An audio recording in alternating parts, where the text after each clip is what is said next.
Good morning, good afternoon, good evening, everybody. Hope everybody's doing well today. It is Friday, the last Friday of the month. So you know what that means. We're going to be talking a lot today. Hopefully my voice will hold up and everything will be good. We will see. So how is everybody? Let's see. Oh, sorry, I got rampant hair. Oh. Let's see. Yugal was first today in chat. Has arrived in chat 27 times first.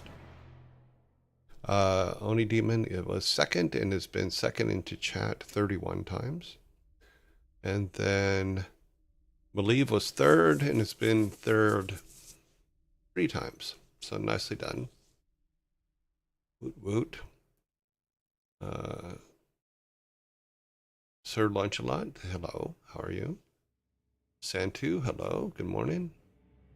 Daddy Dronky, how are you doing? Let's see. Shoy is a pirate. Good morning. Yeah, it is going to be a day. It looks like it's going to be a rainy day. It rained a bit last night. We'll see how it does today. It's still pretty warm out though. What is it? Oh, I forgot to put my watch back on here. It's charging it up. So, survey says it's 80 degrees out at 11 o'clock in the morning. So it's going to be a hot one. Yes, indeed. So there you go. There you have it. Let's see. Oni Dimon, hello over there on the YouTubes. I have everything. I believe I have everything set up correctly. Your joys on. Let's see what you. Oh, apparently there's a August recap that I was not aware of. I'll have to look at that and see how that goes. All right. Let us look at our shirt of the day. Our shirt of the day is having a dirty mind makes ordinary conversations much more interesting. This is a true statement. So, there you have it. Our shirt of the day. Everybody's so quiet this morning. I know you're out there. Count says you're there. All right, today's movie of the day is The Grand Budapest Hotel. Grand Budapest Hotel was made in 2014, 11 years ago. A writer encounters the owner of an aging high-class hotel and learns of the man's early years working as a lobby boy in the hotel's glorious years under an exceptional, what is that word? Concierge? Yes, concierge. Under an exceptional concierge. I can read. I can't read brilliantly, but I can read. I make mistakes sometimes. It happens. Those of you that have been hanging around long enough know I screw up reading quite a bit, and I screw up names quite a bit. All right, today is Friday, so we do have albums today. Today's first album is Nirvana's Nevermind, was released on Tuesday, September 24th, 1991, 34 years ago. It includes songs Smells Like Teen Spirit, In Bloom, Come As You Are, Breed, Lithium, Holly, Territorial Pissing, Drain You, Lounge Act, Stay Away, On a Plane, and Something in the Way. So that is album 1. Album 2 for today is Bob Dylan's Blood on the Tracks, released on Monday, January 20th, 1975. That's 50 years ago. Includes songs Tangled in Blue, Simple Twist of Fate, You're a Big Girl Now, Idiot Wind, You're Gonna Make Me Lonesome When You Go, Meet Me in the Morning, Lily, Rosemary, and Jack of Hearts. If you see her, say hello. Shelter from the storm and bucket of rain. Polly. Yeah, Polly is on the Nirvana album.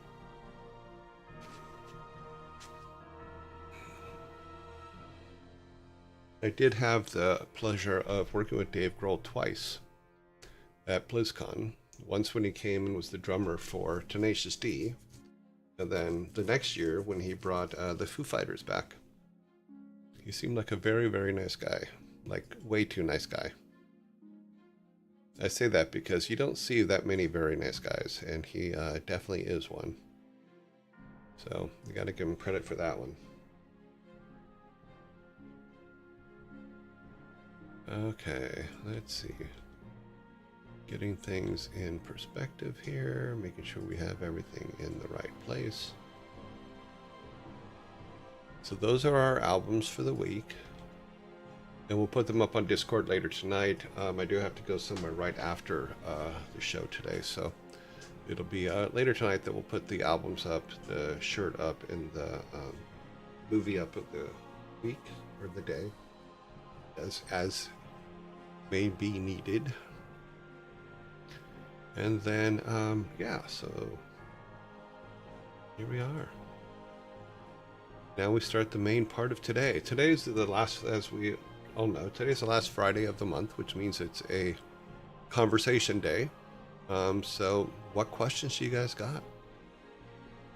What is it you want to know, or what is it I can help you with? I'm happy to help.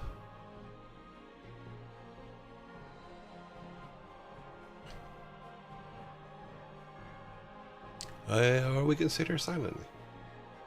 I'm kidding, we're not going to sit here silently. Worst comes worst, if you guys got nothing to talk about, then we'll just go and play some Diablo or do something else. What is your favorite standalone movie to watch? My favorite standalone movie? It's probably a movie you guys have never heard of. Well, no, because we've talked about it on the show. It's the 1945 version of Death Takes a Holiday with Fred March. I think it's because it's one of the first movies, is when I got my eyesight. It was one of the first movies I saw on TV. And it really, 1934, sorry, not 1945. But it starred Frederick March. And it was about, it was about death, stop being death, because he wanted to find out why people clung so hard to life. You know, and it's been remade a couple times. In fact, Meet Joe Black is a remake of it, but it was just a poor remake. The funniest part of that movie is Brad Pitt, what I call Brad Pitt pinball, when he gets hit by the car. That is hilarious. But in the original movie, it was very serious. It was very interesting. But the main character of Death, played by Frederick March, was really, really good. And he becomes human, he falls in love, he does all these things, and then he has to return to being Death. And he's trying to say goodbye to the girl at the end, and he's just basically going, you don't know who I am, you don't see me for who I am. And then she goes, well, then show me. So he shows her, and he becomes Death, which for that time, pretty cool effect. And she grabs hold of him and basically just says, but this is how I've always seen you. So she loved him no matter what, which I thought was just really, really cool. And I know it's real sappy, but the way they did it was really, really good. And it was the first, like I said, it was one of the first movies I ever saw. And then there's a bunch of like Gary Cooper movies like Sergeant York and stuff like that I really, really like. Pancakes or waffles, depends on the day. Yeah, so that's my standalone movie. I did go back and rewatch The Sting after Robert Redford died last week, because that's such a good movie. But then again, there's two main movies that Paul Newman and Robert Redford did together. One is Butch Cassidy and the Sundance Kid, which is just absolutely classical, you know, and then The Sting, and both of them were just high quality, really high quality movies. But my range of movies is much greater than most people's, because I see and watch almost everything, you know, and some are really bad. Like there's some really really bad movies out there that were probably shouldn't have been made, but when you look back on them, were hilarious. And one of them, in this, it's I don't know if it can be classified as porn. I don't think it would be today, but it was Flesh Gordon, which was made in L.A. and it was absolutely hilarious because I looked at it from the standpoint of it being funny, not it being porn, and it was just absolutely a hilarious movie. Okay, so waffles or pancakes? In all honesty, pancakes are for the weekdays and waffles are for the weekends. That's where I would put those. Pancakes are okay. We're in there, done, done, done. Waffles, there's a fine art to waffles, and there's a lot of cool stuff you can do with waffles, including waffles and fried chicken, which I found absolutely amazing. You know, in some states that's a staple.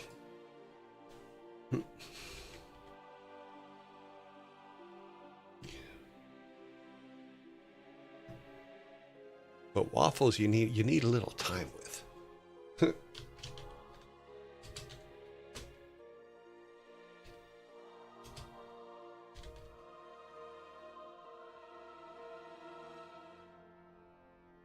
Okay, let's see. Let's see what we have over here. Sorry, I'm just making sure everything's running. Let's look at Discord. If there's anything in the Ask Me stuff.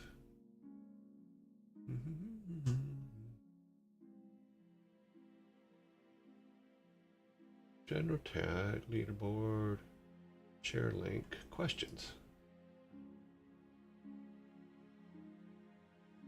Denison and Blizzard came about because of your joy. If I understand correctly, you headed the cinematics team. Well, I was part of the cinematics team. I was one of the founders of the cinematics team.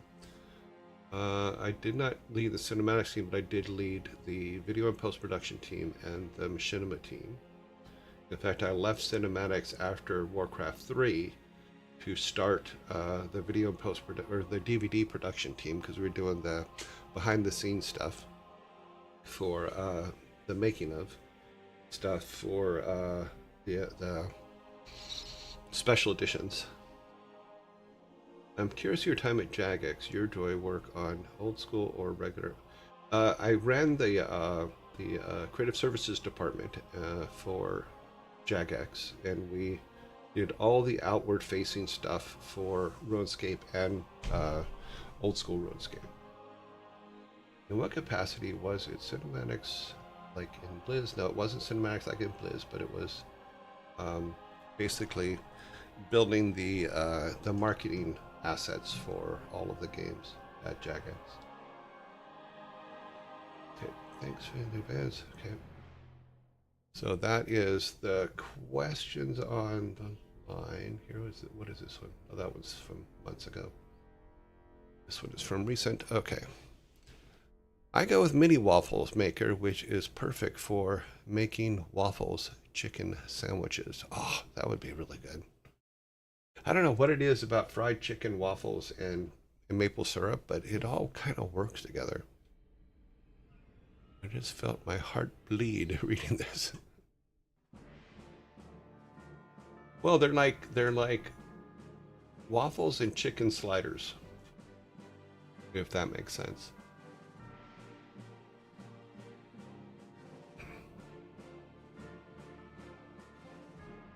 Belgian waffles is a whole different experience. Two things is I took a train through Belgium and I had to wait there for a couple hours, and I had some amazing waffles and some amazing chocolate there. I think because waffles are bread, you can make a sandwich with just about anything. Well, that is true. Yeah, are waffles bread? I guess technically, yeah, they're technically they're in bed. Well, because I make a lot of sandwiches with everything bagels because I like the seasoning on them. Like last night, I made a chicken sandwich. Yeah, with that, and then with some different seasonings and stuff. It's funny because I use some steak seasonings on chicken, and I really like it.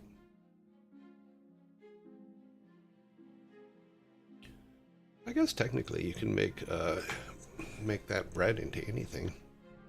As a waffle. The only difference is with a waffle, depending on how thick your waffle is you have little pockets of flavor you can put in there. Did I answer everything in this question? I'm a huge fan of old school Blizzard stuff. Yes, I originally started. I did the cinematics for Warcraft 1 myself. I did all of them except for the human castle one, which was done by Dwayne Stennett.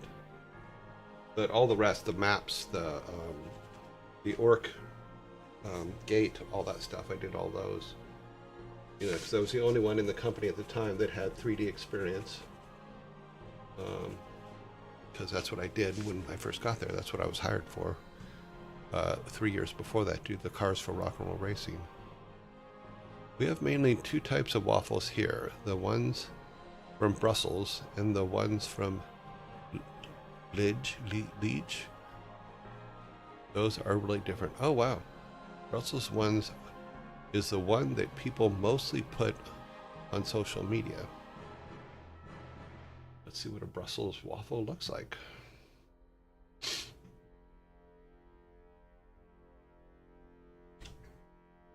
do you spell it? Good.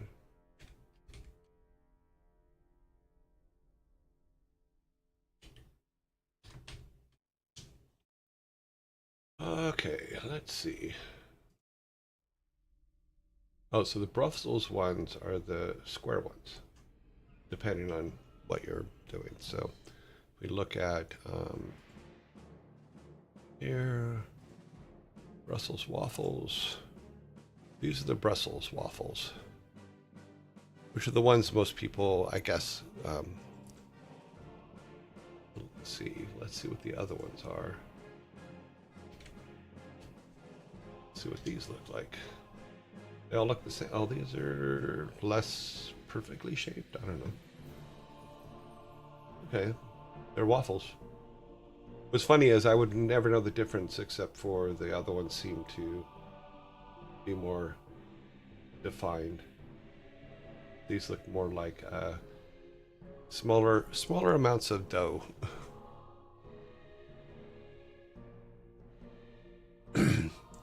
Let's see. Have you considered doing more voice acting work? I've never done any voice acting work. I do not have a voice for acting.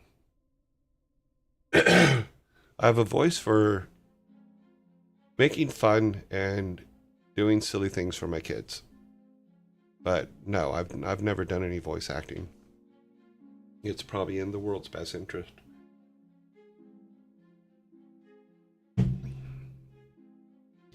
I just don't think I could do it, honestly. It's just like I can't sing either. I've sing karaoke once, which was at Chris Metzen's house at one of his birthday parties for him and Paul Sams. And I think I sang, I know it was a Jethro Tull song. I'm trying to remember which one it was. It was either Locomotive Breath or the other one.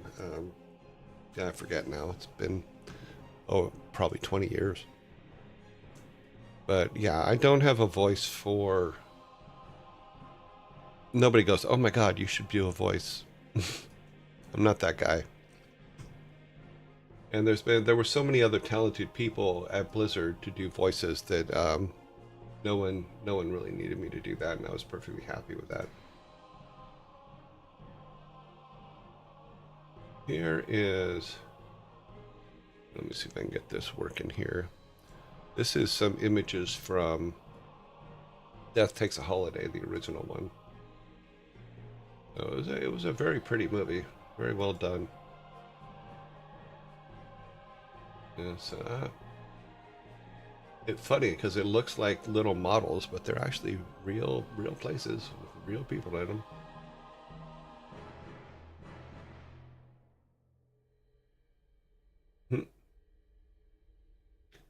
But it's funny the way that they took the pictures. It looks fake. But it was 1934, so there's Frederick March.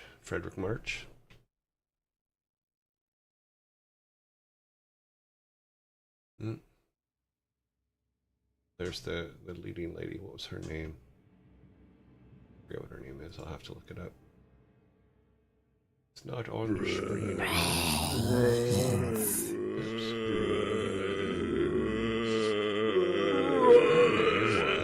Her name was Ellen Venable.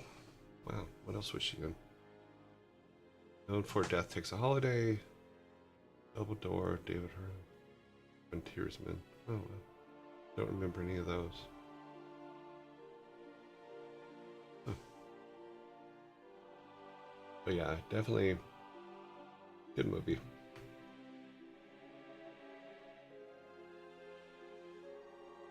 We got zombies. I will hold up for a little bit. Alrighty then. Let's see if there is any. That was the only question that was in Discord. Boop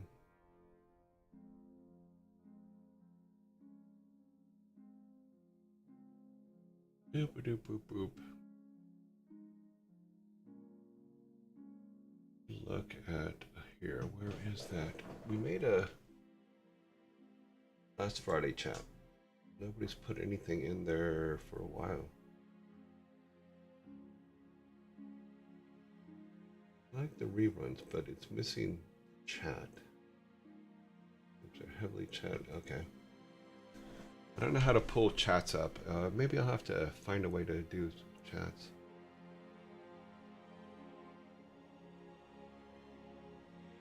We do have a list that was put up January, February, March, April, in May. That I can probably doop boop. Waiting for the zombies to pass. We got about 30 seconds.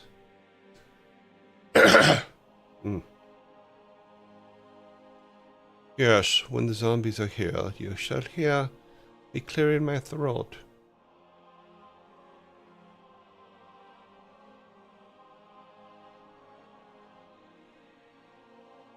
Boop a doop. 8 seconds. 7, 6. What I'm going to do is I'm going to go to this list. Okay. Brains. I'm going to answer some questions on this list while you guys come up with more questions. One of the questions on this list was culture shocks while traveling around the world. One of the things that I found very fascinating about traveling around the world was there were several culture issues, without a doubt, and I had to learn some culture norms for the areas that we went to, and Blizzard was really good at helping us get that education. But the most important thing had nothing to do with that. The most important thing was to find out that everything that I was told or that I grew up learning about other countries didn't seem to be true. And I found that fascinating. You know, I found that most places that I've gone, people are just living their lives and they don't think about some of the more elaborate punditry that we're told, and they don't have the problems that we've been told that they have. You know, I've used as an example is I lived in the UK for 4 years when I worked at Jagex, and had to deal with the NHS several times, and they were amazing. You know, in comparison to the medical issues here, that I had and the problems I had getting medical attention for some things throughout the years. Never had a problem with any of them there, and never received a bill. And they talk about the taxes there is I actually paid less in taxes there than I did here. And let me explain that. Because they had I think it was a 40%, basically a 40% flat tax on everything. You know, so your salary was, they took 40%. Now, if you just say they took 40%, it sounds astronomical. But me being the person I am, I put a spreadsheet together and I said, okay, what was medical costing me in the US from percentage of my salary? And so I added up the premiums that I had to pay through my paycheck for the insurance. I added up the price of co-payments. I added up the price of medications. I added up everything to do with my health over the previous 2 years. Then I said, okay, how much did I pay in taxes on for those 2 years as well? And between the federal tax, the state tax, the premiums that were taken out of my paycheck for the insurance, the co-payments, the medications, all that stuff, all of it together came to 57% of my income. To which I went, wait a minute. I get 40% taken out here and it covers all of that. But I get 57% taken there, and I'm still, and sometimes more, because depending on what procedures have to be done and stuff like that, I'm paying more. So that was a culture thing I was not ready for. I did realize, and I've told this story before, is the first time I went to see a doctor in the UK, I went to my local clinic, because the way they have set up is your neighborhood has a local clinic. And if you have a problem, you go to that local clinic. And it's not like the clinics in the US where it's like urgent care and stuff like that. It's a clinic run by the government. You know, and you go there, they do whatever needs to be done, they check you, they do all those things. If you need something more done, like if you have to go to have tests, bigger tests that they can't do there, they send you to the local hospital. In my case, it was the one in Cambridge. You know, there was never more than a 3-day delay for anything that needed to be done, where I was told beforehand that it was you would wait months. Never had to wait. You know, but I had gone in for that first appointment. I put it off for a year because, as most Americans know, you put off going to the doctor because the bills, the bills are going to probably destroy your savings and everything else. And that's the part that sucks about it. So I went and I saw the doctor. Everything was great. They gave me the medications for my blood pressure. All those things were all good. You know, they sent it over to the local pharmacy. And I come out of the doctor's office and I'm standing in the lobby, and I'm standing there and I'm like, okay, what do I got to do? You know, so the lady behind the desk, after she helped a couple of people, she goes, was there something else you needed? And I go, well, I don't know what to do. Do I owe you guys some kind of co-payment or stuff like that? She goes, no, not at all. I go, it's my first time. I'm sorry. I apologize. And I left. And so I left, and I realized for the next week I was stressed beyond anything that I had experienced for a while. And I came to realize after about 4 or 5 days that the stress was caused by I was waiting for a bill to show up for going to the doctor. And that bill never showed up. And it was really bizarre to me because I didn't realize how much the way I was raised played into that stress and brought that stress on to me. So I'm going to the doctor. I'm still, I was 59 when I started going to the doctor there. And I would go to the local pharmacy. I'd pick up my medications. Everything was fine, no problem. You know, it cost me like $10 for my medications. And then I turned 60 while I was there. And I went to the doctor as always, you know, went to go get my medications and went to pay for them. And they go, oh no, what? You don't pay for them anymore. I go, what are you talking about? They go, you're 60. Because you turned 60, you no longer pay for these medications. I'm like, what? So after 60, the medications I was on were free. And I'm just like, I had no concept of that kind of thing. You know, so that was the biggest culture shock that I had there, was that because everything I was told about how NHS worked and stuff like that just wasn't true. It was amazing. And it was, because when I got COVID there, I got my shots for free, of course. I did get COVID, which is just unfortunate. And I did get a long COVID thing with arthritis that was absolutely just the worst point in my life. But their system jumped on it and helped me immediately, got me everything I needed and got me through it,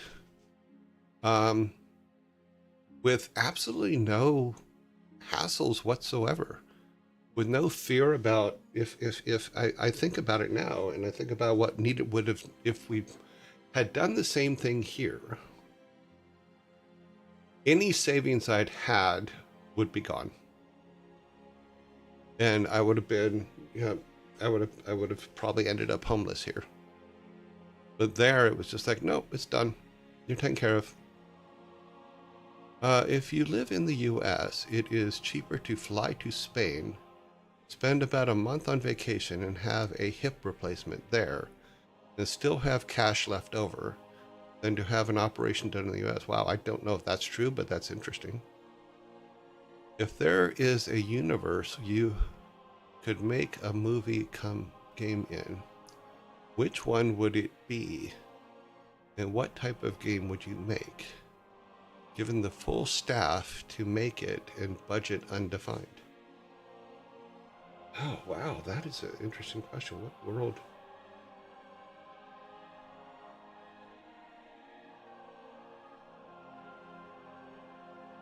You know, I think that for me, and we're doing it kind of with our game that we're working on, for me, I would like to show whatever universe it is through the eyes of the kids that live in it. Because most games are done from an adult perspective. Let's make some that are done from the kids' perspective. And I talked about this before in that with Warcraft, World of Warcraft, and even RuneScape, what I had said to people is I want to know the story of the person who is selling fruit on the corner, you know, in the game. I want to know the perspective of people, of the characters, the NPCs that live in the game. I don't want to know the perspective about the player, which is why we invented, I invented Windy Breezy and No More Gone News and all that stuff, is because it's like when we were announcing flying mounts, my idea was, well, wouldn't the world itself, wouldn't the people that live in that world itself react to the fact that flying mounts are coming? It would be news. It would be news in the game. Given the full staff, though, what does that mean? In all honesty, a team of more than 10 people gets out of control really, really fast. I think that the ultimate number that we came up with at Blizzard was after 24 people,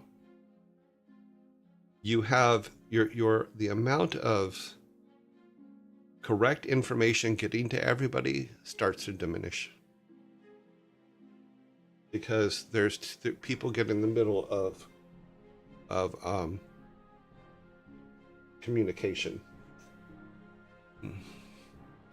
Full staff means any amount of people you need. I understand that. I don't know. I would look back, and we're kind of doing with our game here. Is for me, I look back at the games that I enjoyed. I really enjoyed like the Secrets of Mana, the original Zelda stuff, the top-down RPG games. I really like those. They're kind of fun. You can get in, you can drop into the world, do those things, drop out. That's why we decided that's what we're going to start trying to do here with our storyline. But the most important thing to me isn't what genre it is, but if the story's strong enough, if the characters are good enough, or do they need to be thrown away and started over? But still, absolutely full staff is a weird definition for me. Give me 3 people to start, to sit down in a room and literally pound out what the story is going to be. Really define our main character, as well as the immediate surrounding characters that he has to deal with the most. I do like the idea of Maslow's drives and stuff like that as to what our players should be looking for or doing in the game. Because if you can cover those in your game, then you'll have a broader reach of people that will want to play that game. So, yeah. For right now, I would say a world that doesn't exist, that has been somehow separated from the world that we live in, which is kind of what we've done with our current idea here. And then it has to find its way back to our world. So I think we're doing what I would do if I was making something on my own. I'm just learning though, so there's a lot of learning that has to go on. On this list over here, it says, what advice would you give to artists? And I've given this advice before, and I'll give it again, is for an artist, when you're working on a piece of work, if you're working on a piece of art, and your brain says to you, it would be cool if we added this, no matter what it was, even if it wasn't in the description that you were given as to what they were asking for. It would be cool if I added this. Do it. And make an alt version with that idea on it. Still make the one that they're asking for, but make that alt as well. The reason why, and what I found out over the years, is literally 90% of the time, the one that you added something to is the one that they'll want. Because while you're working on a piece of art, your subconscious is also working on it. And your subconscious is also saying, okay, what will make this cool? What is it that your subconscious is just going to be burning on it. You're going to wake up in the middle of the night and go, oh, if I only did this. Do it. My subconscious, and I love to argue a lot, that's fine. The fact that it's paying attention is a good thing. But to help your subconscious, just make its version. And then present both of them when you do your final. And you can say, here's the one you asked for, you know, but I also thought, what do you think of this one? This is one that I was thinking of while I was working on it.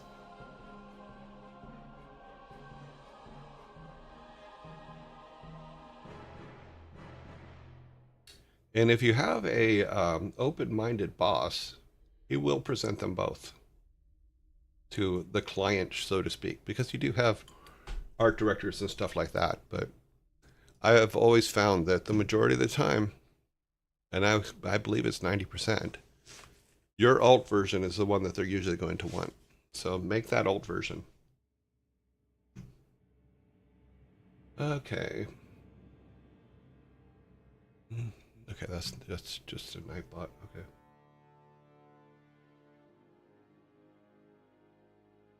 Advice for managing people. You know, it's funny because I have to call one of my former employees because he's writing a book on this right now, and he's asked for my advice on it, and I've given him some advice, but because I got COVID and got sick, and have been trying to recover for it, I haven't been able to call him back. So, Casey, I will be calling you back. You know, I will try to call you this weekend. My schedule is extremely difficult at times. So, my advice for managing people is this, is realize two things. Everybody on your team knows who the weakest links of that team are. If you're going to manage those people, you need to get rid of those weakest links or do something about them. You know, even if, and especially if, they're your boss's friends or the owners of the company's friends or something like that, because they're not there to do good work. They're there, sadly, because someone put them there, and they shouldn't be there if they're not doing the job. And they're behind the scenes talking can ruin a team. Absolutely ruin a team. I used to have faith in employees that I thought, okay, they're just having a bad time, you know. But if that bad time goes on for too long, your whole team will be affected. And that's going to reflect poorly on you, and they're not going to give you their best work. So my best advice is this. Evaluate, be honest with yourself and evaluate all of the people that work for you. And get rid of the ones that shouldn't be there as quickly as possible. And you'll find that your team that remains will trust you more. And you're going to get much better work out of them.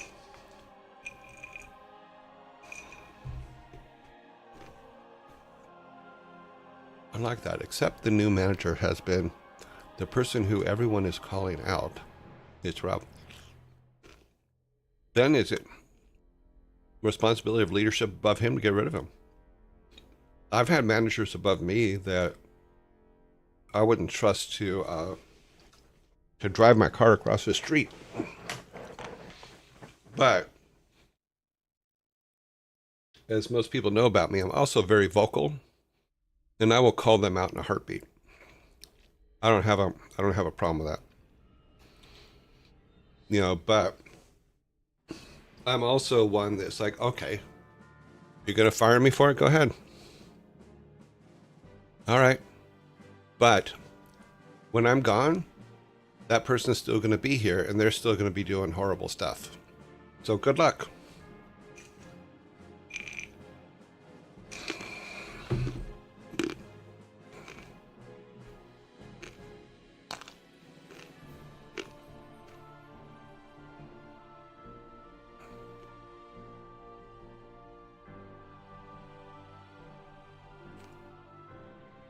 Hello, Joshua. Joshua. Sorry, I don't know how to pronounce that. But thank you for the follow.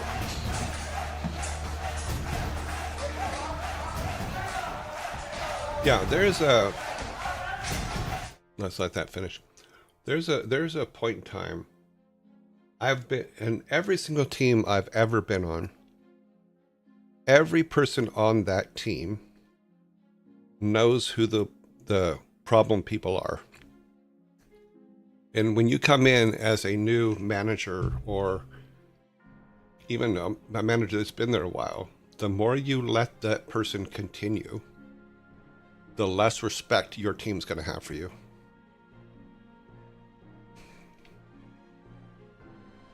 So we have, zombies are coming here in a minute. So I'll keep talking until zombies come and then we'll take a small zombie break. You know, I've had, I went into a company, I'm not going to mention the company, but I did go into a company where the person who led the team that I was in charge of was the worst. You know, he did things like saying to artists, instead of giving them creative feedback, would say to artists, just keep working on it for another week. With no feedback, no nothing, just tell them to keep working on it. You can't do that with artists. Because they can take, and we'll talk about it probably after the zombie attack, because the zombie attack's going to come any second here. You have to give precise information to the people below you. I would never be able to hire him, making that statement true. Why would you never be able to hire someone?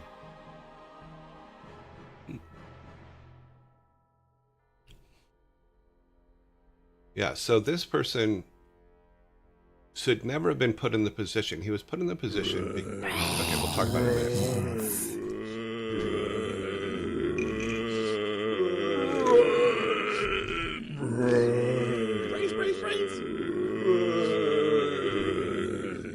Brains.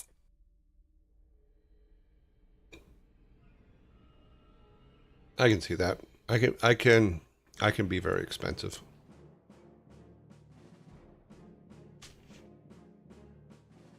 But it doesn't mean that I wouldn't work on the right project for little to nothing. So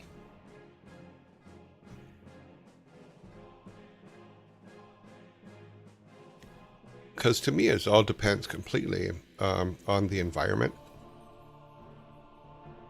If you have an open environment where everybody's literally trying to do their best, everybody is trying to make the best things they can, and leadership has a clear understanding as to what North Star or Southern Cross they are following, you can make amazing things.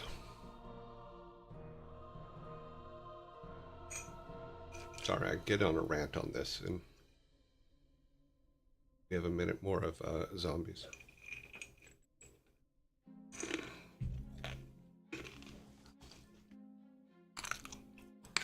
I'm going to put in my notes. I just came up with an interesting theory.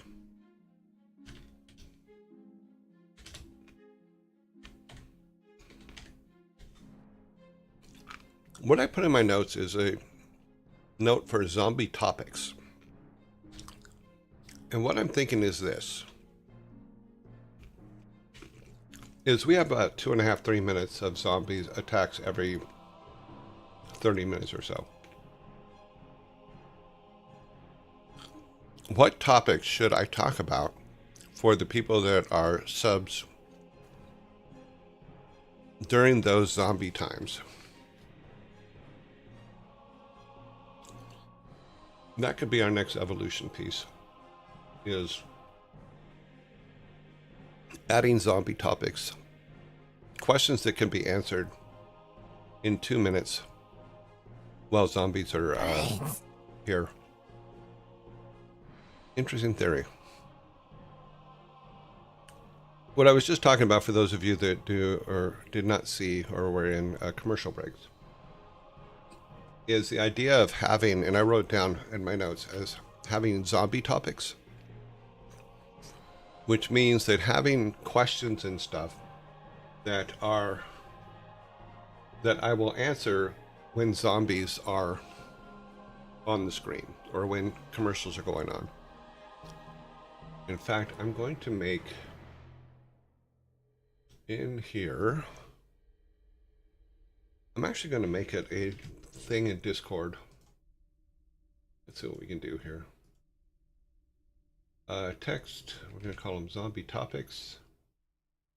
We're going to create a channel. I'm going to create the channel for now, but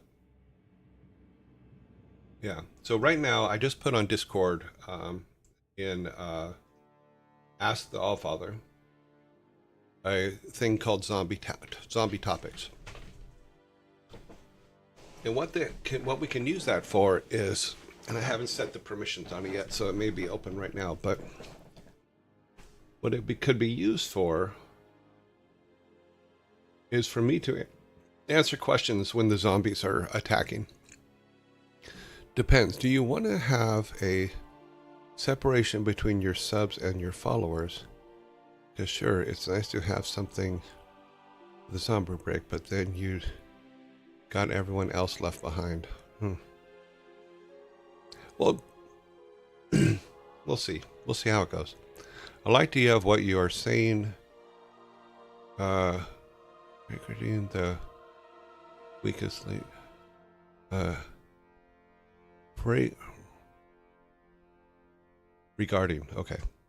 Regarding the weakest link, I think. Personally, I went from being a lead to stop that from happening to watching the team burn out. I might need to stop being complacent. That is true. Because the problem you have is that your weakest link affects all of them. Especially if your team works their asses off and the weakest link gets credit. That is murder for a team. Absolute murder for a team.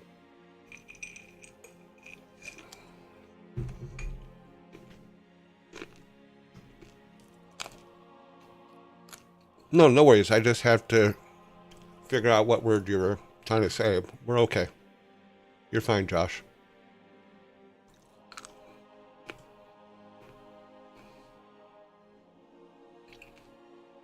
Because I had a guy in one of my teams, very creative guy, all that kind of stuff, but I would leave the room and he'd tell people, we're not doing that. You know, and it led to one of our worst videos being made. And the team getting basically lambasted because what was made wasn't what was expected or at the quality that we wanted to do. No, I took blame for it because as a manager, I honestly believe, and I've said this several times to every team I have, if we succeed, it's your fault. If we fail, it's my fault.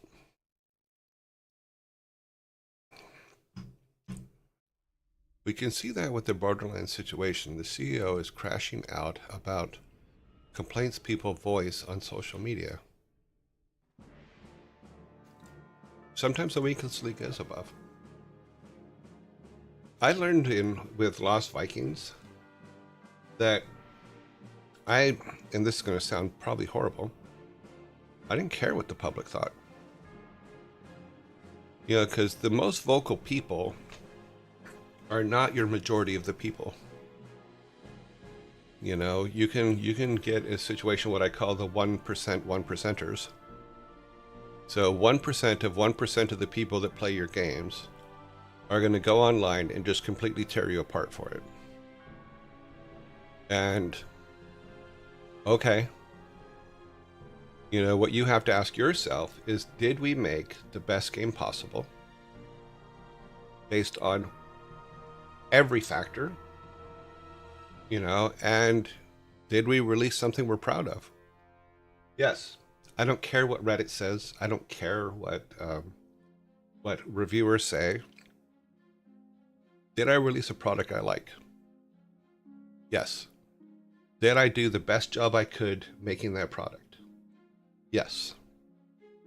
It doesn't matter what anybody says.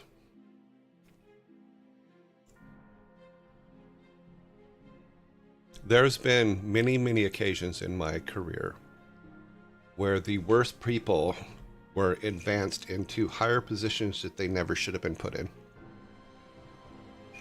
And that is just the nature of business.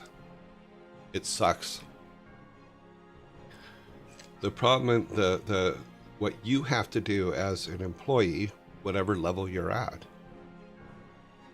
is ask yourself, is there a line that I won't cross as far as how you deal with your teams? Do you have to protect your team from that person above, wherever they are? And can you protect that team without losing that team? Because I've had a couple situations where I've had employees who were put on PIPs and worked their way through the PIP, came back and failed it. And then I was told by people above me, no, you're firing him today or her today. And I didn't have a choice.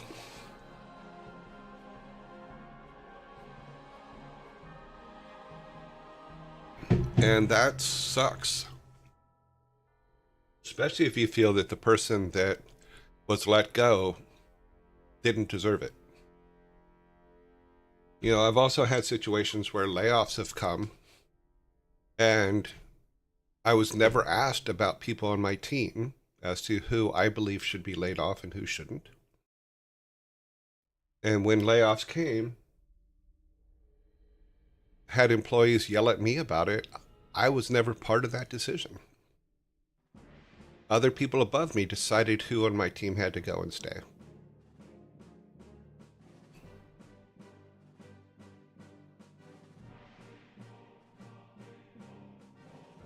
Yeah, if you get a PIP, which is a personal improvement plan, they're going to fire you.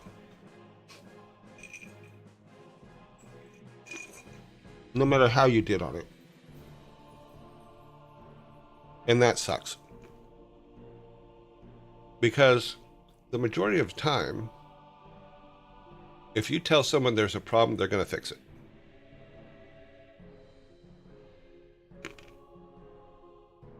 You might not. So for some companies, if you got pipped, you're gone. No matter how you did on it.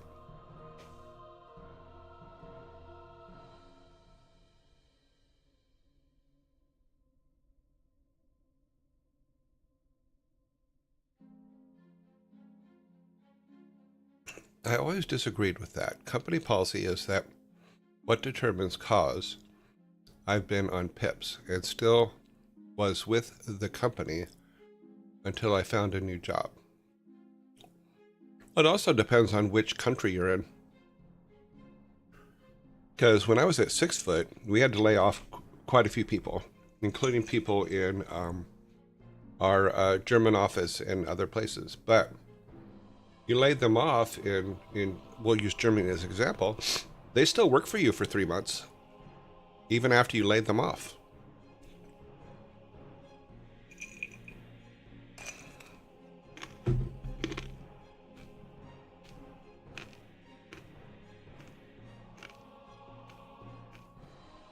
PIP is nothing more than paperwork.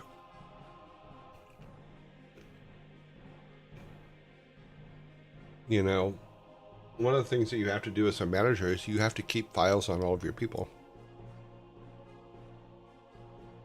And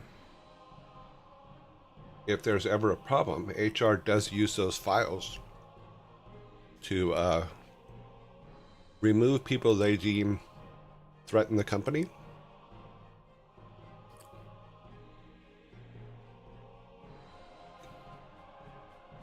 Nope. They will can you if they have a paper trail.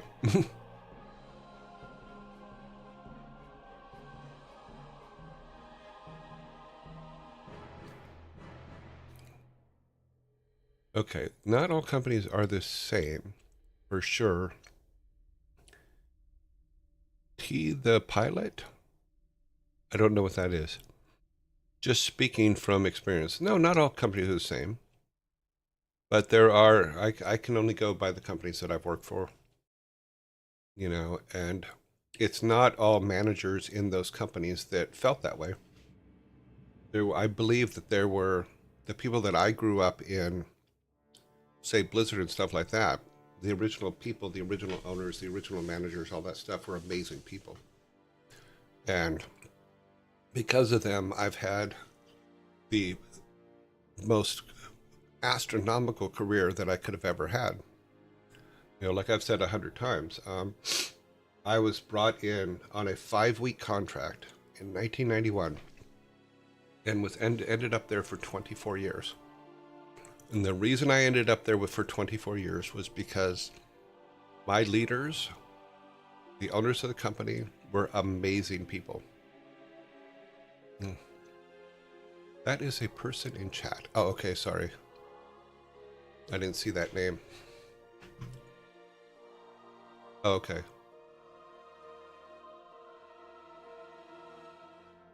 Pips aren't a death sentence at all jobs. They can get rid of you if you make yourselves invaluable. Yeah, that's true. And one of the things that I've said to people on that point is this, is don't just learn your job. Learn the job of the people around you. The more things that you know, the more valuable you are. If layoffs are coming, the people that can only do one thing are usually the people they're going to be getting rid of first. One of the things that I said to one of my artists is that artist did texture maps for 3D stuff. And they're like, well, have you learned any modeling? Have you learned anything else? No. Well, learn all that stuff. Learn the pipeline that your stuff belongs in. Because if you know that whole pipeline, you can maneuver anywhere along that pipeline, and that makes you more valuable. And do not fall into the trap of keeping all of your information to yourself. There are a lot of people that hide the things they know from the people that they work with, and that's a mistake. Because you're setting yourself up for a situation where nobody knows what you do,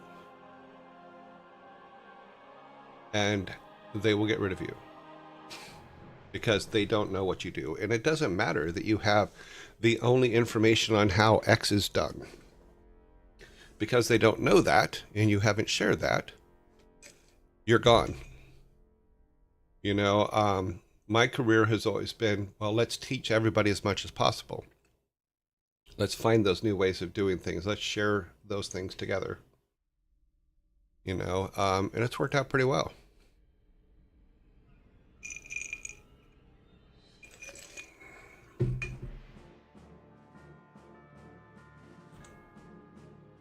Let's see, I don't think sorry, I'm looking over here real quick. Everyone can view it.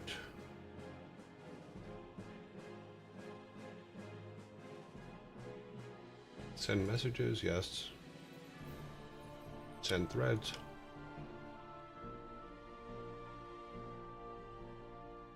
Throw some links, attach some files, add some reactions. Okay. Read message history.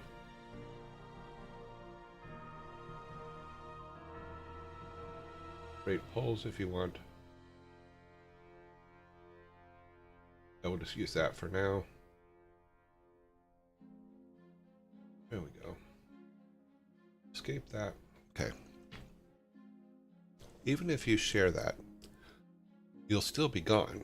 Blizzard has lost so many side projects thinking we'll just get everyone else to do it. Blizzard has lost so many side projects thinking we'll just get someone else to do it. You mean as in farm it out to an outside company? We were horrible at that.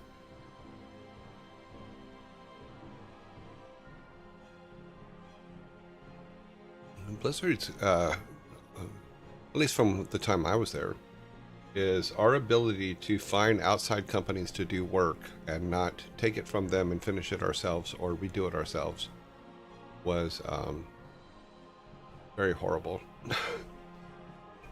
You know, because we got into the, well, yeah.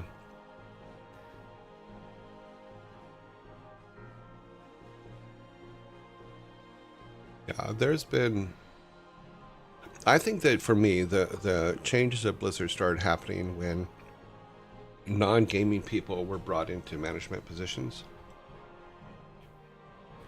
You know, I use the example of, I remember when, I don't remember his name, but the guy was brought in and he had worked for Procter & Gamble. Did not care about games. Just looked at games as the product that he was selling at the time and had no passion for it. And then started making adjustments to the teams based on financials, not on whether they were doing the job or not. And I'm not a fan of that. Even in interior projects, I've read a lot of materials that have been lost during layoffs because person X has been given project X. So when person Y comes over, he does not know where the project even is or how to continue it, as the information was not left behind. Well, that's every company. That's not, you know, you say like this is, like your comment is particular to Blizzard. It's not. That's every company. What you described is every single company. Because there's a lot of time that they'll fire someone not knowing what they did. And then there's times when they'll fire that same person because that same person costs more than the person they're bringing in. And boom, the cheaper guy gets brought in to do the job, and nobody left any training program for him. Nobody left what was being done. So that person now, with their lesser knowledge, has to rebuild the whole thing.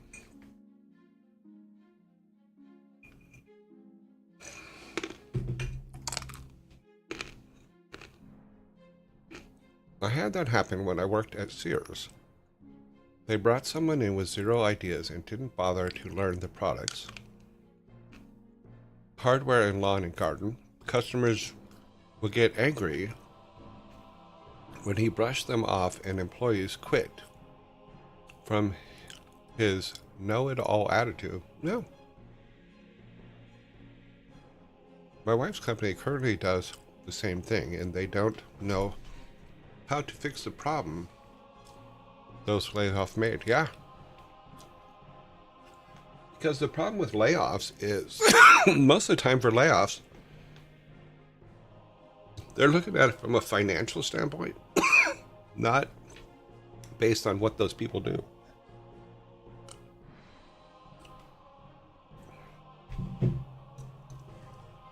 And you'll see, like, even, and this is from what I've heard, I don't know if it's true or not, but even when Microsoft took over Blizzard, the most expensive people were gotten rid of first. You know, and that's usually the case whenever one company takes over another company. The moment people see art as a business product, it is turned to shit. Yeah, I can see that. We can see it with movies nowadays. The amount of bad movies coming out of Hollywood these days is staggering. Well, Bad movies have always come out of Hollywood. They're just more prevalent now.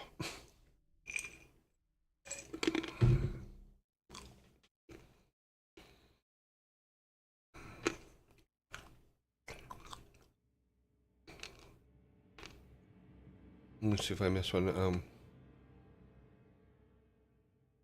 As far as Shoni is a pirate, as far as that, where is Sears today? Sears was the Walmart of its time, the biggest company in the U.S. Now it's gone.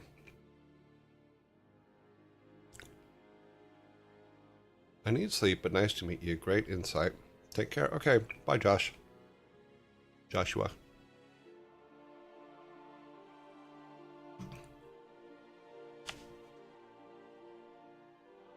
Yeah, you look at those big companies that have come and gone, and it's just like, wow, what the hell happened? What happened is I'll use Blizzard as an example. If every single person believed in the core values that were around the orc on Wolfpack, Blizzard would be amazing. But every person doesn't. A lot of people felt that the way Blizzard was run when it was run by Mike and Alan directly was wrong, even though they ran it from when we were 10 people to 7,000 people and made some of the most amazing games in our industry. There were business people that said, oh, you're doing it all wrong. And that I will never understand. Sorry, it's just... Brains.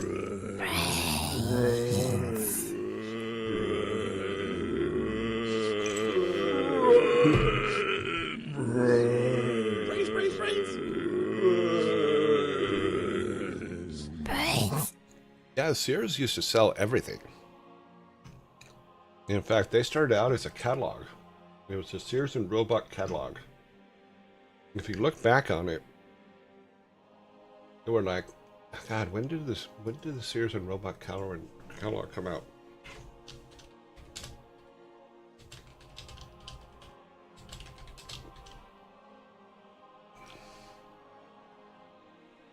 The Sears and Roebuck catalog came out in 1888.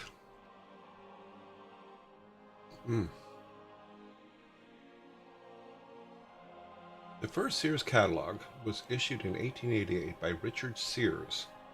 It's a small mailer containing only watches, jewelry, to advise his new mail order business. To advertise his new mail order business. When it comes to how Mike and Alan ran Silicon and Synapse and how they managed to grow it into what Blizzard became, I'm telling you for a fact, a person with a business degree would say, that's not how you run a business. And to them, I'll say, a business degree is useless when it comes to running an actual company. That is true.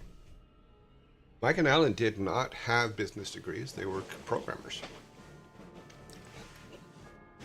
You know, but they had a vision for what they wanted to make. They gave us, as employees, a North Star that all of us followed.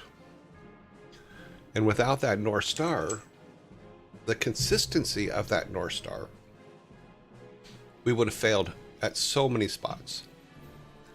You know, as well as them building the trust they had with us. You know, I trusted Mike and Alan explicitly because in the early years, they did some amazing things to help me so that I could keep doing what I was doing, you know, from a personal standpoint. Right now I'm talking about, for those of you that were in ads, I'm talking about Sparta's comment in regards to, yes, Silicon Synapse and Blizzard, when Mike and Alan started it, they did everything that a person with a business degree wouldn't do. And made the most successful company in the world. So sometimes business training isn't correct. It's just like people ask me all the time. They go, well, you guys made the best games ever, blah, blah, blah, blah, blah. Yeah, we did. But every single game we made, we were told was going to fail. You know, Warcraft 1, Mike and Alan shopped Warcraft 1 to over 24 companies, game companies. All of them said that you can't make that game will fail.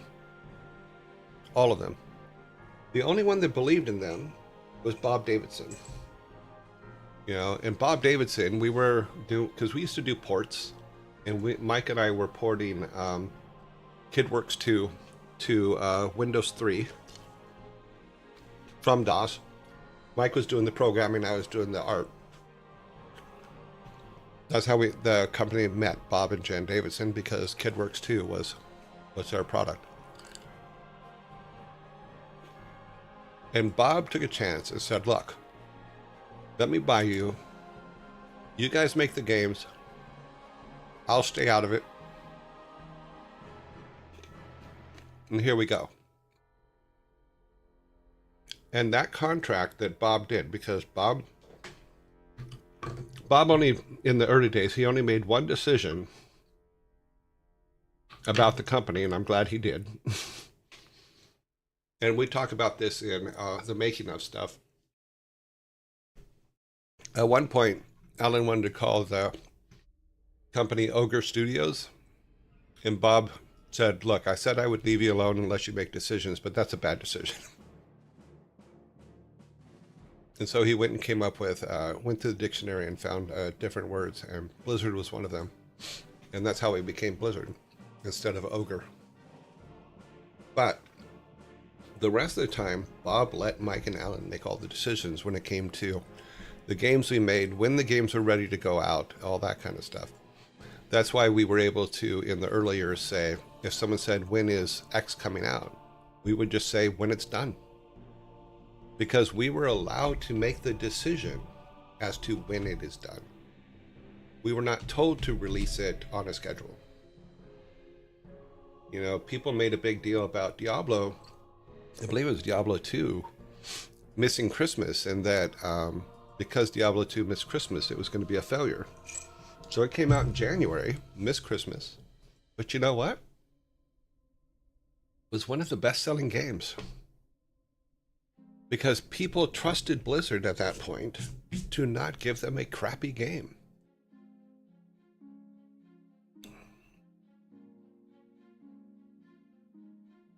Business degrees are like economics degrees. They're for people who aren't good enough for a math degree and still have something numbers related.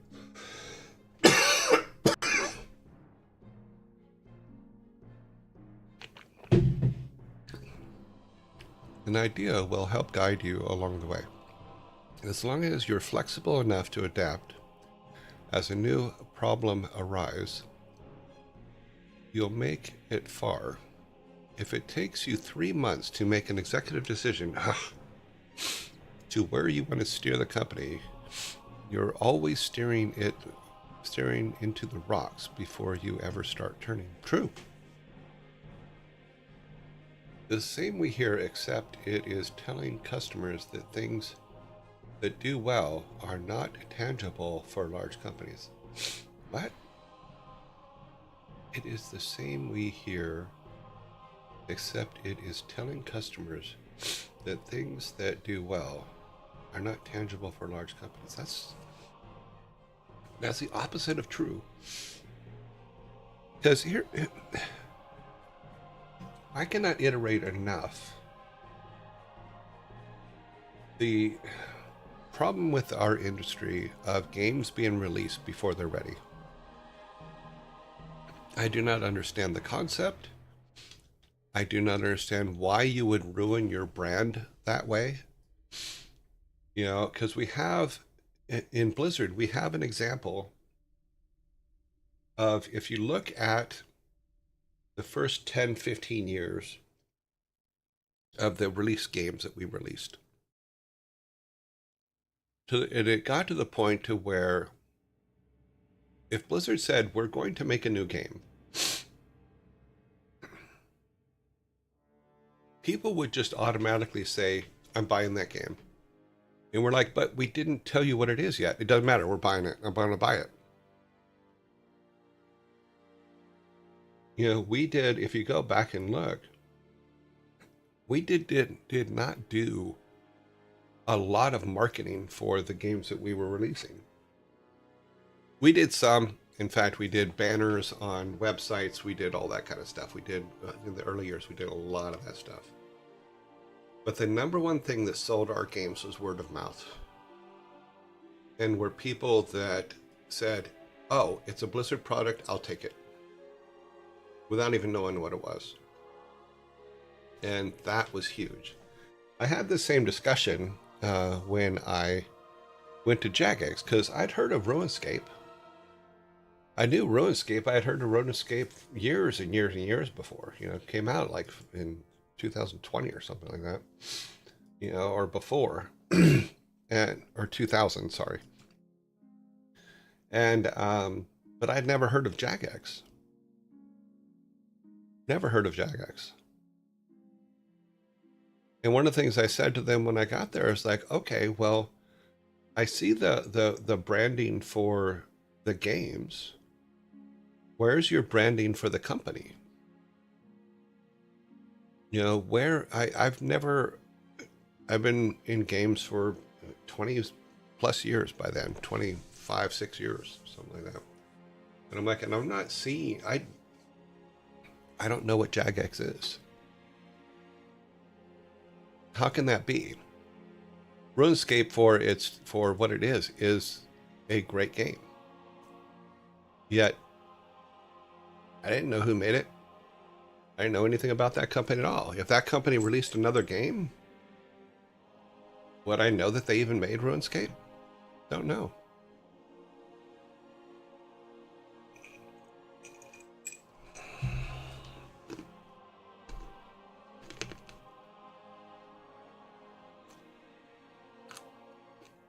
So many people get turned off even by alphas because they don't understand the game not finished and needs a lot of work. Yeah, it's best to have it fully completed, but sometimes you have to let the public in on it to make it a better game.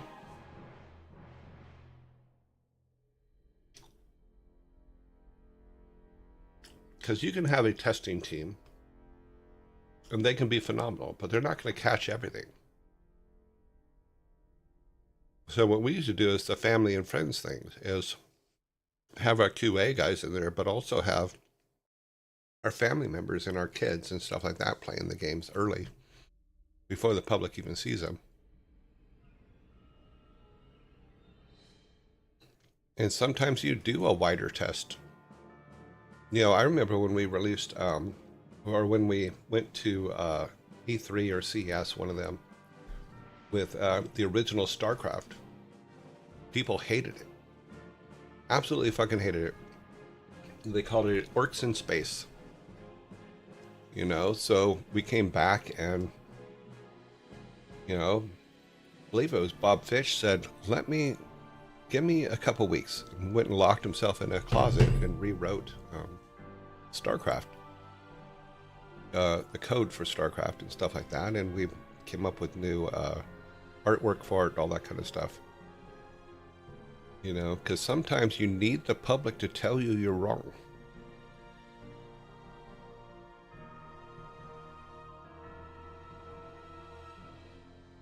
Okay, I love the early access has done for indie games in the industry, but I hate that AAA have done with the concept of the idea that we can just patch. Yeah, that's just bad.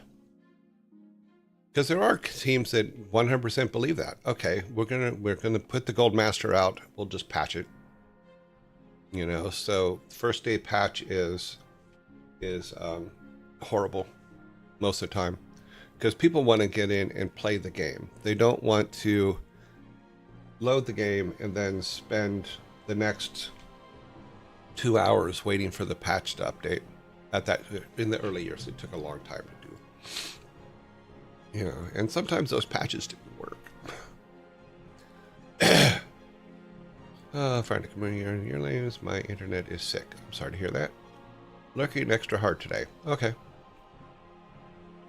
Oh, so you can get feedback, you mean? Yes, absolutely. That makes sense. You have to have feedback from people that are going to play your game. Absolutely. Both, and I will say this, both internally and externally. StarCraft Brute War. Thank your best friend's mom.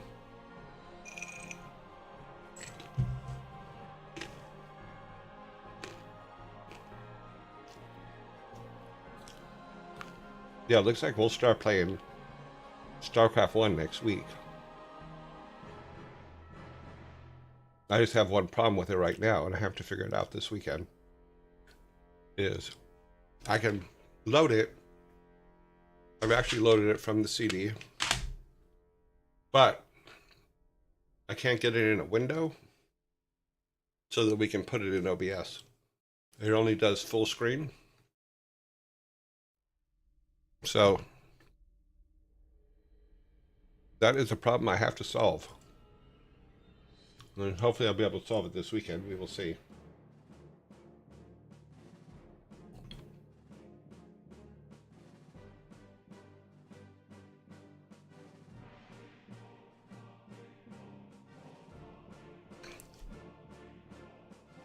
Yeah, good companies put as many people, before it goes to the public, put as many people as possible playing the game and giving feedback on it. And they're also listening to that feedback. They don't just go, okay, well, you know, you have to evaluate the feedback you get and decide whether it is really something that matters to you or not. I remember with StarCraft 1 getting into a big argument about the ghost character in StarCraft 1 and whether that ghost character can cloak in town, meaning can walk cloaked into a village and then just kill all the peons without anybody seeing them. You know, because that was a strategy of some of the people in-house that were playing, and they didn't want to lose that strategy because they would win games that way. But from a standpoint of the game, it was a bad mechanic. It would have ruined StarCraft as a viable game of its kind. Every play must be a counterplay. Must have a counterplay, yeah. Well, there was no counterplay to that one. So, that's why if you ever play StarCraft, the ghost cannot cloak in town. Because there was no way to balance that. And you do spend a lot of time trying to balance games, without a doubt. You know, especially if it's an RTS or something like that, where you're just like, it can be a lot. I remember the first time I played StarCraft, I made a ghost and launched a nuke on my own base. Yeah, that happens sometimes.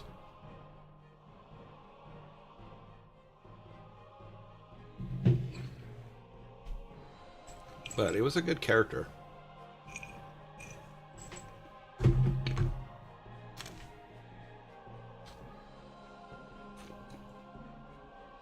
I was kind of bummed when StarCraft Ghost didn't come out.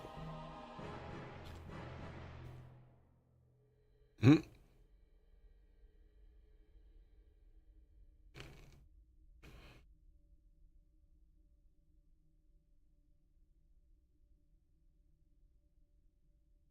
I must admit, I have blown myself up a couple times. Way back in the day. Mhm.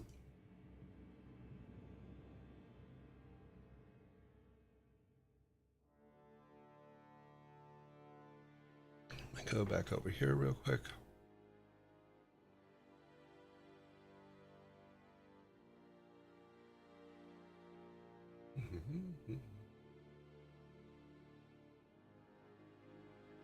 Sorry, I'm looking at a couple things here. Nothing over there. Okay.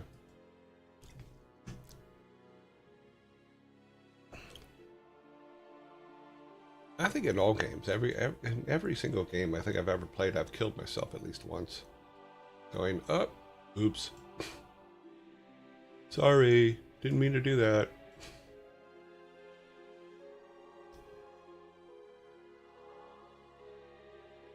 I love StarCraft and its universe, but I put it down after the Battle Pass StarCraft 2 did.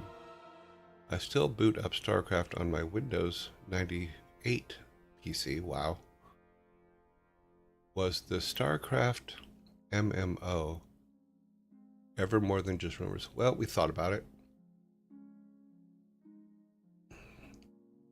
Because we thought about all of them. You know, should we make a Diablo, the world of Diablo? Should we make a world of StarCraft? Which would be, then we'd have WoW, WAS, and WoD. You know, of course, WoD probably would have not worked out well, but from a naming standpoint, but.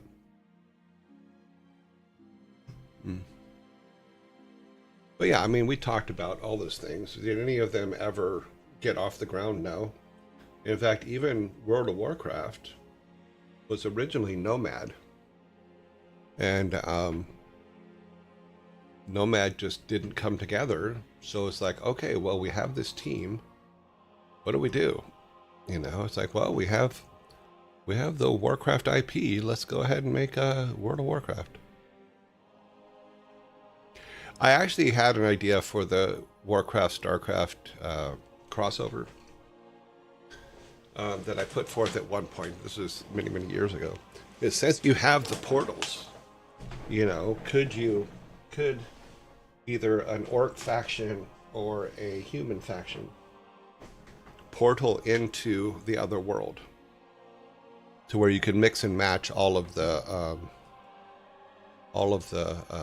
units from both worlds. But I don't remember what happened to it. I know that I turned it into somebody, I don't know who, but it never happened. Was the introduction, Warcraft StarCraft was the introduction to the Draenei. I don't know about that. You know, but I know that like Denison, which was a top-down dungeon crawler. I think when we were talking about the crossovers, that's eventually ended up being Hearthstone? No. Yeah.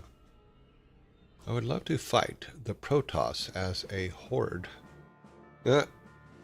So when you were doing the sprites for your game like Rock and Roll Raving, for example, how did you get the camera angle for each vehicle? Oh, we did it in 3D. All the cars for Rock and Roll Racing were made in 3D. So once I had the camera angle set, all you had to do is just build the car and set them up. And then render them out in the different levels, and then turn those into sprites, and then those sprites the programmers then put into the game. So yeah, I was using a Macintosh. Yeah, I was using a Macintosh 3D program to make the cars for Rock and Roll Racing. You know, there was a huge learning curve on that too, because we had to render them, then take them out, and then in the Super Nintendo palette, you could only have 16 colors per sprite. So every single one of those cars had to be redrawn over. You had to do paint overs on them with the 3-color separation and all that stuff, and put the color cycling wheel stuff in and all that stuff. So you literally had to go in and redraw over the 3D renders to make the cars work, you know, with the palettes for the Super Nintendo, and then convert them to Sega palette after that. Okay. Racing. Now all we need is a Blizzard fighting game. Well, we have some. You have Justice League Task Force, which is a fighting game. You know, we had the concept for one because Roman Kinney loved to draw girls, which was just, I believe it was called Bitch Fighter, but it was more of a joke than anything else. It was when we were working on Justice League Task Force. Because Justice League Task Force, we did the Super Nintendo version of Justice League Task Force, and then Condor did the Sega version. That's how we met them, and then Condor became Blizzard North and did Diablo.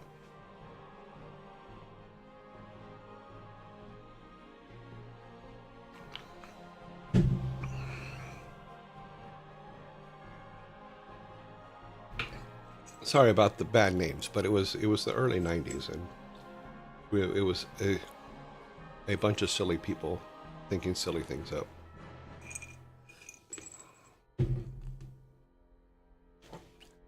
But the characters that Roman drew for the game were really good.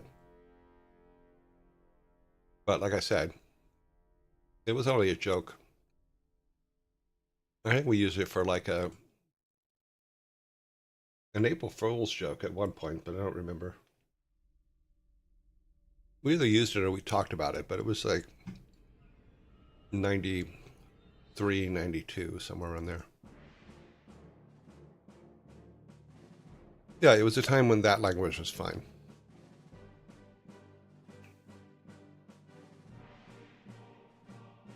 Okay, we do have zombies coming any moment. Brains.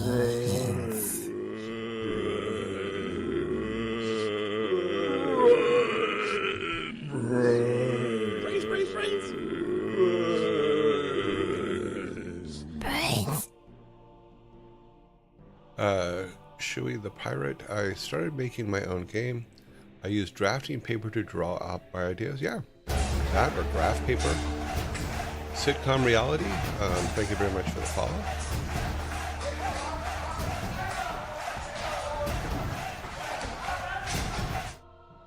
Yeah, I was saying that graph paper is the best place to start for any game idea. You know, we had the situation where, oh, actually, I think that, I'm sorry, I'm looking at the thing and it doesn't look, I think that person's in, the person that said the comment is in commercials right now, so we will come back. The zombies are chomping their brains.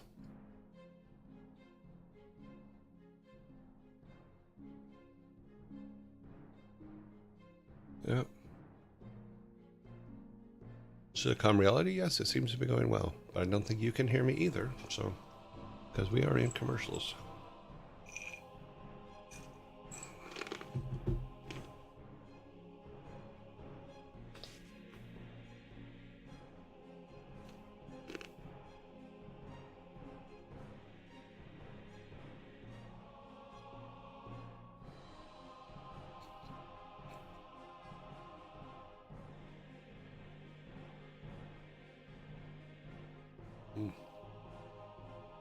We have 40 seconds.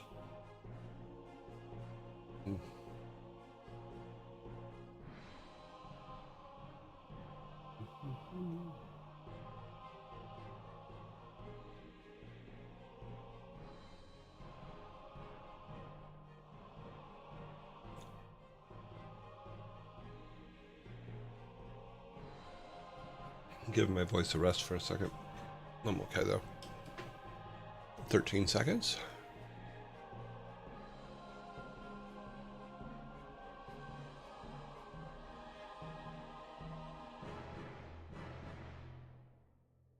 Brains. Okay, so going back here. Sorry, I need to click back.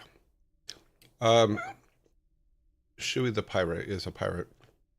Started making his own game on drafting paper. Yes, absolutely. I would prefer graph paper because paper's cheap and you can make a lot of mistakes on paper before anything costs you any money.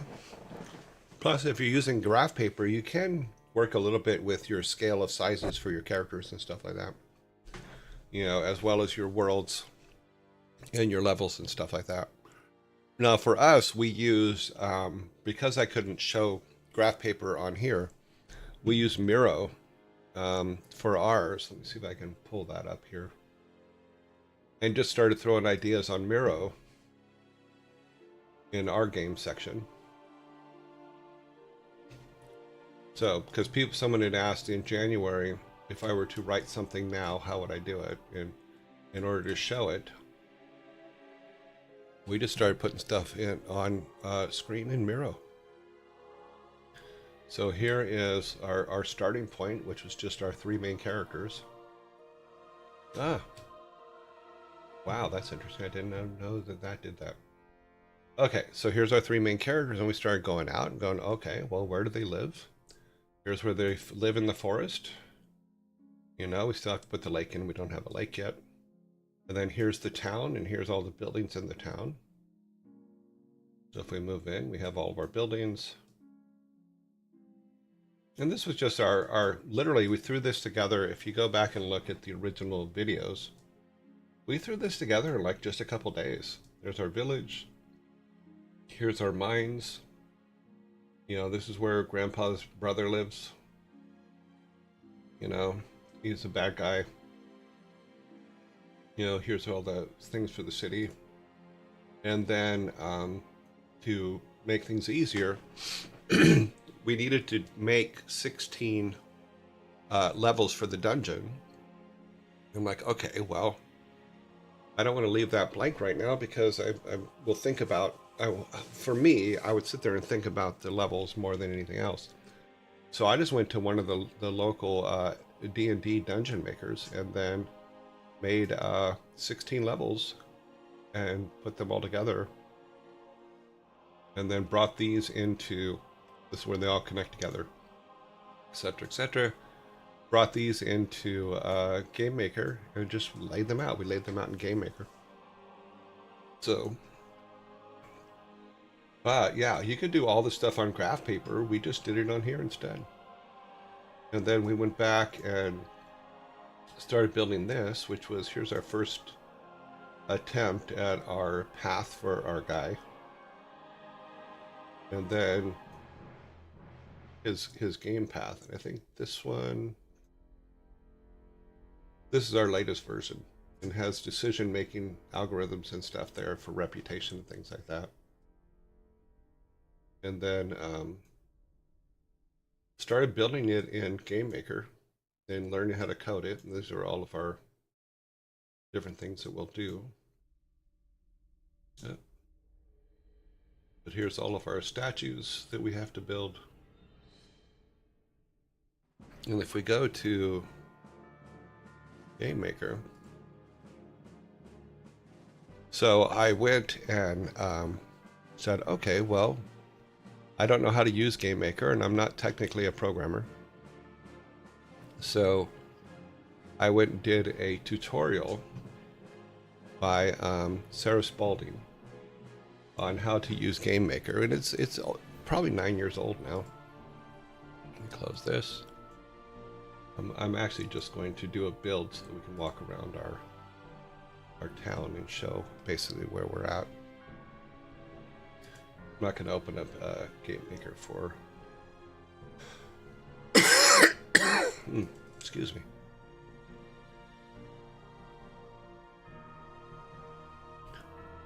And so this draft, as we put it, turned into the starting of our silly game. If we go with this, yeah, that's what we want. So here's our silly game. And it has everything in it that was there. So if we go and start from the beginning, this is our little world that we created, and we can do things. Oh. Yeah. So we can talk to people. Yeah, so bring me 2 logs and a reed and 3 reeds. So we can look at his inventory.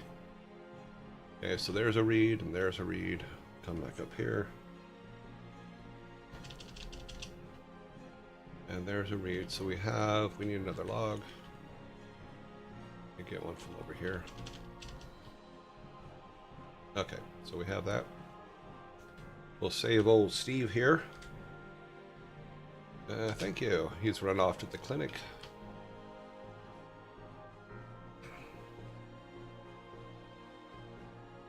Yeah, so now if we go over here to the clinic, he'll be in there. There he is, with his fixed leg. She'll ask us for the medicine, which we just gave her. And then we can run off to town here. And we've built all this stuff and put it all in. And this is our town and all of our things in our town. Places to go, people to see, all that kind of stuff.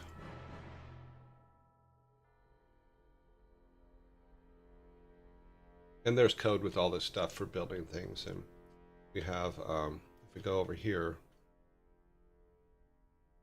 this is what we were working on yesterday, is, so, oh, he shouldn't be visible. Oh, that's because I've screwed up. Yeah, that's, all right. So if we talk to her, she'll say, you need to bring us all the pieces, all the pieces, so we can fix the fountain. And then we'll go here and find all the pieces here. There's 1, 2, 3, 4, and 5. Okay. So that rebuilds the fountain.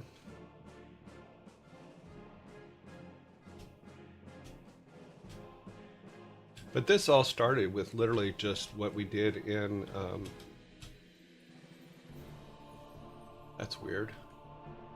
Where's our dog? I must have started an old version. But yeah, so, yeah, because he's not even going to be there. Yep. I think I started an older version than I was supposed to. Ah. That's because I started 16, not 17. Why do we not have 17 on here? Open, recent, 17. Okay. That's why, because I'm an idiot sometimes. Let's build 17.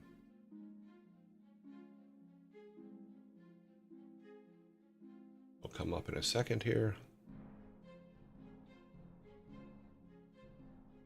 Or it will crash. It crashed. Yeah, we were doing a lot of stuff yesterday, so it is not ready for human consumption yet. So, yeah. Because we were rebuilding a lot of code yesterday, and it is not happy. And now it will not let me close it. Close it down here. Nope. Cancel that. Move that over there. It will not let us kill that. Oh well. It's all clear. How to create sprites better. Something to that nature. I mean, the best thing you do for any sprite is just find the art program that works for you.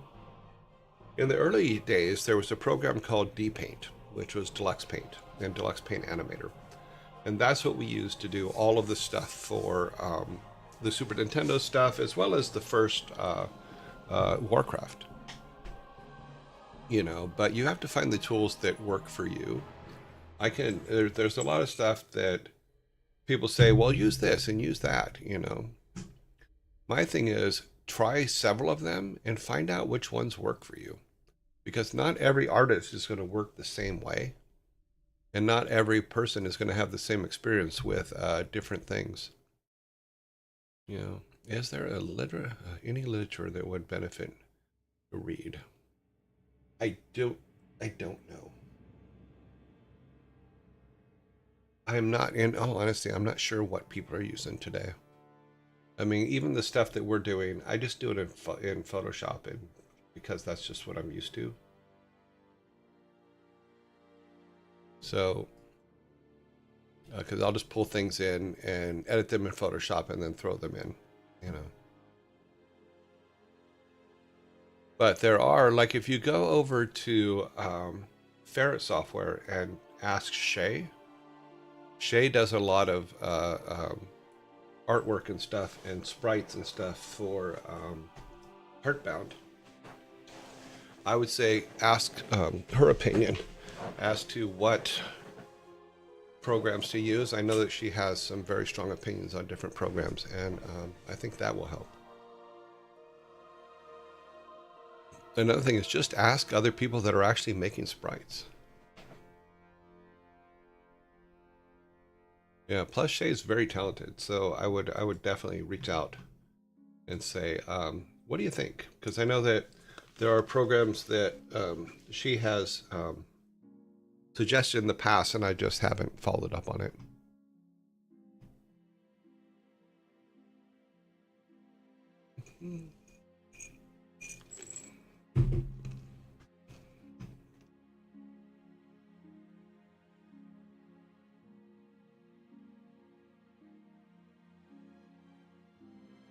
Yeah, you could do MS Paint.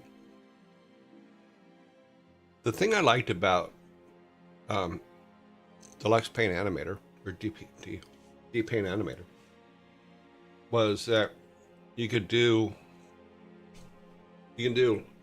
layovers of your sprite on top of itself, so that you could see how far the legs are moving or stuff like that. The onion skin thing you could do with that, and I always enjoyed that. So when we were making the animated monsters for Lost Vikings and stuff like that, they were all made with that.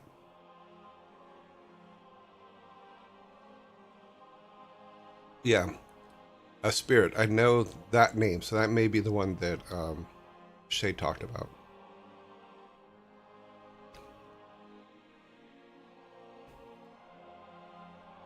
Or a sprite. I'm sorry I don't know it completely offhand. I just, but that sounds familiar, and it looks like it's something that I have actually looked at. So yeah.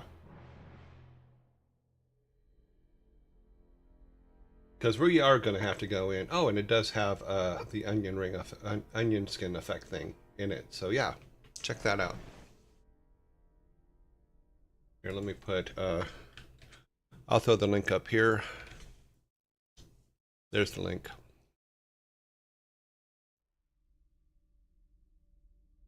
But it might be a good place to start. So yeah. Yeah, it looks like it has a lot of really good tools for blending and for making tiles and stuff like that. And I may pull that down at some point so that when we start making the final artwork for our game, I might pull this and just start drawing it from there. It's on Steam if you want updates or just compile yourself for free. Well, like I said, I put the thing up. I put their link up, so check it out. See if it's something that and you might go to Steam and then just see if you like it first. Give it a free trial. Take the free trial and try it out. If there is a free trial, hopefully there is.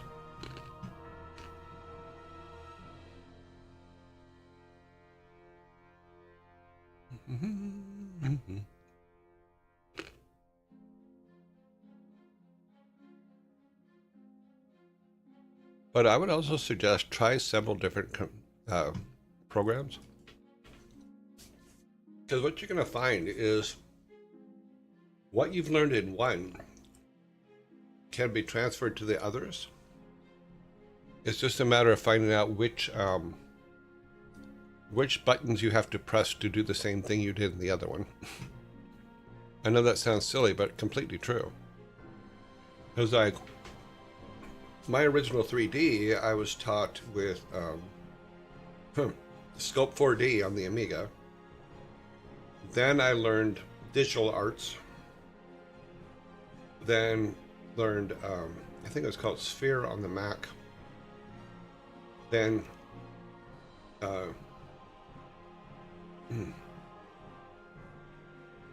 3D Studio, then 3D Studio Max. But the thing is in Lightroom and things like that, there was not Lightroom, but there was a lot of different 3D programs coming out. And what I found was all the knowledge I learned from the previous ones, I could transfer to the new ones. I just needed to know what the button combinations were to do what it was I was doing in the other ones. But having the base theory made it all really easy to learn new ones. So pick one, learn all the base theory about sprite creation and stuff like that. And it looks like a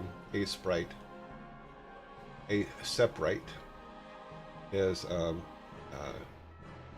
probably a good place to start to learn the basics of doing all that kind of stuff. And will probably give you all the base knowledge you need to go to any program. Yeah, basically most of the stuff does the same thing. Yeah, but it's good to learn. It's always good to learn.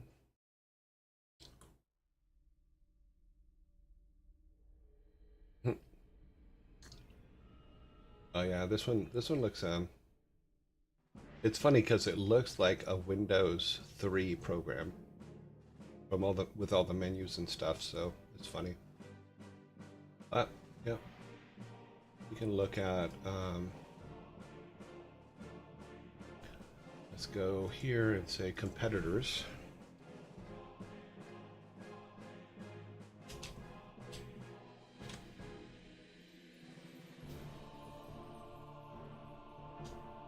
The competitors.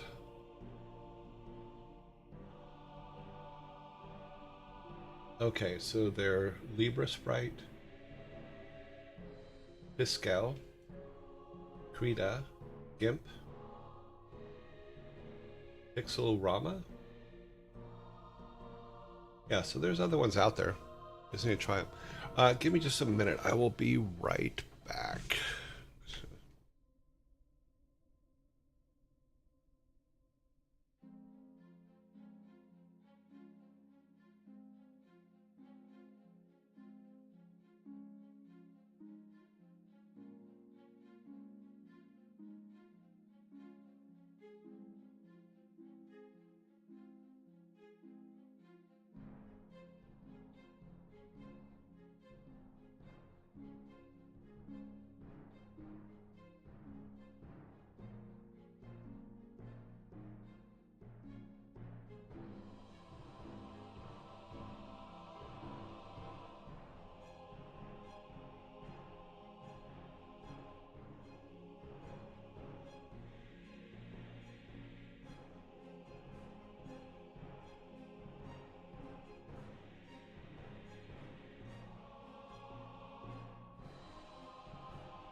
Sorry about that. I had to use the bathroom and then someone knocked on the door. So. Oh, okay, let's go back up here. I like Art Rage for Photoshop stuff, and editing is not popular, but it has a medium that feels like pen. Okay, cool. I was trying to learn how to do on Blender, because you create a 3D image and then render the animation to how many keyframes. Yep. Then you move the camera different angle, and then yeah, that's how we did the cars for Rock and Roll Racing. Is I did all of them then, and then went and painted over them after the renders were done. The walking animation to the left, yeah. Move the camera, yeah. It also do flips.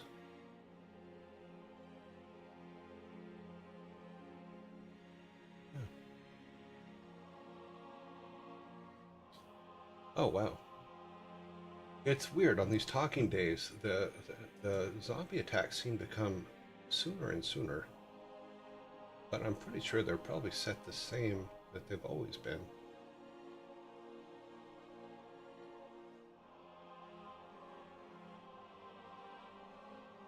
But definitely have zombies coming. See? Told you.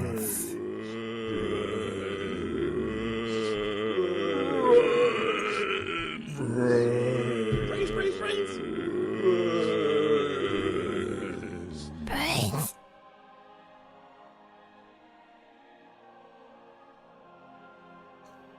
It's just fun. I like talking to you guys.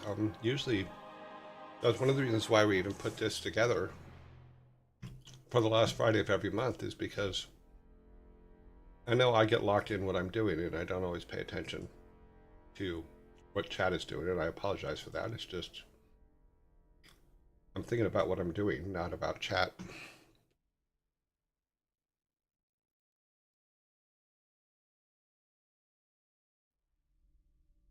Oh, not just Friday, but it's the last Friday of the month.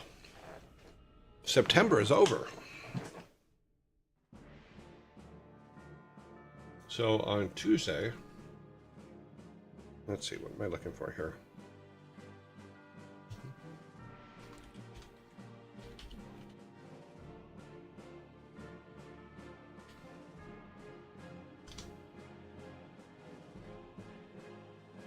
Okay, so on Wednesday morning, okay, I'm not sure what that was. Something happened. Oh, thank you very much for the 100 cheers. I appreciate it. Here you go. I found these bits. Thank you. So just remember that next Wednesday morning, everybody has to call Billy Joe Armstrong. You can probably call him Tuesday night too, but be sure to call him and let him know.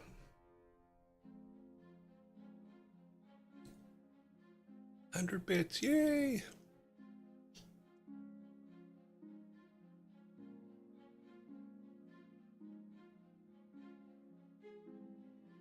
I'm sure that people that know him annoy him all the time the last day of September.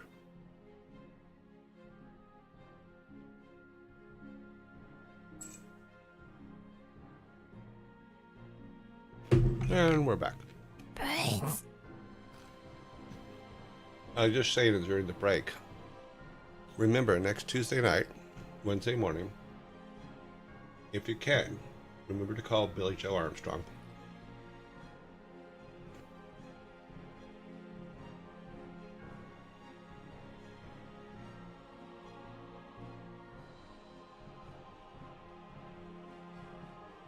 We were officially in fall on 9/22. Yep. Yeah, he needs to be woken up.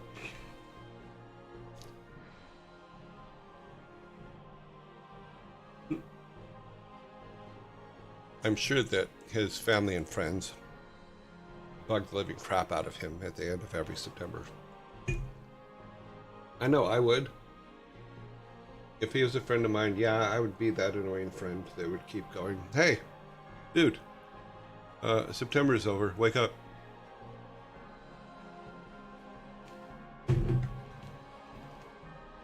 Forever.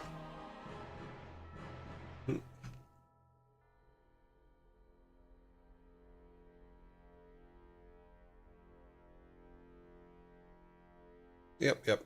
Okay, so there was a question I had. What is it here? Well, let's talk about this. How do you guys think the stream is doing? What do you think we need to change? What do we need to continue doing? This is a good time to have those questions answered. You know, this is one of the reasons why we even have this, is because it was a suggestion made that we should have more talking type stuff. I think I like trains. Okay. Do you have shorts out yet? No, I do not. I bet the singer from Evanescence also gets a lot of jokes with walking her up the inside. Maybe waking her up inside? Maybe.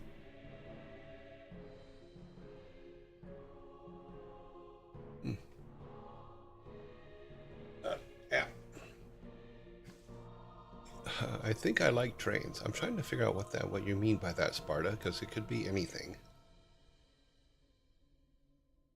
I should probably start spending some time making some shorts. I did put in, and it's been going for a while, is I have a version of the stream that captures with just this camera and my microphone, and it doesn't capture anything else, so that I can make shorts. I just haven't made any yet.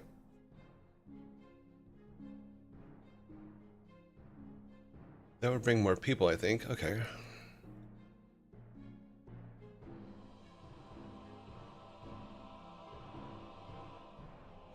I think of ASDF movies. I don't know what that means.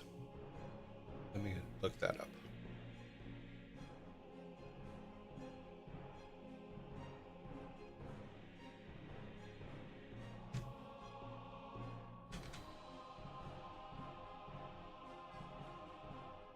Oh, the little... Okay. Nice. I've seen those, yeah.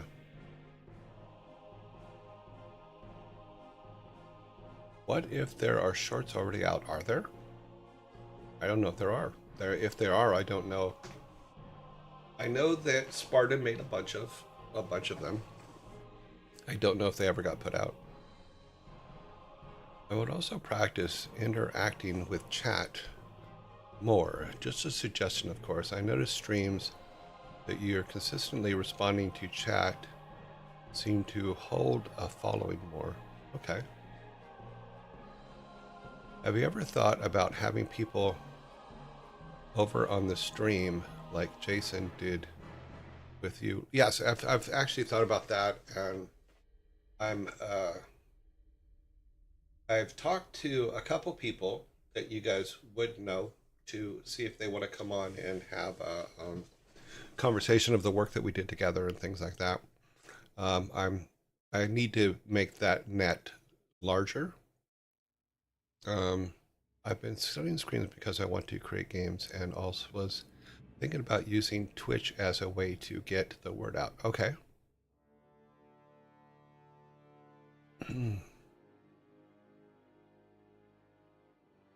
Not necessarily people from the gaming industry. Interesting. I think what it is I would have to have... I think I would have to have a bigger following for non-gaming people to want to come on the stream. Which is fine. But I do need to grow the stream enough that it pays for itself. But also so it pays for other things as well. Like, unfortunately, I can't pay the my moderator, and I made it very clear that this doesn't make enough. Yeah, Twitch is mostly for gamers, yes, but we do have our YouTube side as well. Search for Yearling Daily on YouTube. What have you been doing, Sparta?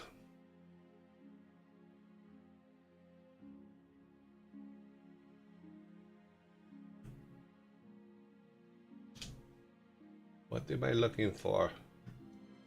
Interesting. Yearling Daily. That is a lot. How many are on here?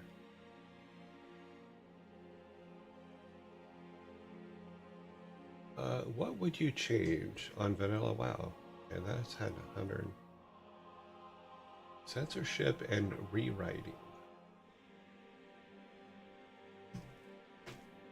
Ah. Let's see, playlists. Interesting. I actually like the formats. Format looks good. It's been a while, but I do have clean audio now.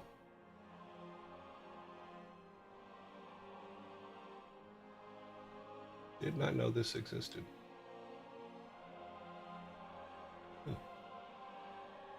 Fascinating.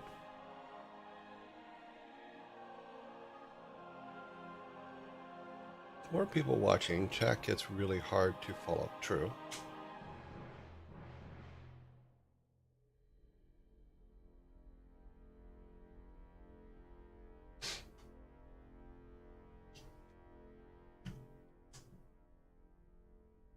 So Sparta, you have put 23 videos, it looks like, up on this.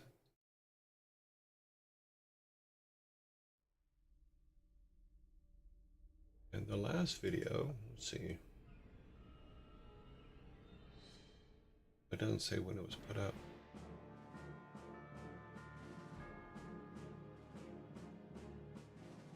Some of them have quite good numbers on them.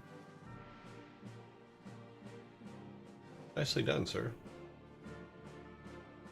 Okay, so we need to, yeah, we need to do something about this. We need to do something like this.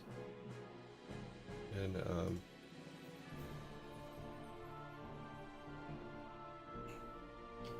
thank you, Sparta. But because of you, I did start doing the main camera and microphone only versions of the show, which I have.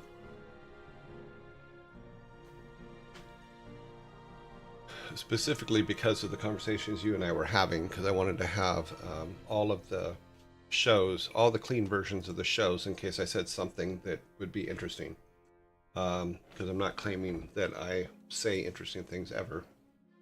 But you did bring up a point at one point to say it's really hard to cut these together because you can't see this. Let me see how far back this goes.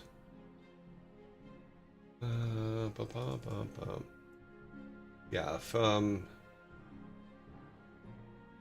June 6th? No, June 2nd. So from the beginning of June till now, I do have every episode without, with just the main camera and the audio from the mic.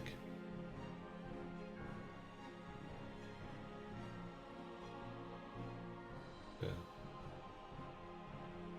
We can take, I can, I'm trying to see, something weird is going on with my machine.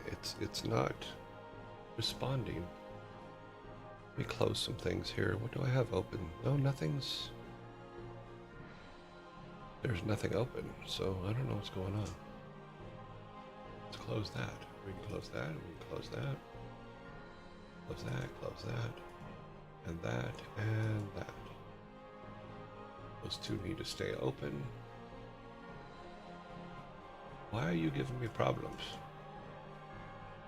Okay, now you're working. Yeah, so I have all of them from then till now. And it is just me with, yeah, it looks like it's, let's see here. It looks like it's before, okay, whatever. It is the camera and just me. I have to check them because I haven't checked them for a while because I started making them and then, but I will find some space on the Google Drive and see how much space do we need. Yeah, it's just 460 gigs. That's not bad.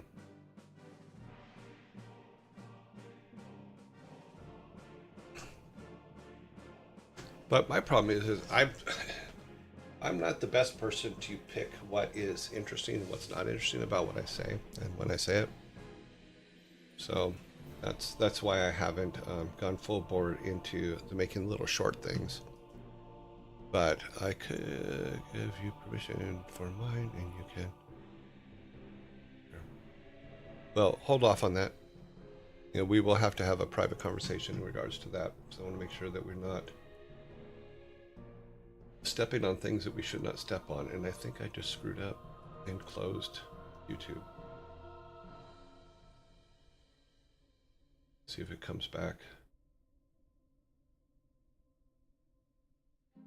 I think I just screwed our YouTube channel. Let's come back here. Is it still running? That is the question. Okay, it's still running. Yep, we're still good. All right, just because I closed the window, apparently it didn't kill it, but that's okay. But I will have to look at Google Drive and see where we go on that. The question is, do we want a bunch more people? Well, we kind of do. I mean, if we're going to survive, I guess we have to. Okay, this is the correct one. Let's go to Drive. Yeah, this is the correct one.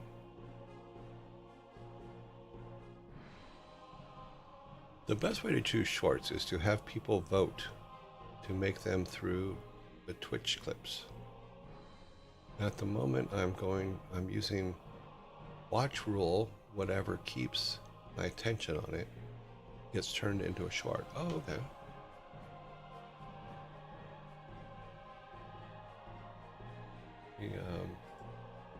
Sure, I can do this in the background. It's not going to cause that much trouble. All right, so that's going. Let's save. Okay, that's still going. We're still streaming. We still have no frames dropped. We're all good. Okay. At least around 200 plus per stream would be a good start, I think. Okay. You know, I mean, do we have to put instead of, because we do this every last Friday of every month, do we need to add this section into our dailies? In that we spend an hour just talking at some point every day. You know, what are the ideas that, obviously making shorts is one that we're now talking about, and we'll see how that goes, because this is going to take a while to. It says it's going to take 19 hours. That's funny. And it's not going to fit. I just realized that. I need to use the other account. Okay. Let's stop that. Cancel that. Yeah, that's not gonna work. Because that account only has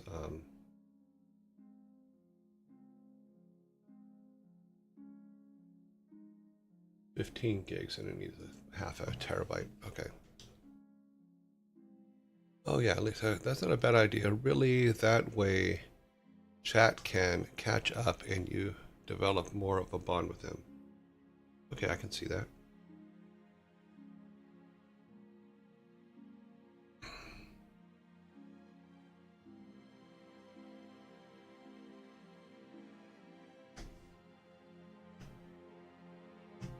Okay, yeah.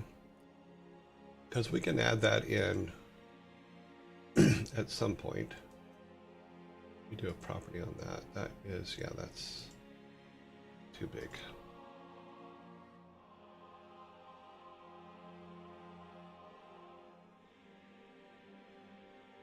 Let's delete that, move to trash. And then we'll have to use the bigger account for this one. We generally spend a good amount of time talking around the dad jokes and in between that. But I like this type of talking because it's less topical and can go anywhere. If that makes sense. Yeah, it makes sense. Or even just 30 to or 40 minutes. You could adjust it as time goes by. Yeah. Okay, so we can start that Monday actually.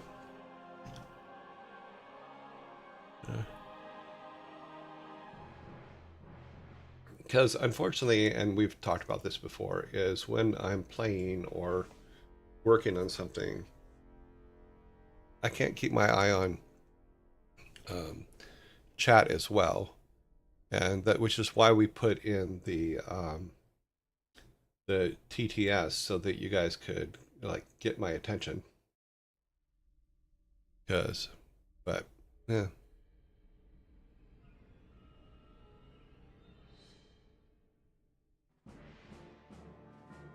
I can imagine that can be tough. Yeah.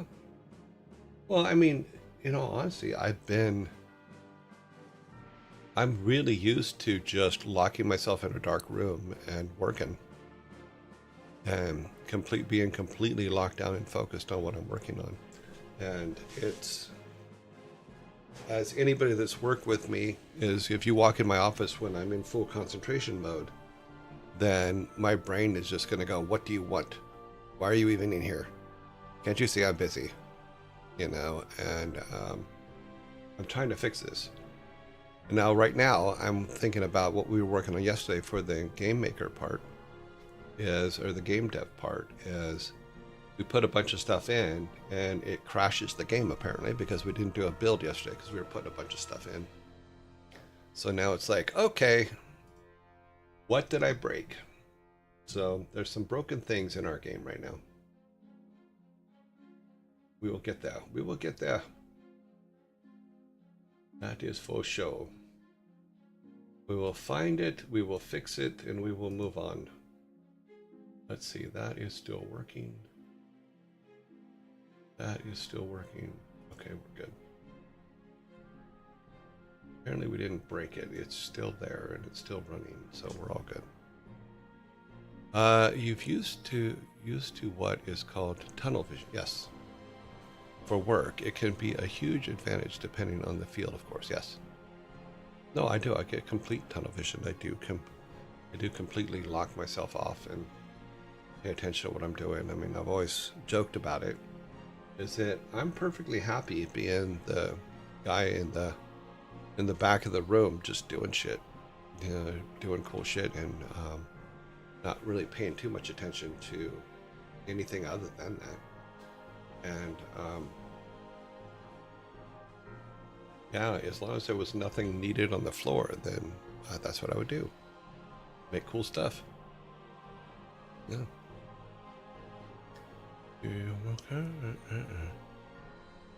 Oh, incoming ad breaks. What? I'm gonna have to look at that because it either I'm really not paying attention during the week or during the month, or we have way too many ad breaks. Normally you'd be the one making the shorts, not the one who's used to making the shorts.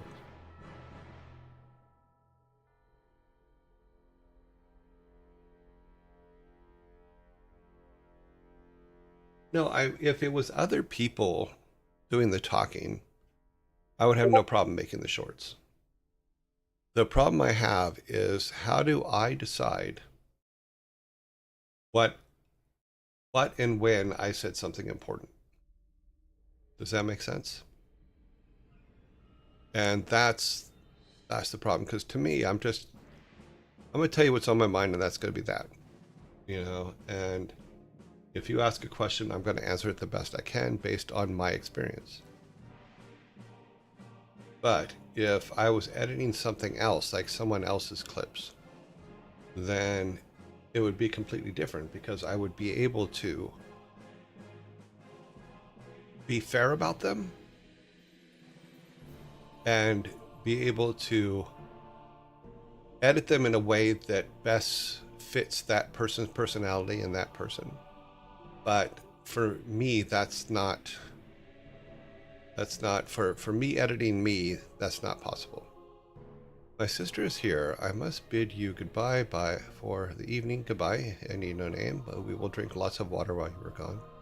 We're going to celebrate your mom's birthday. Cool. Was a few days ago, but we did it as a family. That's awesome. Twitch clips 3.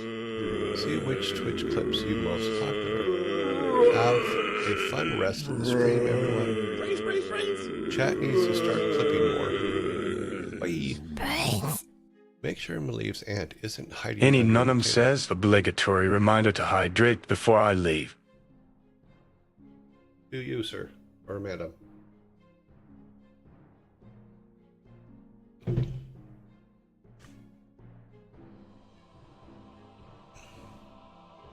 Sparta, don't grab your jerky in public.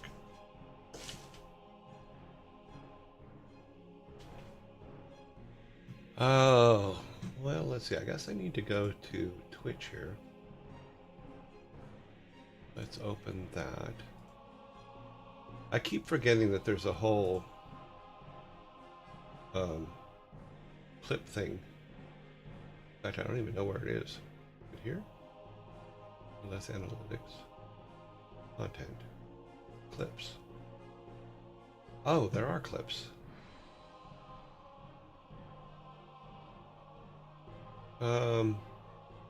Beans, the magical fruit.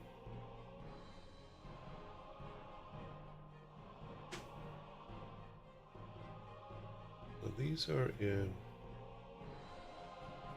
Earth. So there's a lot of clips here. What the hell? Let's see, filter, category clips, only featured clips. I don't know what that means. We'll have to look at it. Clips I've created, none. That's true. I can honestly say I've created no clips. Now there's some here from the 4th all the way back. Wow. All the way back to November. Oh, there's actually clips of the first day. That's funny.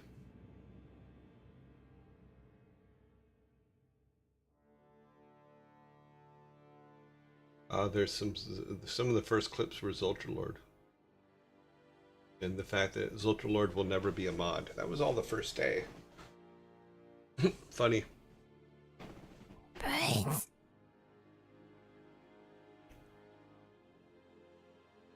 That should be finished, and they are. Yeah, so there are some clips here. I just haven't looked at any of them. I'm sorry, because it looks like you guys spent some time on them.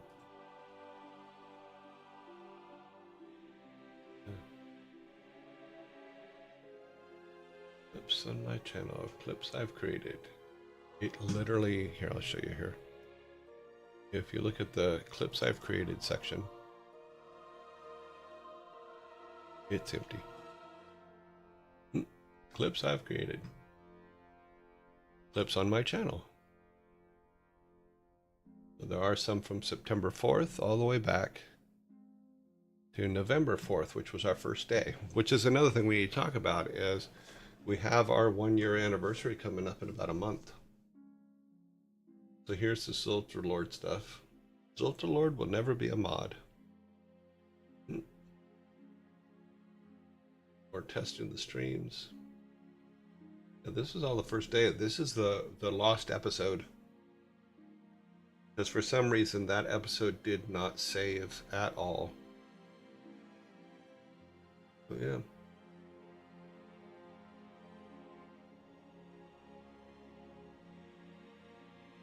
Too funny. Oh, didn't remember those were even there. But back to what I was saying. How? Oh, I don't know what that is.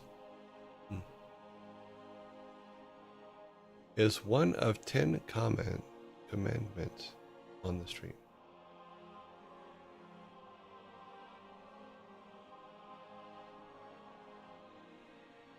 Yeah, what is? I missed whatever you were referencing there, Malieve. I think that the first commandment is don't mess with Malieve's fat ant.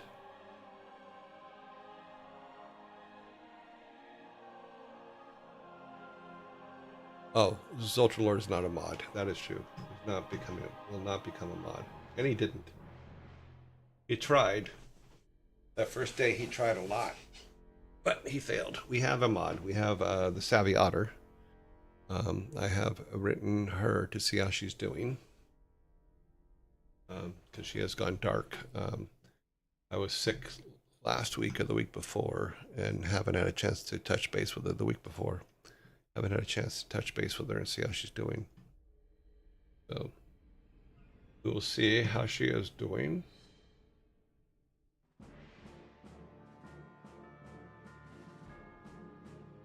Yeah, Zoltar Lord, he's earned a place in our heart, but without a doubt, will never be a mod ever. So if we look at, for those of you that are new, we do have our Zoltar Lord Club. And this is our Zoltar Lord area. So if you're a bad person and you're going to be kind of a dick in the chat, then we will bring out the Zoltar Lord Ritter, which Zoltar Lord Ritter rids your stream of unwanted pests. It can last up to 30 days, which if you get sprayed with the Zoltar Lord Ritter, it basically means that you will be... Oh, my music's suddenly cut off. Oh, because it's not on this screen. The screen is still an old screen. So this is, if this has to come out and you get sprayed with it, let's spray here, then you will be put in timeout for anywhere up to 1 to 30 days. If you come back and you're still kind of an ass, then you'll be the Zoltra Voltra, which means it will zap you and you will be banned. So that we have those, and that's what we created for Zoltar Lord. Are you planning on a special stream for your first anniversary? You know, you're the second person to ask. Someone asked that a week or so ago, and I don't know. I don't know what proper protocol is. So let me ask you guys this: what do you want? What would you want the stream to be for our 1 year anniversary of doing that? I want cake. Of course you do.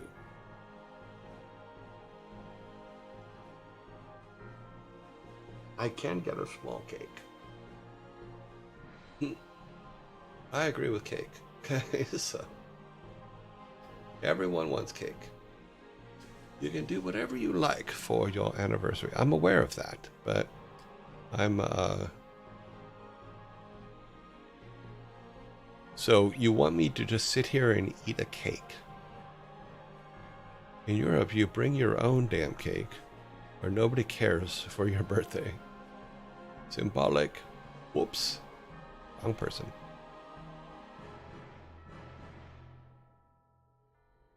Valhalla? What, so you want me to die? Go to Valhalla? Cakes with candles or traps.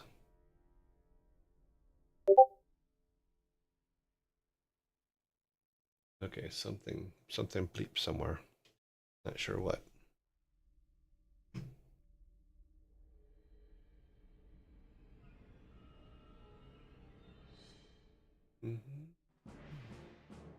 Not us.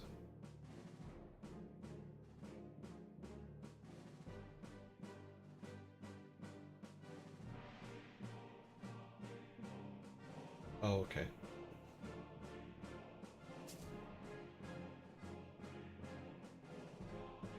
Oh, I guess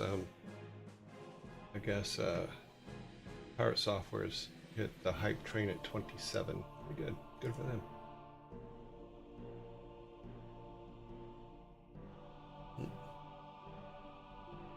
Okay. Hat tip. My neighbor brought me some cinnamon toast squares, and I was responding and accidentally responded here. Okay. That was nice of your neighbor. Actually, I've seen both ways. Put a neon light sign up. Where would I put a neon light sign? I mean, we have, like down here in the corner, we have our clock down there. Jokes aside, you could make it into a highlights stream where we go through some of the first and best moments, or you can create an open question on Discord and let the community have a couple weeks to think about it. We could do that. Then 1 week on votes, then 1 week on implementation. It would be great to reflect, but I feel like we do these in the chats like highlights. We need funny birthday cap, do we? 10-hour marathon of dad jokes. Oh my god, what? We would have to use all the dad jokes that we've done from the beginning. How many have we used from the beginning? I think we're in the... I think we've done over 4,000 dad jokes. Let's see if I can pull that up. Go down here to the original dad jokes. Actually, I think it would be in this one. Let's go. Come over here. Let's zoom out here. No, this isn't the original list. This one is only... This one's only about 1,000 of them.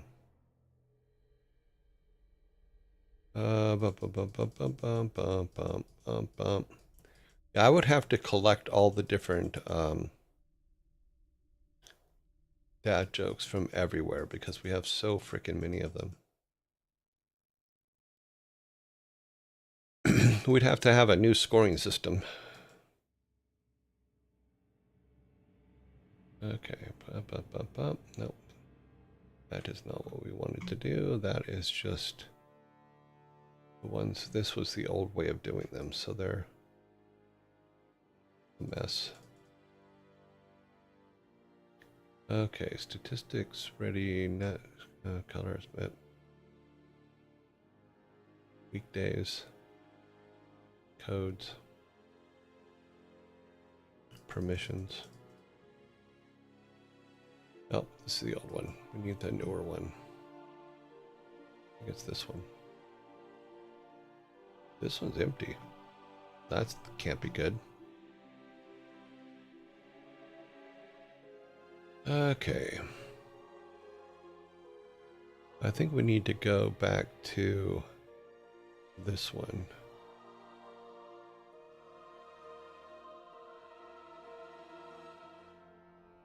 That's the old. Yeah, this one's really old. I think this was before we started keeping track of the dad jokes when we were still doing them in books. Because we did do that for a while. Albums, dates, or base jokes. Maybe that's it. The main, okay, yeah. Here is the one that has all of them.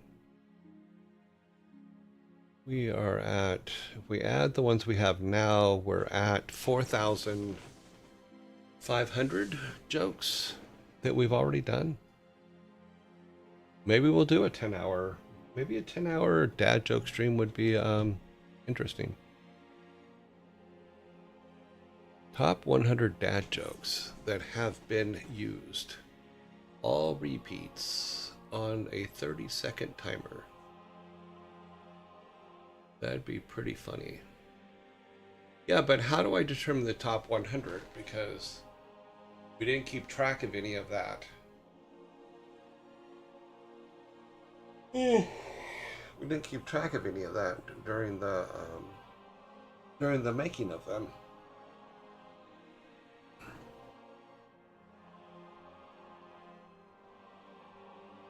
So we wouldn't know what the top 100 are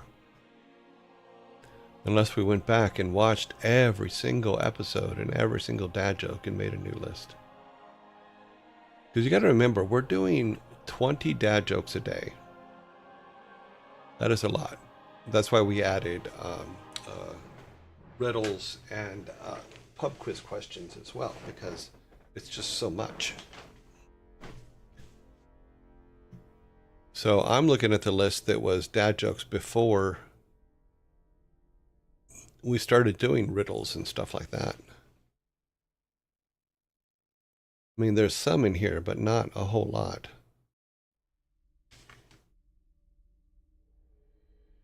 But there's going to be some that don't have a marking on it, like in this particular case. And these are all.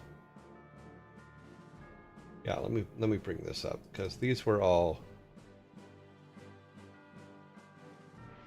ones that were done before. So if we look at the full list, so if we look all the way down, so let's go all the way down to the bottom of this. This doesn't include the ones from the last few months or the ones that are still coming. So this count here, we have 3,349, or basically, or 3,341 in here. If you found yourself inside a transparent plastic ball rolling down a hill, what sport would you be engaged in? And then you would be, you would be engaged in zorbing. But these were the, these are all of them. So if we go, I'd have to take this list, add it to the list we have now, which is another 2,000. So we'd have about 4,500 jokes, somewhere around there. And if we did we're going to do them all show, oh my God, that would just be a long time. So, why did Rudolph get a bad report card? Because he went down in history. What do you call a sleeping bull? A bulldozer. What is free but priceless and often unnoticed? What is free, priceless, and often unnoticed? Oxygen. So you can see where there's a lot of them. That's not even all of them.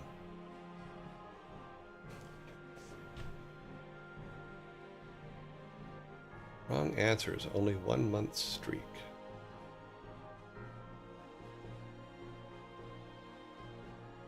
Well, we also have, there's quite a few people during the dad jokes that just do a Google search of them and throw the answer up. You know, and my point is that I want it to be something that's fun. And I actually enjoy the wrong answers more than I enjoy the real answer. That's why we invented the fork thing in the first place. I'm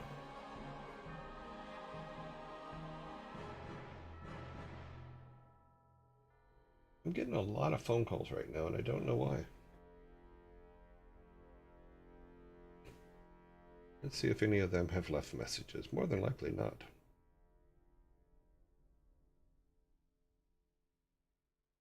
Apparently, someone feels like I need blue pills. That's funny. There's no messages.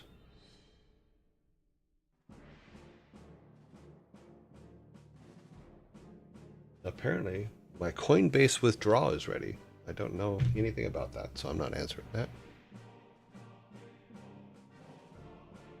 Ba, ba, ba, ba, ba, ba. Which odd number turns even once you remove one letter? 7. Yeah, we just did that one actually the other day too. I should have. That's why I thought it was a repeat, and it sure as hell is, because this one hasn't been used for a long time. So yeah, so I'm gonna have to build a very much final list of dad jokes and see what we can do about it. Because if we look at the current list, let me go over here. The current list has about 850 on it, of which we still have 500 of them to do. So we still have 5 weeks worth of jokes in there. And that includes the ones that you guys have submitted as well. In fact, if we would have done dad jokes today, one of them would have been one of the ones you guys submitted. Because all the jokes come up as a random.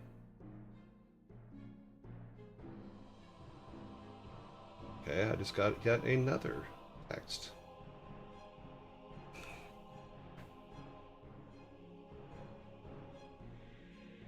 What's funny is yesterday we had a pub quiz question about the blanket thing, the big blankets, the 10 foot by 10 foot blankets. And the reason I bring it up is because every single ad I have gotten since then, because we did look it up because I had never heard of it before. Every single ad I got since then has been a blanket for the big blanket company. I'm like, what the hell, guys? I can't even talk about stuff or look stuff up for the show without being barraged by things for it. Okay, let's see. What are we at over here?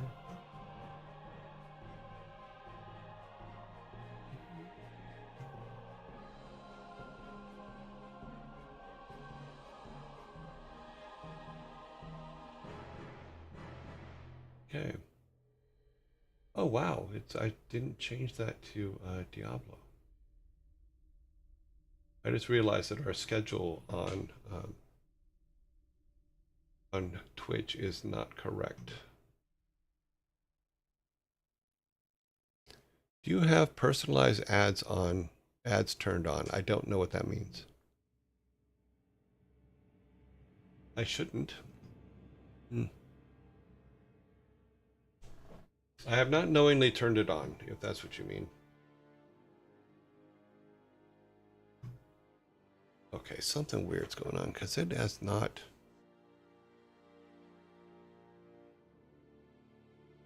It's supposed to be every 22 minutes. No, to the best of my knowledge, I do not have personal ads turned on, but I may.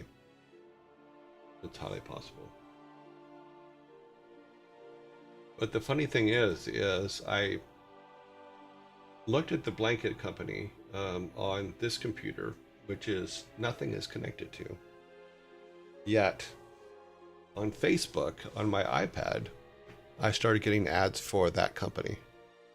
Like, every ad is for that company, for all their, not just their blankets, but also their snuggle ups and things like that. So it's kind of weird.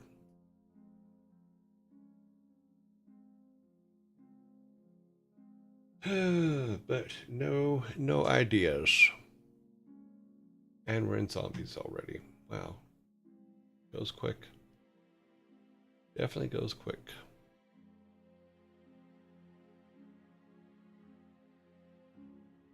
Okay, this says that there's 32 of you out there. So what happens if we edit this? I should not say Warcraft, I should just say Diablo.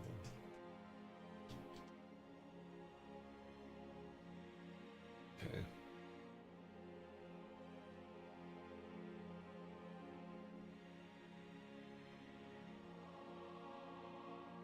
Oh, it's not letting me save it. Okay. Fine, get away.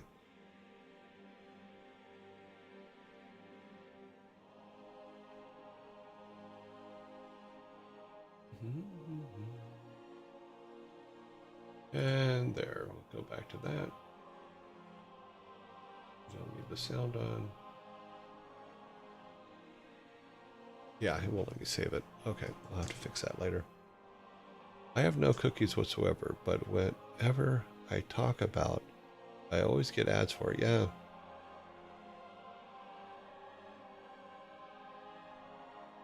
Well, my iPad does sit here while I'm talking to you guys. And that was something that we did talk about yesterday. I guess it glommed onto it and said, hey, he's talking about this. Let's go. He obviously wants a really big blanket. No, I don't.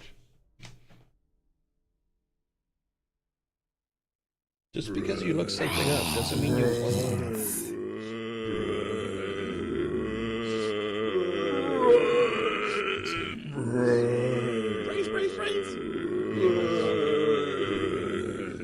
Brains.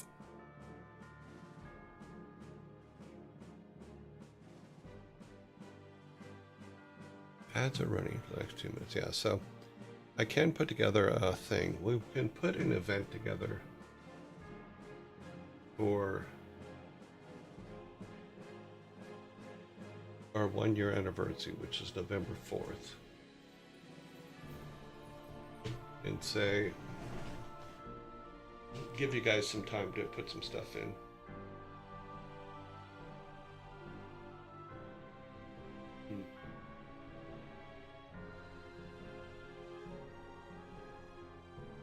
Yeah, we can do that. Go to Discord here.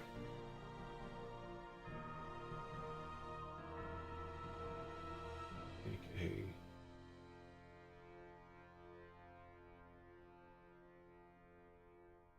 say under the last example was my wife has Faulty Towers on CD. Yep. So we watched the CDs, and at the end of it, I asked if she wanted to watch the interview with John Cleese. About 2 hours later, my YouTube feed was filled with John Cleese interviews. That's funny. You mean Mr. Cheese?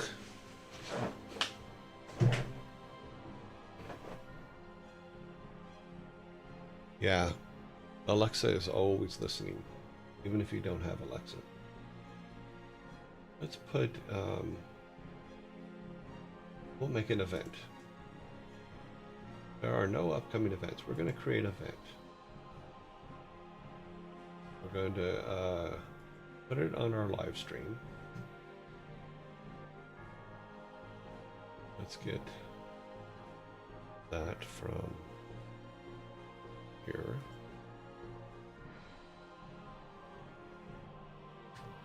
And copy that. Put it there for the location. We're going to set it for November 4th, which is a Monday. And it will be from 11. Right now, we'll just put our regular hours, 11 to 4. Does not repeat. Oh, well, we'll say repeats yearly. Oh, it doesn't have a repeat yearly. Oh, annually, November 4th. Okay, got it.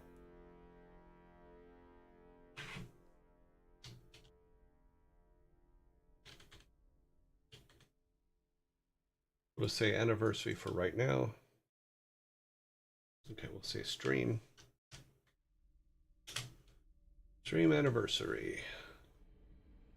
I don't have a cover image for it, so I will add that next. It won't let me do it next until I do a cover image. Okay.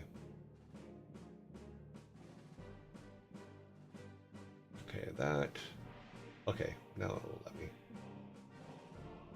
Let's go ahead and do that for now. Here's a review interview. Here's a preview. Okay, event, there is no preview. Create the event. That way we have an event. Share copy.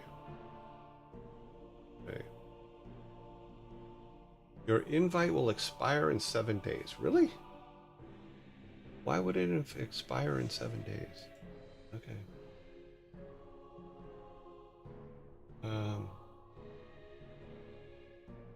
Okay, well. I think I've said it. An event. Yes, okay, it's on there. What's even more scary? I know, but she doesn't let me throw the Alexa out the window. Well, I don't have an Alexa. I have my iPad. And to the best of my knowledge, it isn't even on. So, but, I know. If you don't speak the things out loud and only think about them, and then they appear and you, yeah, that is a problem. I don't think they've got the brain scanning technology yet. Unless you are in close proximity to the Eiffel Tower. I don't know. Funny. So right now we do in our Discord, we have an event set up, but I have to add some stuff to it.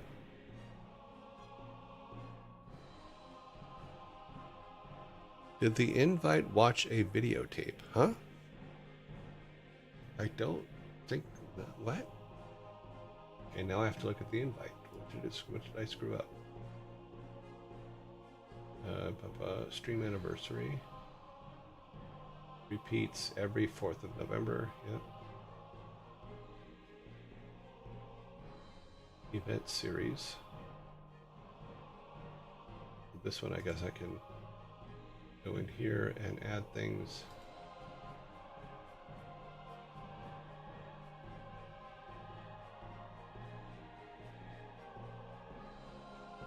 Edit event. Yeah, we'll do that because we'll have to make some anniversary art or something. Okay, well, it's there. I don't know why it's expires in 7 days. I don't know why it expires in 7 days. I didn't put an expiration date on it. Let's see, share. Edit event link. No limit.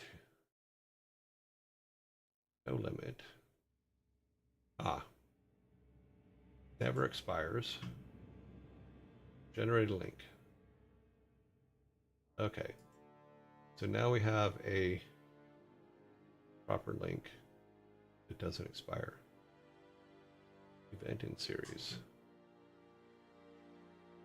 Okay, so there's nothing in it yet, but there, at least we have a copy of it, and it's supposed to be a never expiring one. Let me put it up here so that I have it for later when I start setting stuff up for it.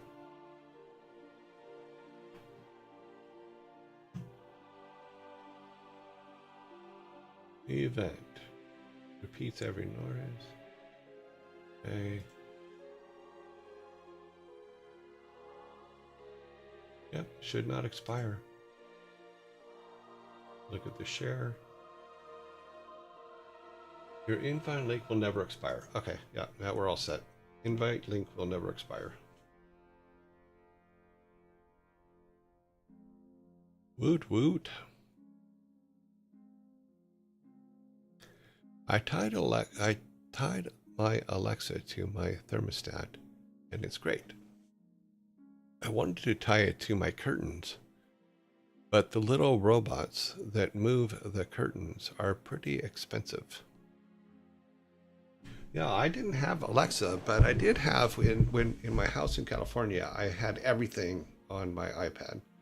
I could control all the rooms because I had all the rooms set to where You could turn rooms off. You know, it was great because you could only air condition the rooms you were in, which was great for California spending. But I could also run all the sprinklers in for the yard. I could run everything in the house. On my way home from work, I could set the temperature of the living room on my way home from work. I could set the temperature of the pool on the way home from work if I wanted to go swimming when I got home. You know, I really enjoyed it, you know, having all that automation done. You know, I don't have it here because this technically isn't my house. I'm renting this right now. Well, my mower apparently can be attached to that kind of thing. So the mower here, the new one that I just put in Chomps. But I really like that mower. Every Saturday he goes out there and mows the lawn. I don't have to do shit. You know, but I do, when he is running, I do put his eyes up on my iPad so I can watch where he's at and what he's doing. Because you have to be safe and sane, so to speak. You know, and yes, your robot is out there doing a job, but by the same token, there's animals in the area, there's kids in the area, all that kind of stuff. So it's only responsible to monitor it while it's doing it.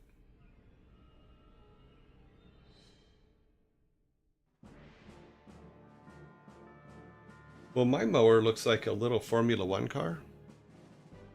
So I was going to paint it up like a Formula One car. It would be funny. I just have to pick a team, so. How do you open a door with a poster across it? Okay, I missed something. I know Arts and Crafts stream where they attach the mohawk to the mower. Okay, I can see that. I've also seen people that put cardboard cutouts of themselves on the mower so it looks like they're mowing the lawns. That cracked me up. I ain't leaving mohawk idea behind. Do you have leaves at your residence? No, I do not.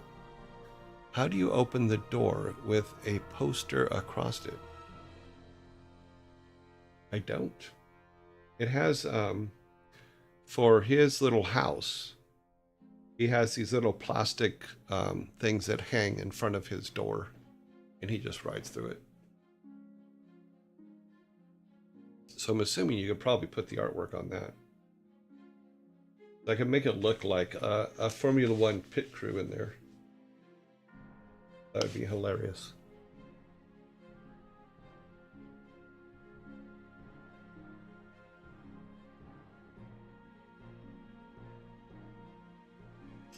That would be hilarious. I think he means the poster behind you. I have no posters. I think they are talking about the door behind. Oh, that. Oh, how do I open that door? Because that slides back and forth. So the door can be opened. Here, I'll show you.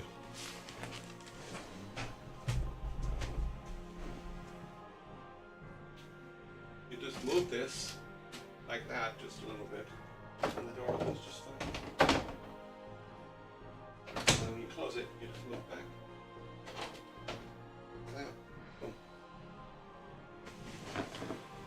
It's also a way you can tell if someone's been in your house and they've opened that door, because they will not move it back. It is bigger than the door, yes. It's a closet, yes. It is a closet. I do have a picture now to put down here. In fact, let me go get it real quick. Hang on.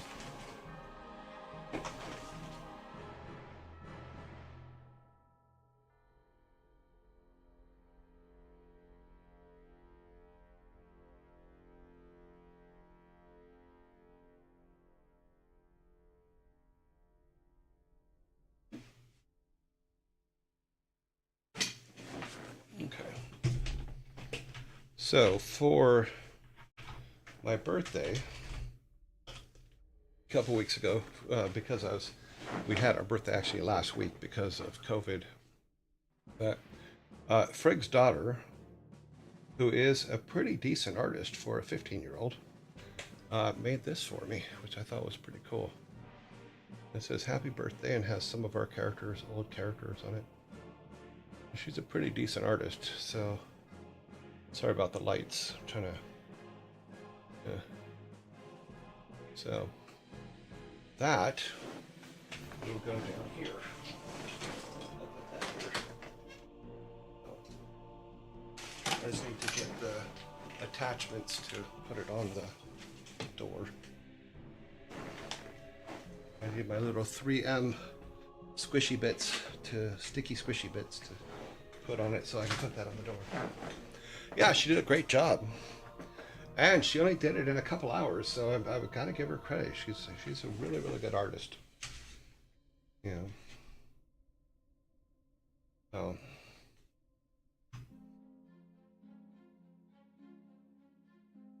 Yeah, so she did a zombie picture too, but she won't give it to me.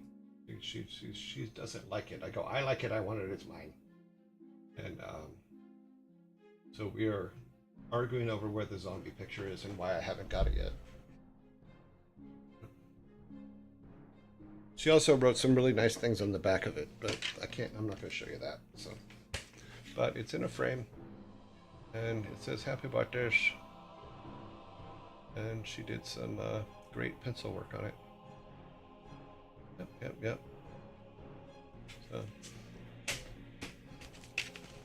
she's very, very, very good artist. And she's probably listening out there, and I'll say, I just talked about you, so there. Yep.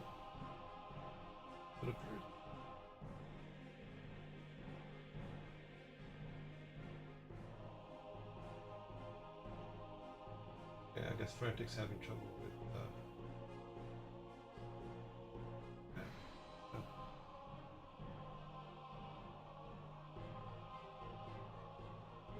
You're showing with his iPad, yeah.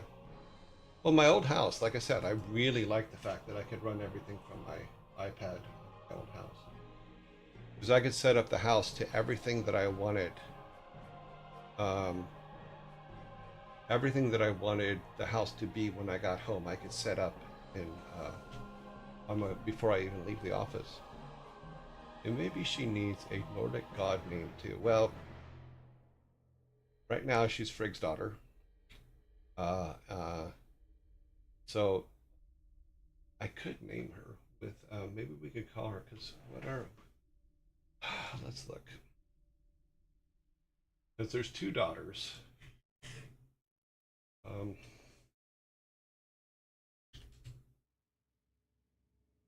You spell daughter, okay. As Hella, the daughter. Okay. Who are?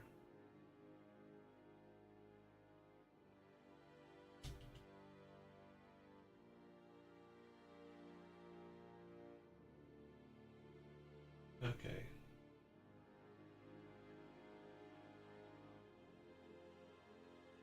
Okay, this is just Frigga's thing.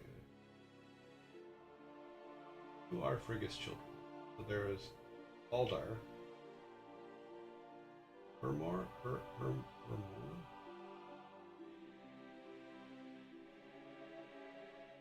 the blind god, messengers of God, and also considered her sons Odin.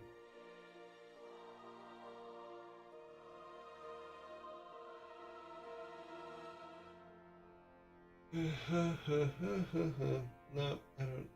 Yeah. Parents, blah blah blah. Place of origin, Asgard. Yeah, so I'm not seeing any. The only name that's coming up is Angela, but that's from the comic book. It's not from the original.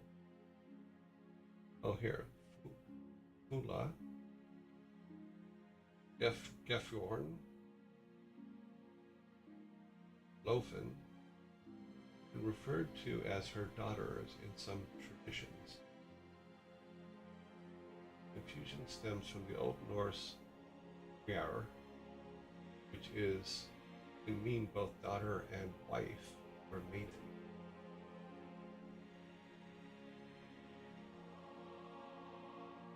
So we'll learn Hodor. Hodor.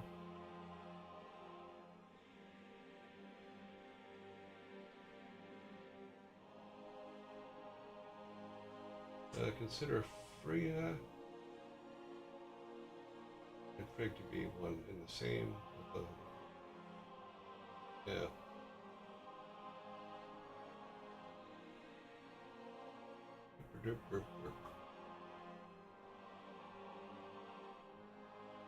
Yeah, so there's not two. She didn't have two girls. Like she said, she had two boys and a girl. And Hairmore, I'm not sure how that's pronounced, but I don't think it's how it's pronounced.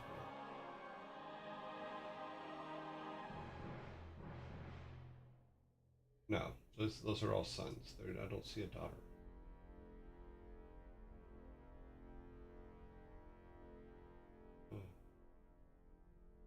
Yep. Oh well.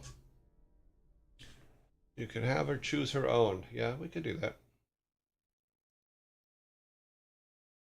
Maybe there's another name that she'd like. Yeah, I could ask her. I'll see her tonight, so doing a dinner for Frigg for her birthday. Right.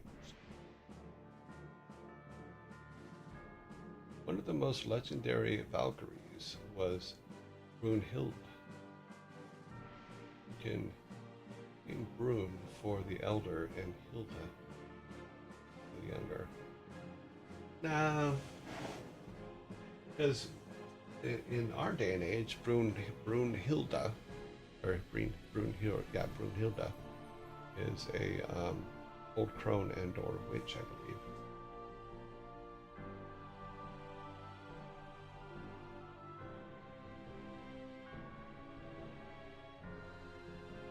Now they're getting into the whole argument about is Hela the daughter of Frigga? Hela was one of 3 children born of Loki, not Frigga. Okay. So Hel, Loki's kid.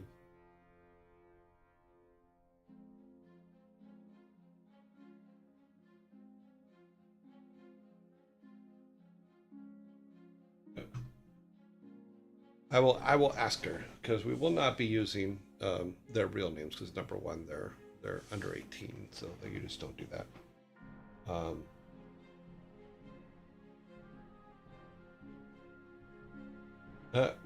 Is true. There is a definite big German lady vibe to Brumhilda. Is stream timer wrong?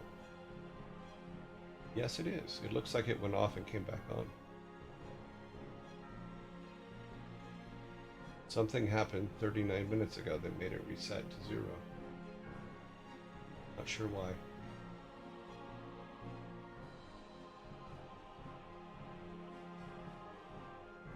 Biggie and Smalls, really?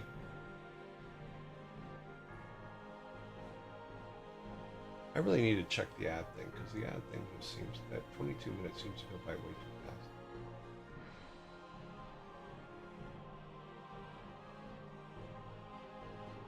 Is the inventory? No, that shouldn't have done. Interesting. Yeah, we have 1 hour and 45 minutes left for today.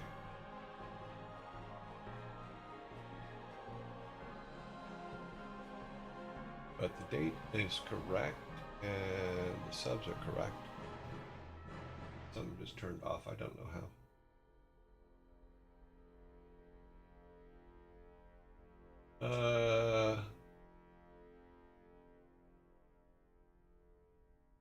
Okay. Frigga is known to have.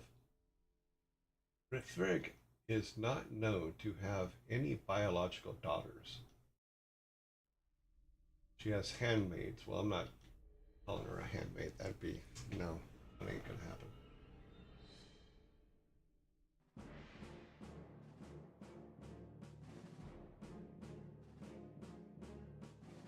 Sometimes described as Frigg's daughter or handmaid.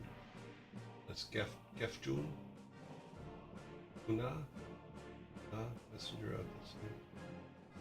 Here's Helene, an attendant. A Frigg, sometimes described as niece or handmaiden. Lufin, another handmaiden to Frigg. Yeah.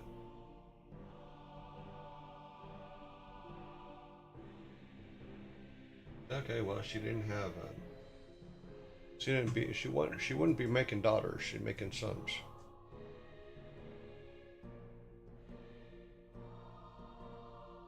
And zombies. Zombies. Why did that timer reset? Finish this. Let's see if this kills it. Why did that? The timer should not have reset.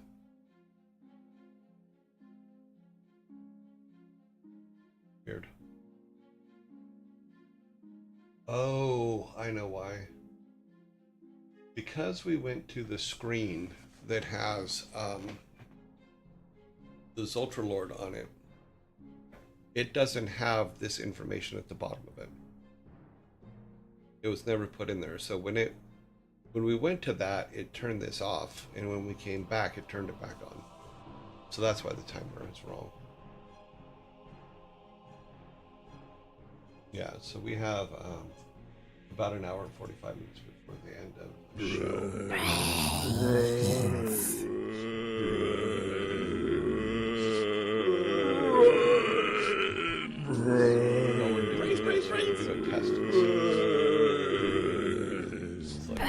Doing its thing. So if we do a test here, if we go to Zultralord spray, yeah, see it disappears, and then we come back.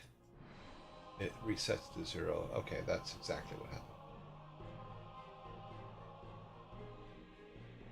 Yeah. That is good to know. So what we'll do is if we took, let's see, where is that? That is, let's take this, and we put it on the Zultralord Club. That will be correct. Now when we go back and forth, it will not change. Yep, fixed. Fixed it. Now we also have to take our zombies. No, we're not going to take the zombies over there. Because that actually, we have to change some code. Yeah. Oh, actually, no, we don't. Here, let's do this. Let's grab the zombies. Because I changed it all, so technically this should be fine. Go back to just me for now, and then after the zombie finishes in 49 seconds, we'll go back to that page and see if he disappears. I bend time, yes. Hello and welcome to the bending of time and space. The mighty Boosh. Actually, do we do dad jokes today? I mean, we could if you guys want to. We have about an hour. Let's see, 16 seconds for this. We could do dad jokes.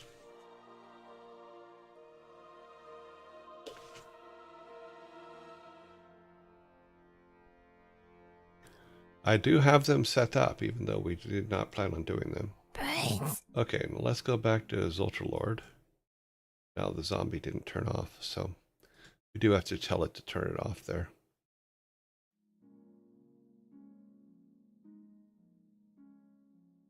You guys want to do dad jokes? We can. I do have some set up.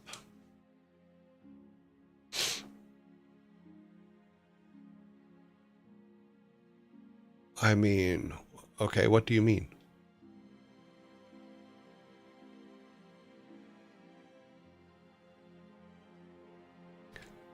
I see no enthusiasm from chat. Neither do I.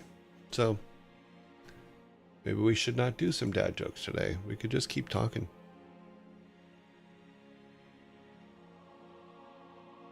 Because as soon as 4 o'clock hits, I have to run. I'm sorry, I'm deep inside. Okay, dead inside.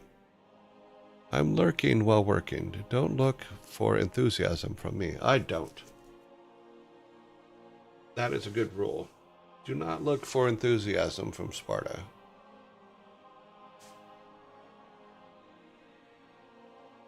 But you're alive outside, is he? Okay, we're not going to go to dad jokes. We're gonna, let's see. Frigg's mythology. Okay, so according to this, Frigg had no daughters.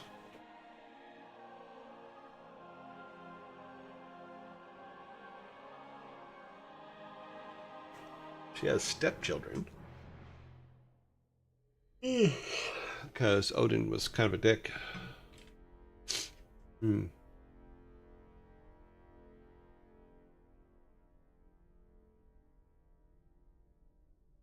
Now I feel roasted. Dead inside. Well roasted. Guess I'm a steak. Yes, you are.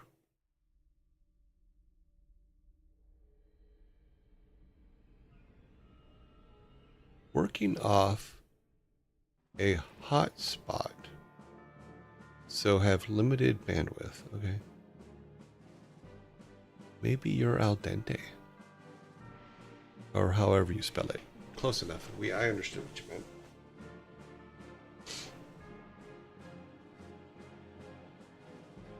So let's track rain real quick, see where we're at. It's funny because they keep putting up this thing about these big storms right now. But I go to look at them in Ventusky, and they're not that big at all. Precipitation.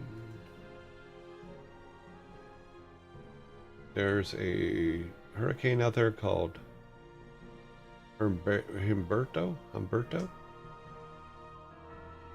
And then a thunderstorm that's over there by Cuba. But not a bunch of, and then Narda over in the west coast. None of them are tracking towards land though. Gabriel is up by Spain, it looks like.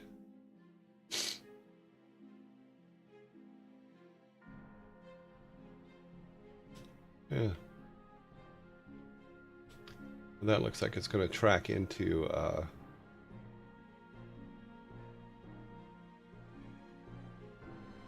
Lisbon. Or Lisboa? Lisboa? Or Lisbon?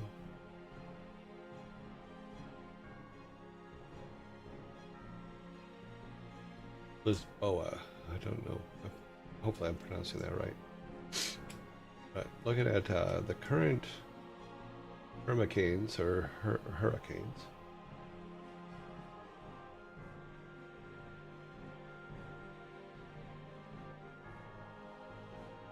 Okay, maybe or however you spell it. I'd rather be Al Pacino, but that ain't happening. We can do jokes and pray the announcement will make flocks gather around. Well, there's 34 of you out there. You just don't have that many questions. So that's okay. We can do some dad jokes. Let's go ahead and do them. Let's get our announcement is over here. Then you go to Discord's announcement page.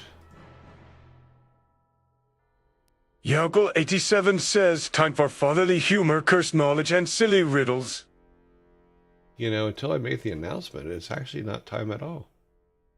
Wahaha.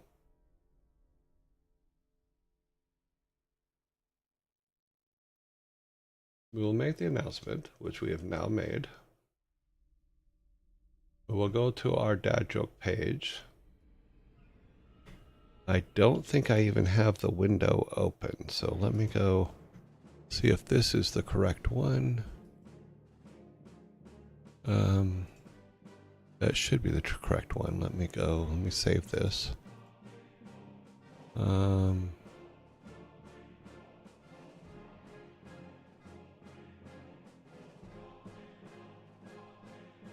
Let's do a save and then go to the proper.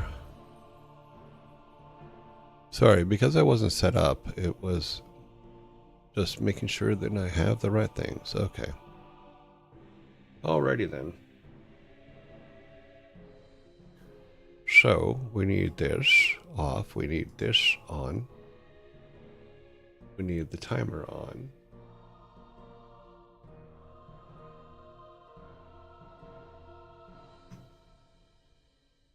Okay. Timer. Oh, that's not right. Need to make that smaller.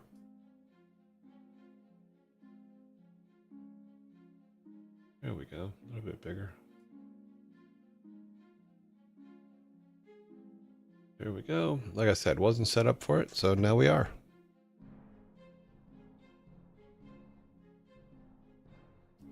Announcement worked. Yeah, 3 people left.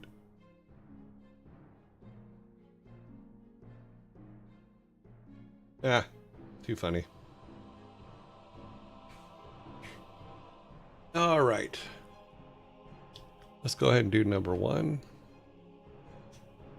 What animated Nickelodeon TV show featured Steve, Blue, Mr. Salt, Mr. Pepper, and a mailbox among other characters? Didn't even... the answer was already up there. So you are correct, Michelle. It is Blue's Clues. Blue's Clues.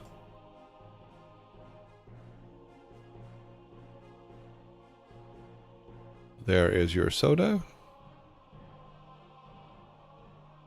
8 out of 10 cats does Taskmaster. I don't think they do, but it would be funny.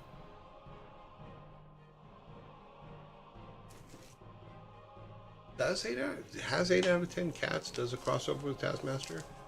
I know that some of the comedians have been on there and stuff like that, but it would be a funny gig, that's for sure. But without Sean Locke, yeah. Number 2. There's also not a Nickelodeon. There's no Nickelodeon in the UK. Some surprise dad jokes. I have been in and out of meetings as normal. That would be good. Jimmy Carr needs to go on Taskmaster. That would be funny. One too many dads in there. Yeah, maybe.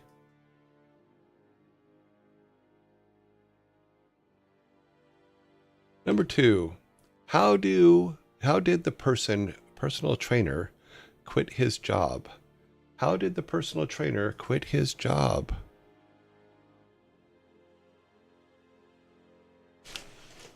Sorry, got an itchy ear.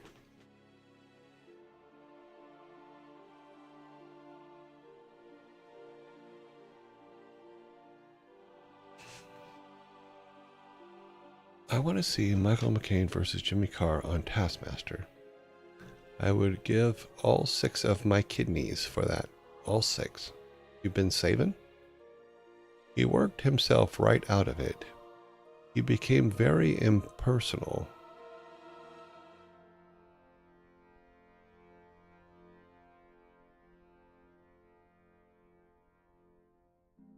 How did the personal trainer quit his job? 20 seconds. The weights were too heavy. He stumbled down the stairs after an epic leg day. So epic he could no longer bend his knees. He nailed his set. He drove away in a horseman. Not big enough. It looks like I'm getting my first can today. Let me put the can up and then you guys can get ready to roll your eyes because you're not going to like this answer at all because it's actually a good answer. So, how did the personal trainer quit his job? He gave a 2-week notice. He was too weak to continue. They gave a 2-week notice.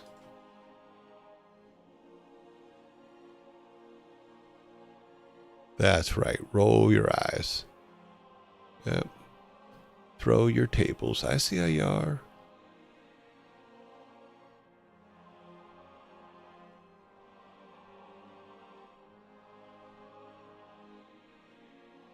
Wow.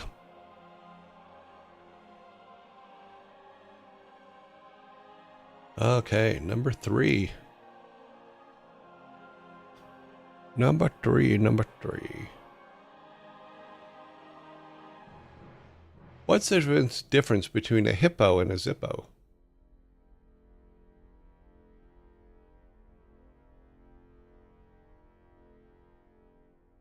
What is the difference between a hippo and a zippo?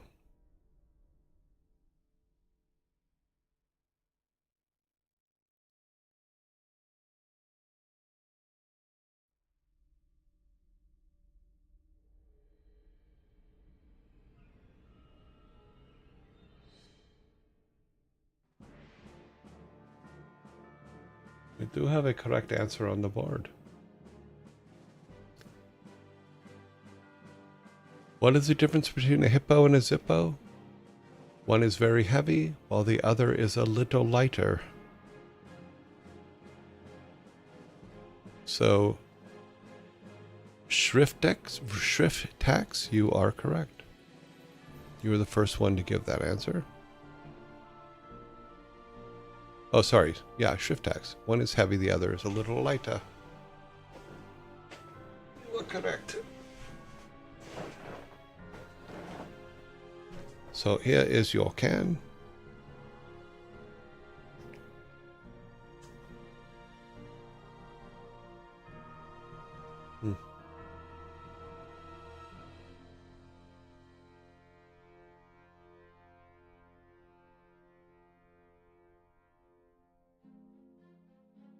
A hippo will light you up, and a zippo will light itself up. Is that your wrong answer only?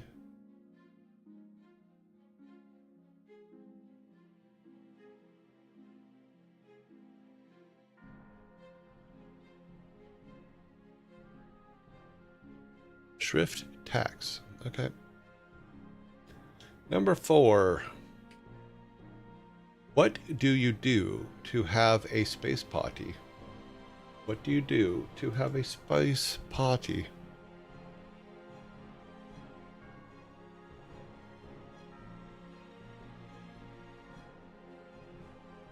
Get some jam and Michael Jordan.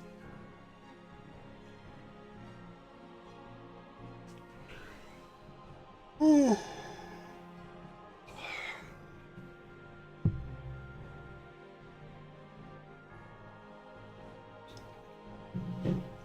We do have a correct answer on the board.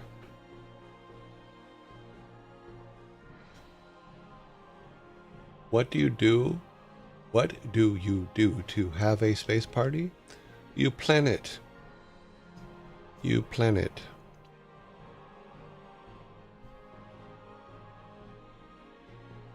As in, you make plans for it, but you use a planet.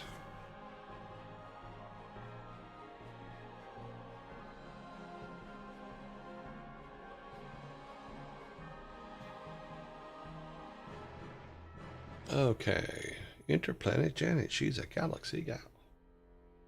Number 5. Why is sausage bad for you? Why is sausage bad for you?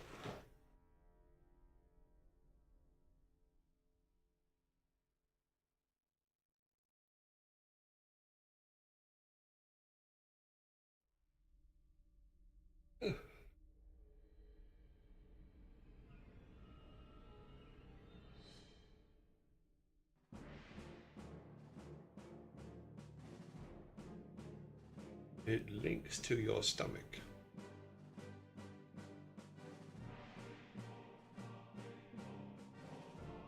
It brings out the worst in you.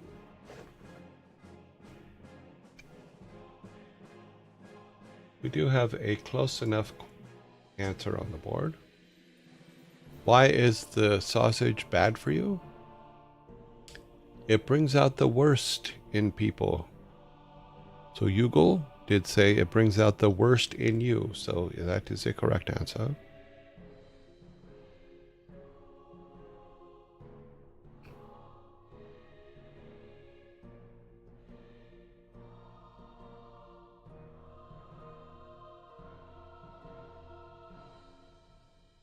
Number 6.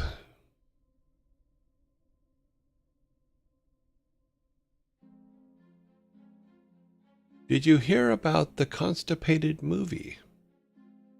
Did you hear about the constipated movie?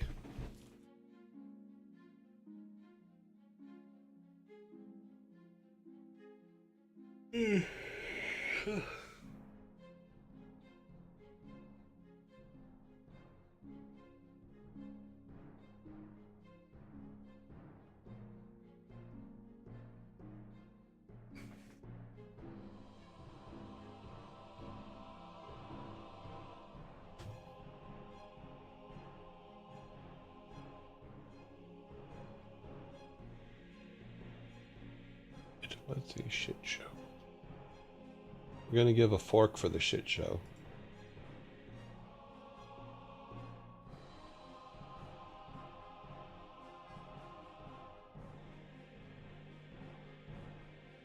We do have a pretty close answer.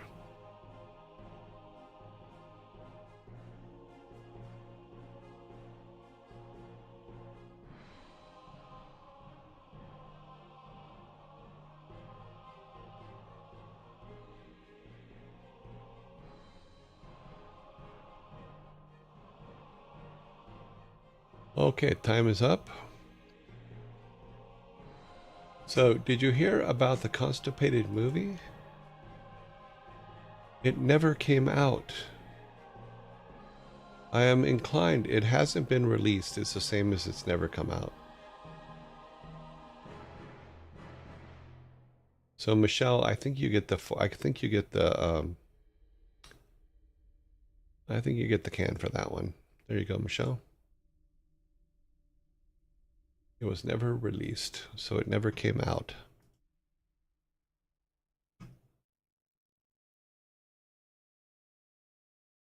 Okay. Number 7.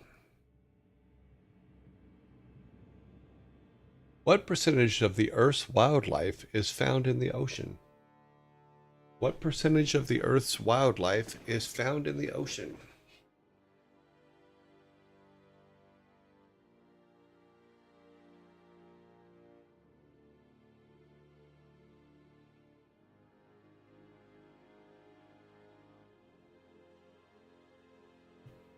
Mm-hmm.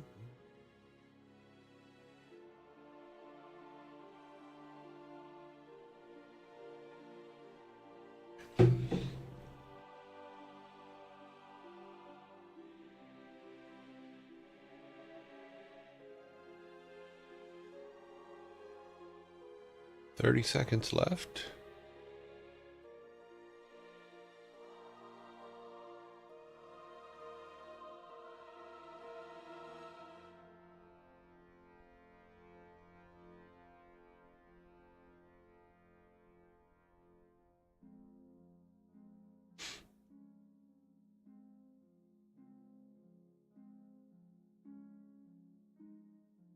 How close can it be? Pretty close.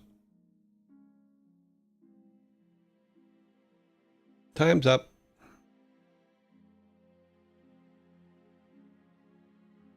You guys crack me up. What percentage of the Earth's wildlife is found in the ocean? 0.94, so 94%. You gave almost every single other answer except for 94. Yep, so look at me getting a can for the amount of animals in the ocean.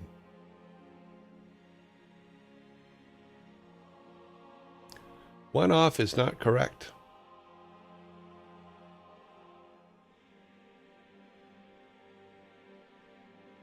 Wahaha.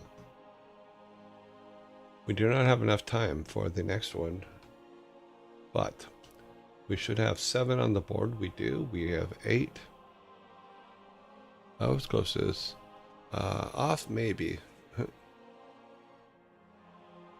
You were closest, but you went over. So if you were closer and was under, that would have been probably closest, but you weren't.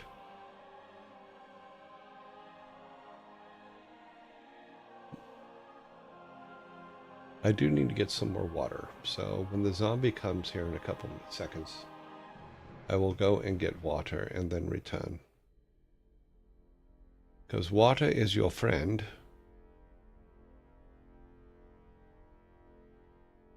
I will turn the microphone off, but I will leave the video on. Even under, I was close. Closest with 91. That makes it 95. Close, but no sig. No cigar. Zombies, do your thing. What are you waiting for? I don't understand this. This delay just is... It says they're coming. It's coming, they're coming, they're coming, they're coming, they're coming. The timer stops. And then it can sit there anywhere from 2 seconds to a minute before they actually come.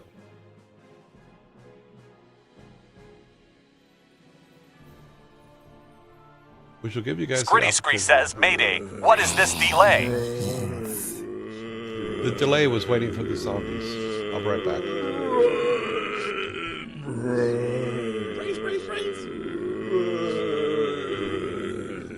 Brains.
Yeah, the blue timer got messed up.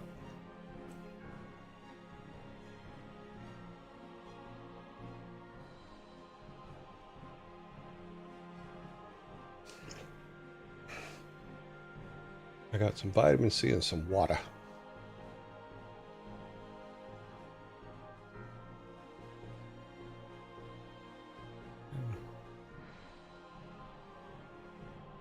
Timer seems off. The timer is off.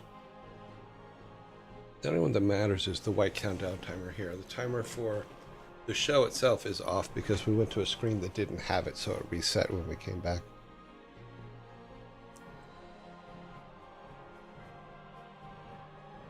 Why do I smell rotten flesh? Because there's zombies.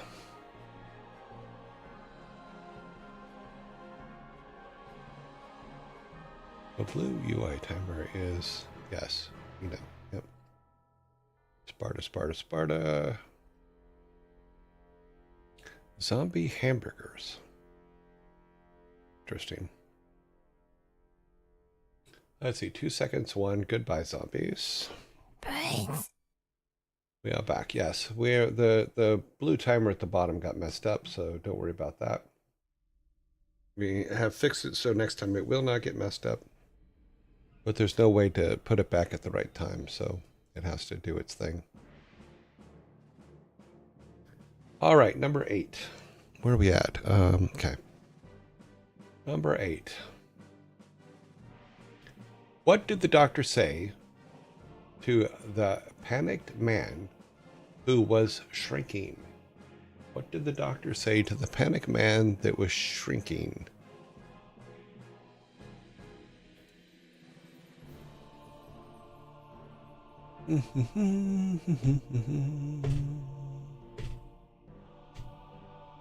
Don't worry, your problems will seem very small in a minute.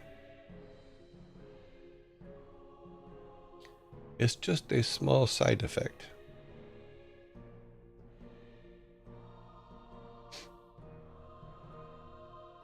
What did the doctor say to the panicked man who was shrinking? You will grow out of it. That's what you get for drinking Tylenol. Funny.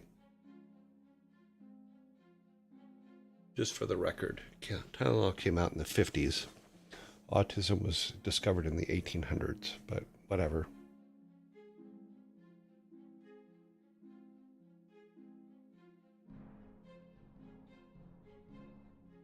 Now, I can fix things right away. You'll just have to be a little patient. That is, we're going to clear that. We're going to accept that answer because it is very close. What did the doctor say to the panicked man who was shrinking? Calm down. You'll have to be a little patient. So, Yugal, you are correct. Which gives you guys your first six-pack today.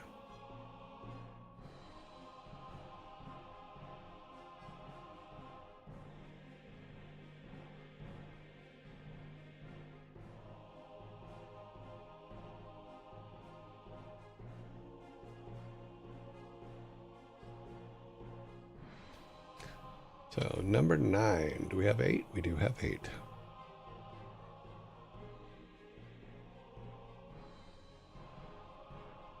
Ooh, okay. If justice is served cold, what would it be called if it were served warm? If justice was served cold, what would it be called if it was just served warm? Vengeance.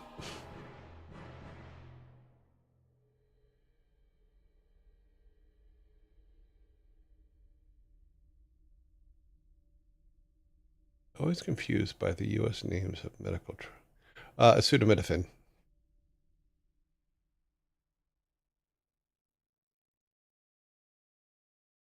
Yugal is correct.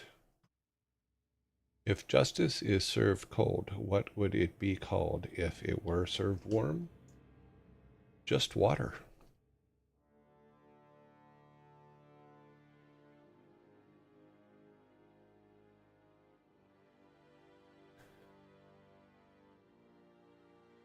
I believe Tylenol in the UK is called acetaminophen. Paracetamol is the other one. It's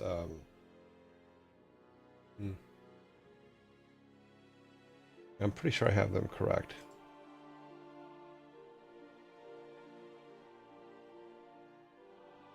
I think paracetamol is the other one, not Tylenol, but is it paracetamol? It might be. Acetaminophen versus paracetamol. Acetaminophen is Tylenol, and paracetamol is Panadol. So, no, paracetamol is not Tylenol. Acetaminophen is Tylenol. Paracetamol is Panadol. Two different things.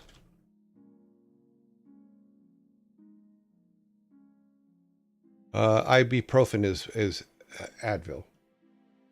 I'm pretty sure. Let's look. Boop, boop, boop, boop, boop. Yep, ibuprofen is Advil. Advil, ibuprofen.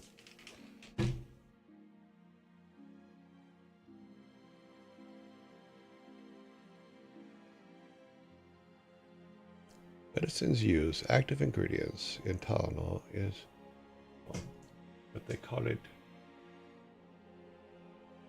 Here. According to the Googles, it has the same chemical compound as paracetamol, but it is actually a separate drug. Here, that's what it says on Google. The active ingredient in Tylenol is acetaminophen, which is the same chemical compound as paracetamol. So we're both right.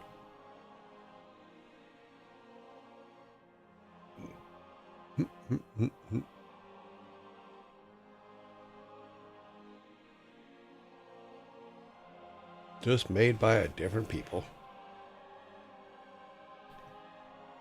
Okay, number 10. Number 10. Wait a minute. Oh, okay. Yeah, number 10. This was brought to you by Troy Tech. Why did the cheese go to the gym? Why did the cheese go to the gym? Troy Tech is not allowed to answer this question since he's the one that put it in there. But Sparta has answered it instantly. So, why did the cheese go to the gym? To get shredded. So, Sparta is correct, and so is Blaze, who just showed up.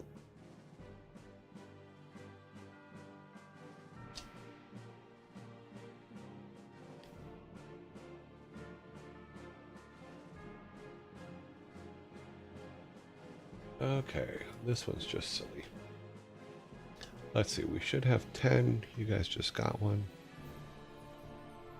Forgot to put it up. Okay. That should be 10. That is 10. Reset that. Why do chickens wear underwear on their heads? Why do chickens wear underwear on their heads? I expect Sparta to answer this.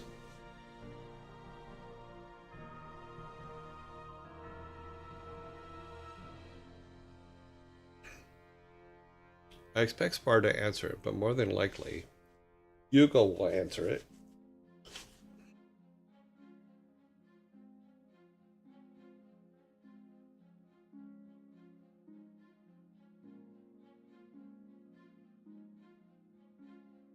Why do chickens wear underwear on their heads?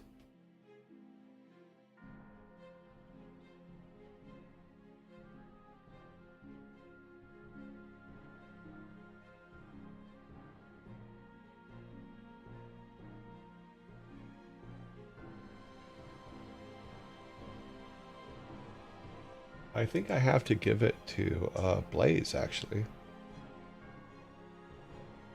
Google, your answer is correct as well. But Blaze was the first one to get the right concept. Why do chickens wear underwear on their heads? Because their pecker is on their face. So to hide their peckers would be correct. Would be the first correct. Hugo, yours would be the second correct.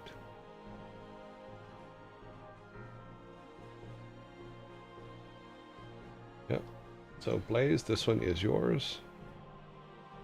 Come in, first thing you do is answer a pecker question. That makes sense. Yep.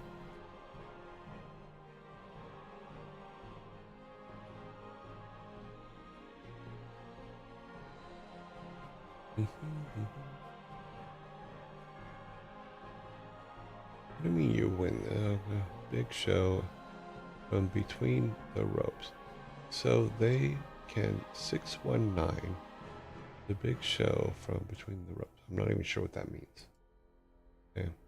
To be fair, I also answered the shredded cheese question. Sparta just beat me to it by a few seconds. Yeah, because he got there first.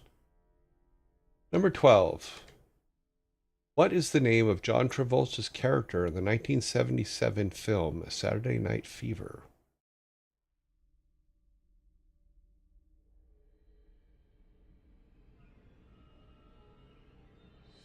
What is the name of John Travolta's character in the 1977 film The Saturday Night Fever? Jimmy Fallon. No.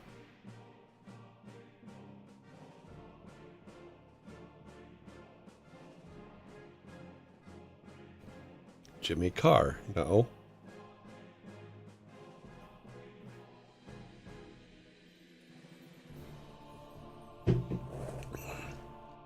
Tony Manero is the correct answer.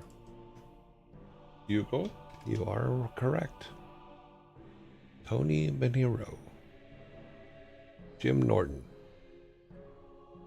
Jimmy the Rat. Jimmy Beaver. Wouldn't that be Jimmy Hunts of Beaver? There is your soda.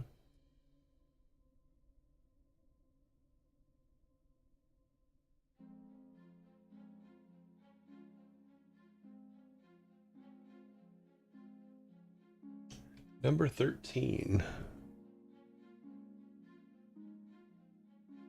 Jim Beaver is the actor that plays Bobby Singer in Supernatural.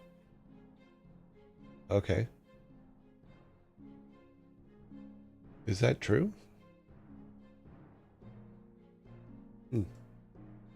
Number 13. Which U.S. president is estimated to have the highest IQ?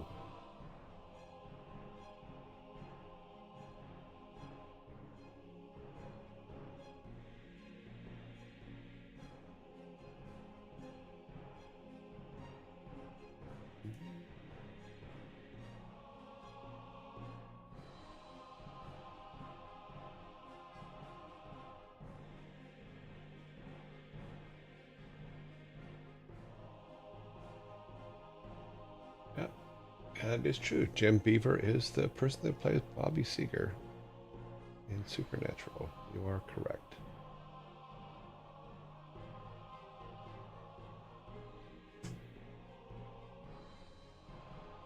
Woodrow Wilson. Nope. Trump. Nope.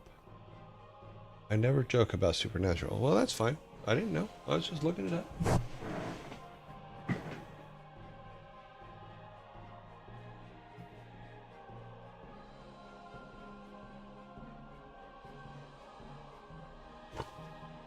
Nine seconds. John Adams.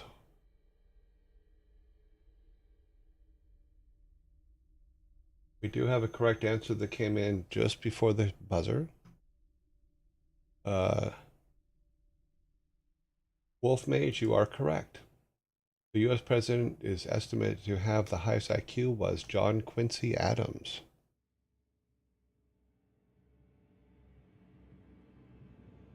Jefferson was a president. I believe Thomas Jefferson was a president.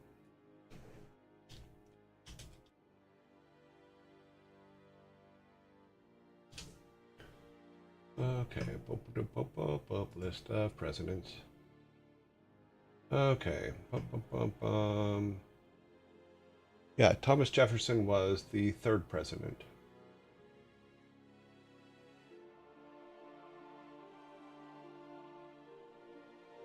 Yep. He was the third president after John Adams. And then John Quincy Adams was the sixth president. So there you go.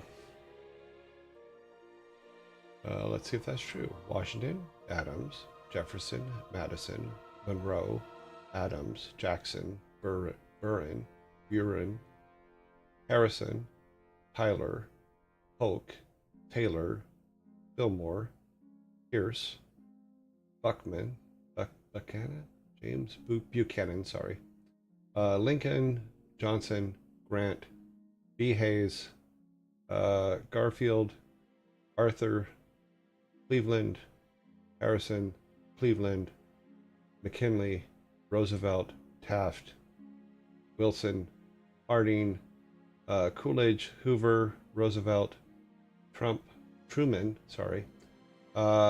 Eisenhower, Kennedy, Johnson, Nixon, Ford, Carter, Reagan, Bush 1, Clinton, Bush 2, Obama, Trump, Biden, Trump. There you go. Full list. Okay, so 10, 11, 12. We need to give you guys one more.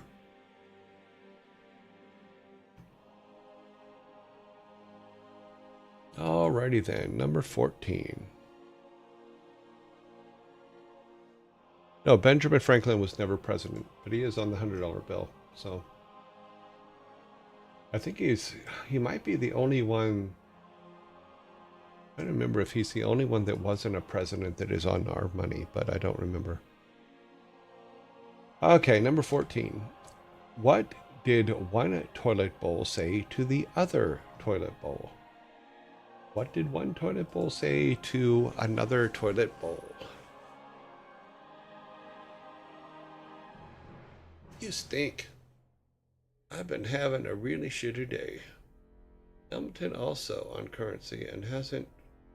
Was Hamilton on currency? What currency was Hamilton on? I don't remember seeing him on anything. Addressing, okay. I don't think Hamilton was on currency.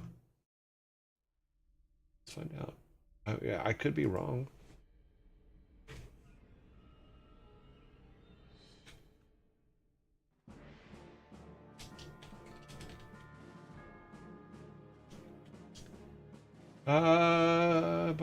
Portrait of Hamilton, currently used. The Federal Reserve note was introduced in 1928 series $10 bills. Okay, yeah, he was on the $10 bill. Yeah. Did not realize that. He's on the $10 bill. The correct answer has been given. Let me get the timer to stop. You guys are correct. Pause. Yeah, stopped it. Stopped it just in time. Let's see. What did one toilet bowl say to the other toilet bowl? You're looking flushed.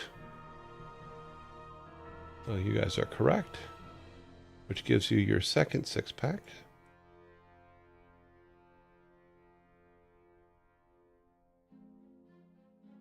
There you go.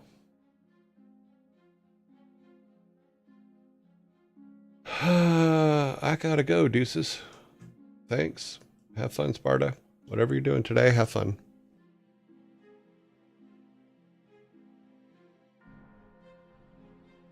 All right, number 15, 12, 13, 14 is correct, and one fork. Here we go. What's the best thing about gardening? What is the best thing about gardening?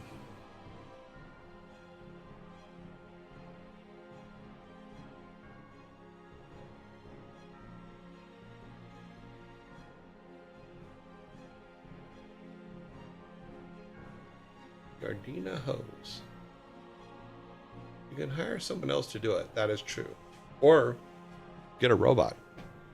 I highly suggest getting a robot. I love my lawnmower robot. You call the shoots.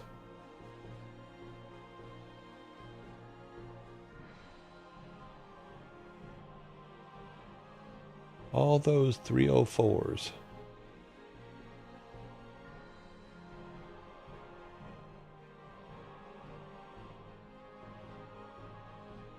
$20 seconds.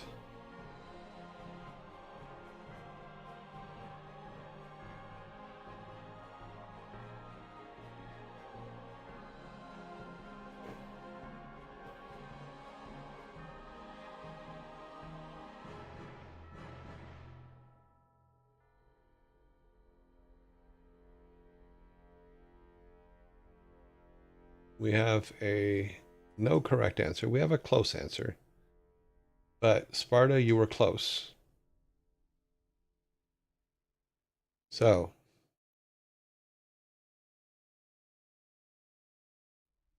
apparently this is a thing from what I've heard. I've never heard of it before. Okay, so what's the best thing about gardening? Getting down and dirty with your hose. You know, I guess I should, no, because you guys are like saying no, it's just all them hoes.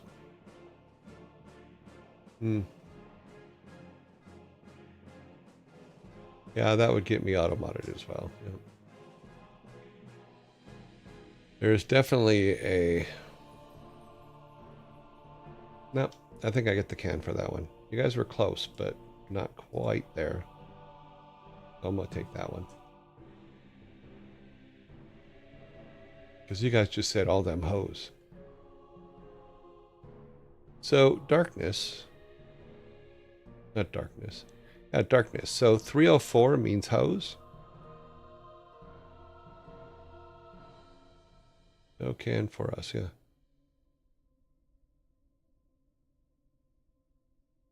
I'm going to allow darkness's thing because I didn't know that 304 meant hose.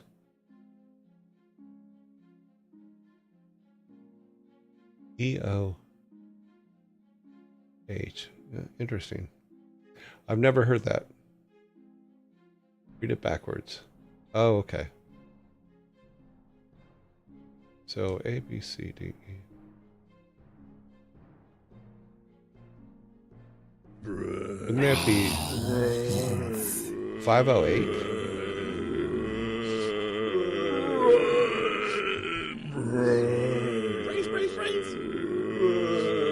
It's some kind of Brains. 1337 speed, so it's leet speak.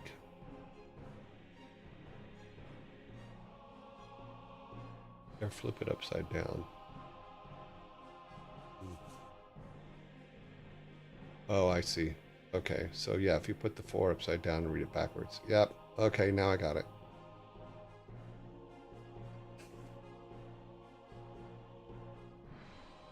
I still get the can. So ha. Because you got to get down and dirty with your hose to get the can. You can't just say them hose.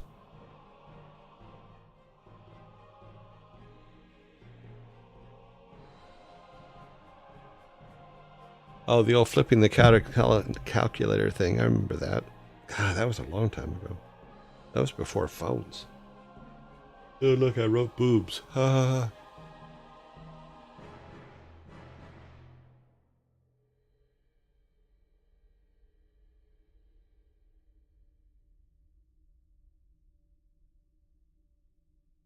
Yeah.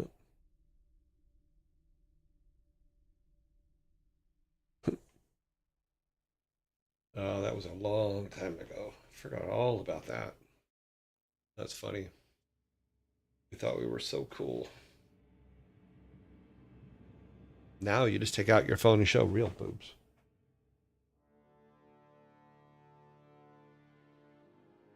Although I did show that the spelling of boobs is probably the most descriptive word ever.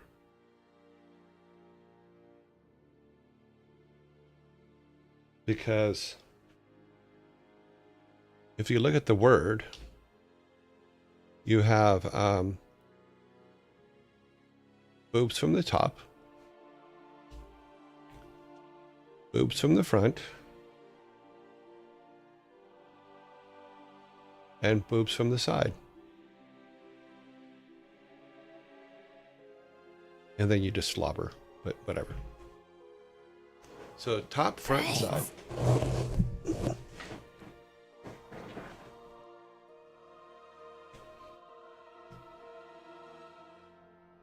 And it is a penadrome.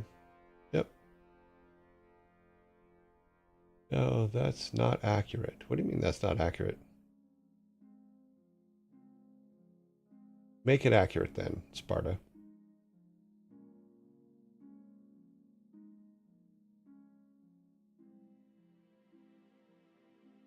Okay, you do have a point. What do you mean, what are you missing, Blaze? Well, I was writing that the word boobs is the most accurately descriptive word there is. Where you have, if you look at the letters in the word boobs, it's from the top, from the front, and from the side.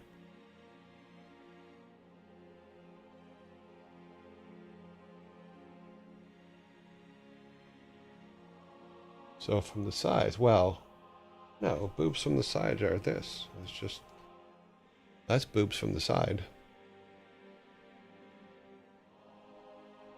So you have boobs from the top.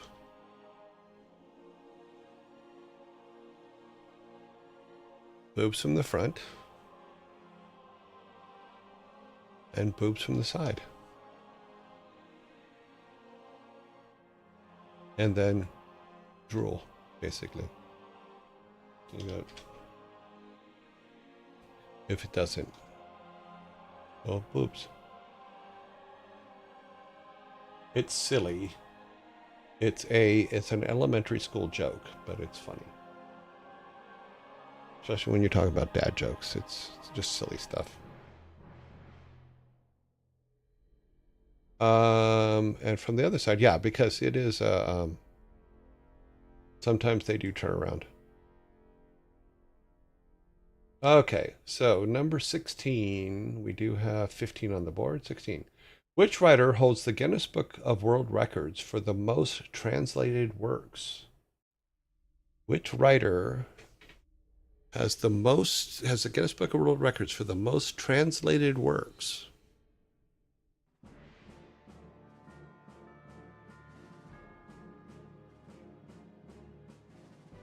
This one I did not know. I found this answer very fascinating.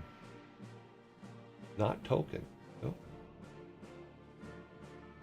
He didn't write a bunch of books. He only wrote like 5 or 10. Arthur C. Clarke. Nice try, but no. Share? What? No, books they wrote, not books they read. Erickson? No.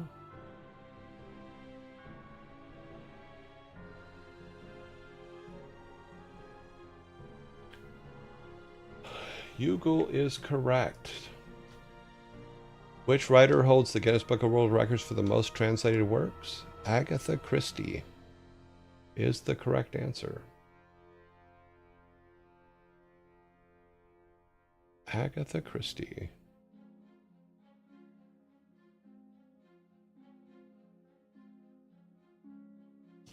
There you go.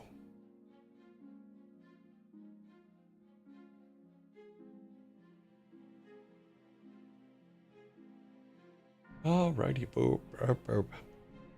Wasn't that it would have been my next? Okay. Astrid Lindgren.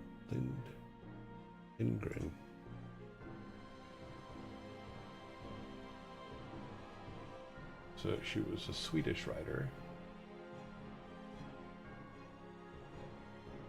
Oh, she wrote Pippi Longstocking. Okay. I know that book. I know those movies too. Yep. I don't know her other books, but I do know Pippi Longstocking. I know that there were a set of them from way back when. There was a set of movies done for Pippi Longstockings way long time ago. I think they were Italian made. I'm pretty sure. It's been a while. Okay, reset that.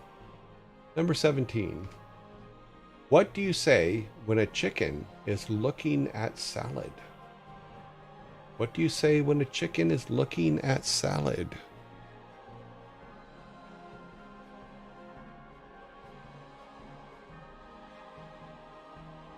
Water.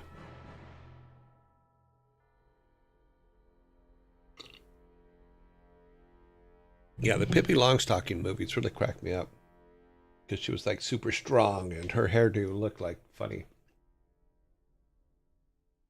And the actress, I don't know how they got her hair to stay up like that. I think they put metal coat hangers in it to make it stick up. I'm not sure.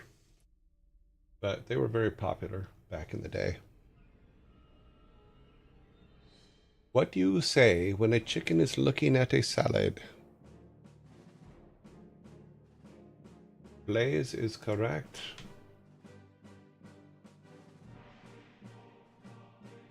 You say, chicken sees a salad. The chicken sees a salad, sees her salad, same thing. You are correct, Blaze. Oops. Put that up there. Go to number 18.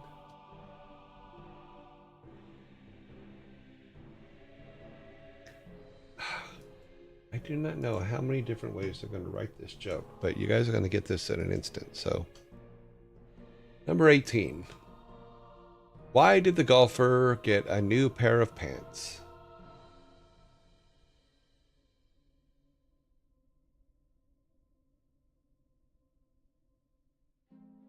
Why did the golfer get a new pair of pants?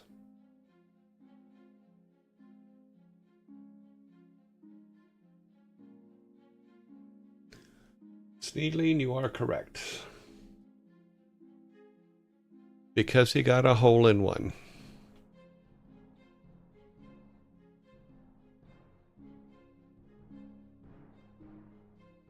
There are so many different versions of that joke. All right.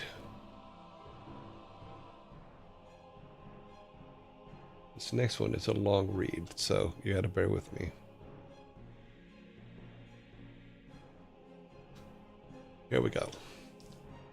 Why should you never take sides in an argument at the dinner table? Why should you never take sides in an argument at the dinner table?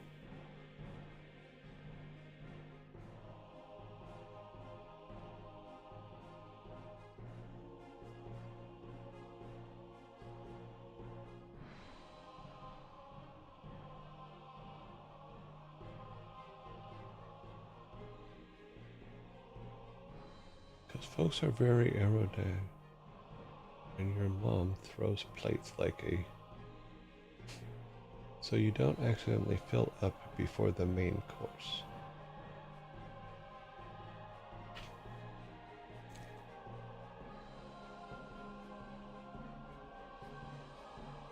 You won't have room for the main course.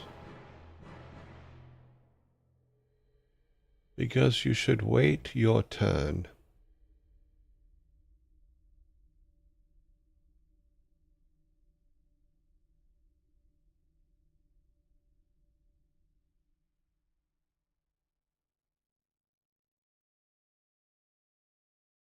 Time is almost up.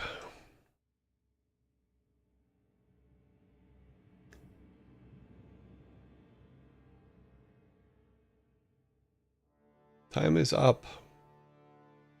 So, why should you never take sides in an argument at the dinner table?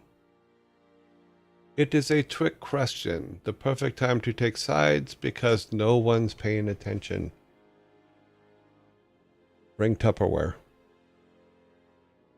The whole answer did not appear on here. That's not good. The full answer is trick question.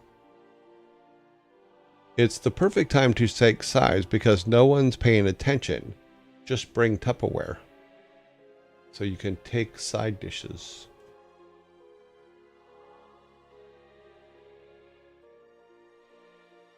You can just take the dish too. That's true.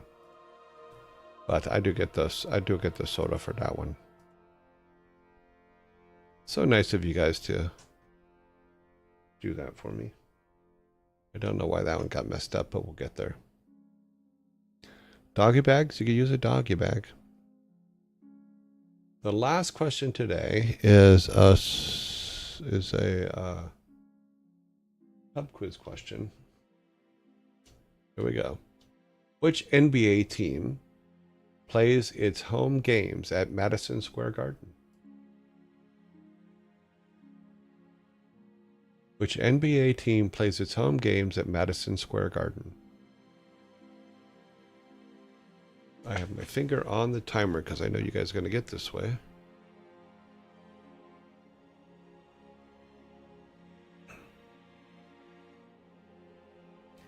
Give me the full name, Sneedling.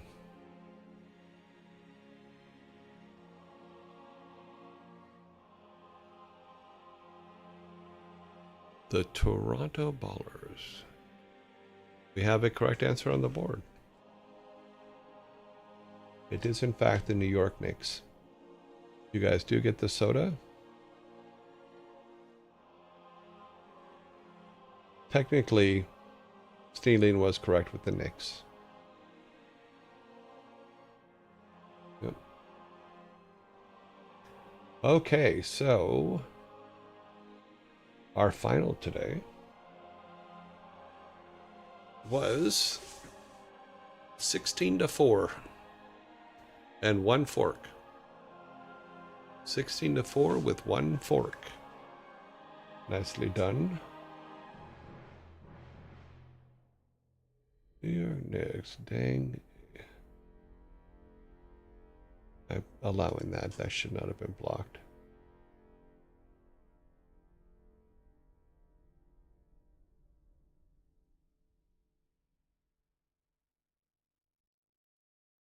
Who knows with U.S. sports teams are brought. New York Knicks have been around for a very, very long time, so your argument is not correct. All right, so I say 12, 16 to 4 with 1 fork. So let's bring the Vikings out to clean up.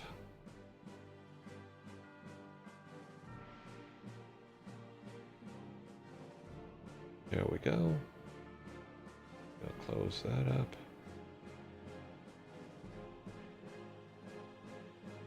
Now they will come over to my side and remove the cans from this side.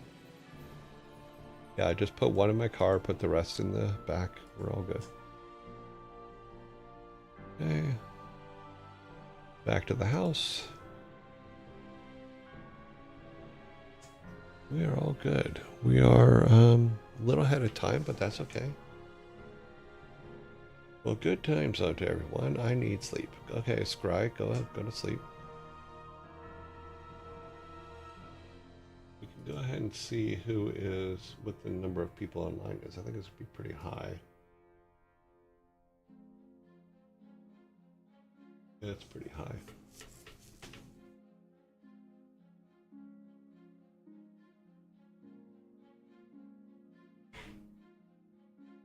Alrighty then. Let's go over here.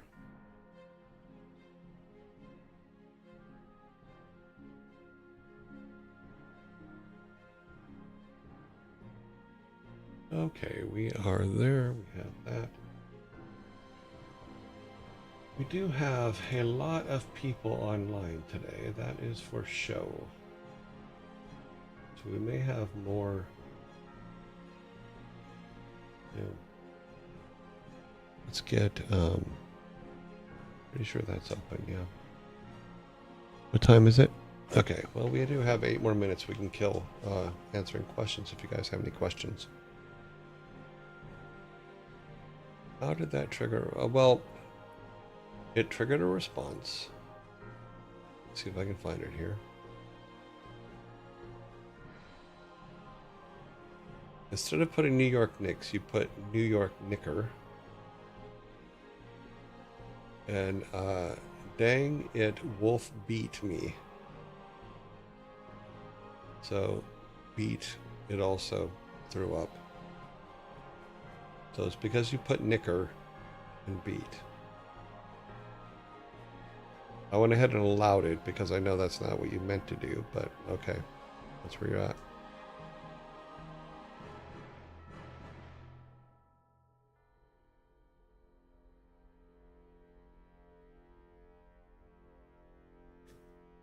It's not a valid guess, no. Nice try. Okay, let's see. Night, night, darkness, or sorry, scry. Let's go ahead and start collecting our names for today because it looks like there's quite a few. We'll see how we go. Let me pull this over here to our raid board and turn that on. We'll go ahead and start getting these in place. Okay, so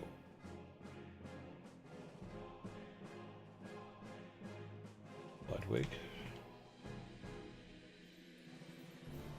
Admiral, Ensign, and so Pirate Software, that kid, SFOD,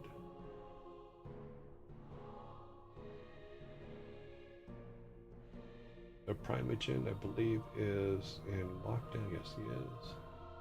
Ezekiel 3. Pizza Princess in lockdown. Sanctuary. Bob Ross is back. Haven't seen him for a couple days at least.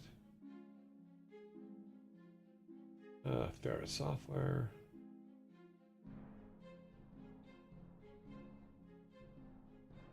Rishi, I believe. Okay, no, he's still around. Furball Farm.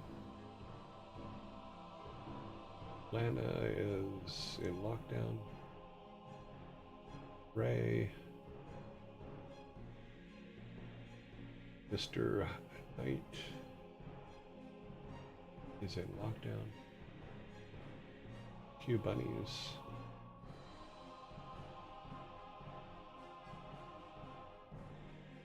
August Buns.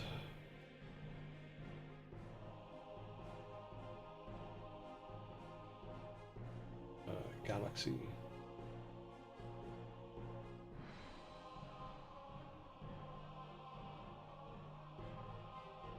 Rams Reef.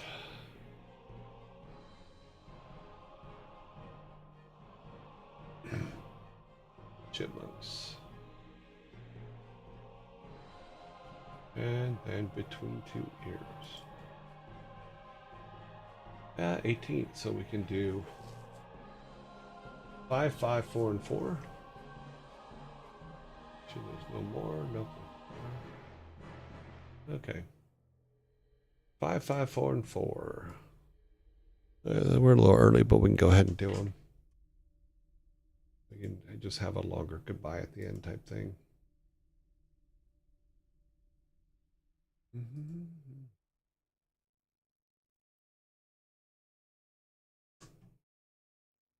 Let's go here, and then there, and then there, and do a new poll, round 1.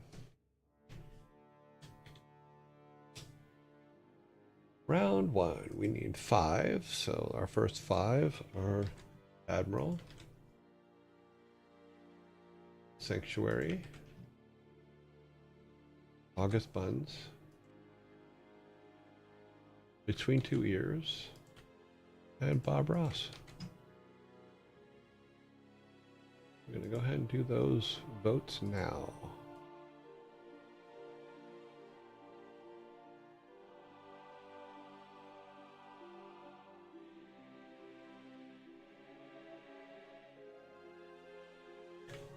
Okay.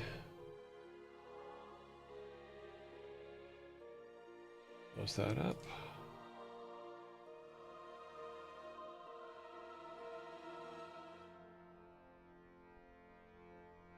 One, 2, 0, 0, 1, 0, 2. No, we'll do a little bit more Q&A. We're doing QA all day, so.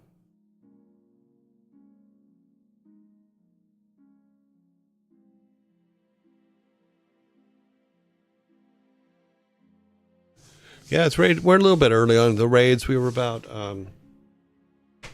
about 10 minutes early on the raids, but we can hold the last vote and talk a little bit more, and we can also just talk a little bit more here.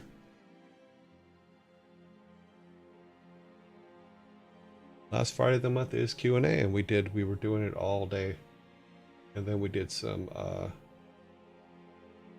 dad jokes just for fun while we were talking.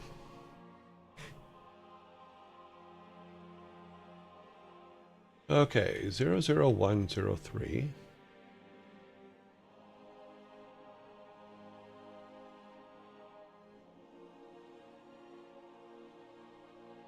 Dooba-dooba-dooba-doo.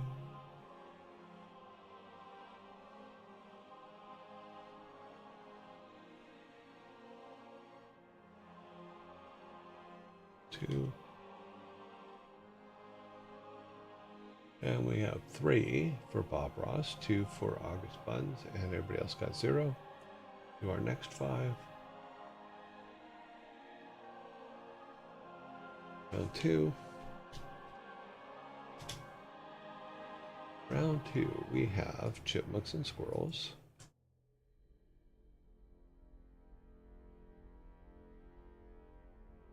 Asphod. Ezekiel. Ferret Software. Furball Farm. Okay, go ahead and do that. I will mark these off.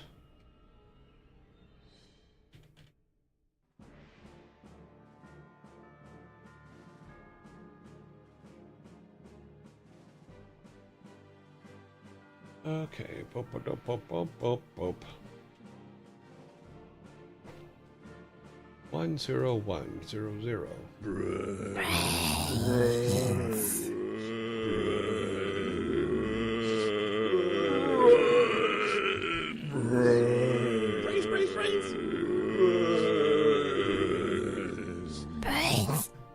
What was this?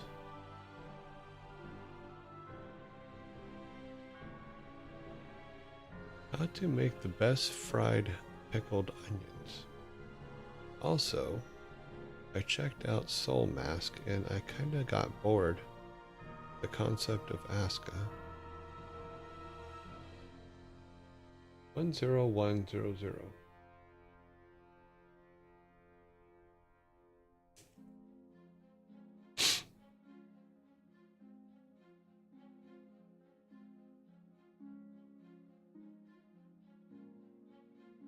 This week just disappeared. This week went by so fast. Okay, 2.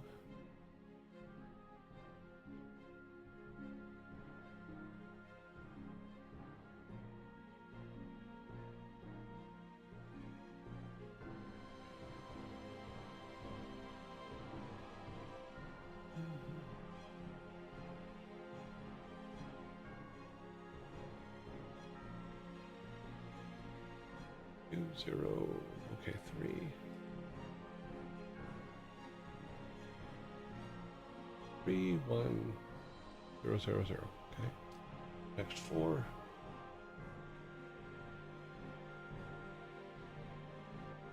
Round 3. Okay, we need Galaxy Queen cosplay. Insa. Christopher Reed. Alright, I said that wrong. Ludwig. 3, 4, and then Pirate Software. Start.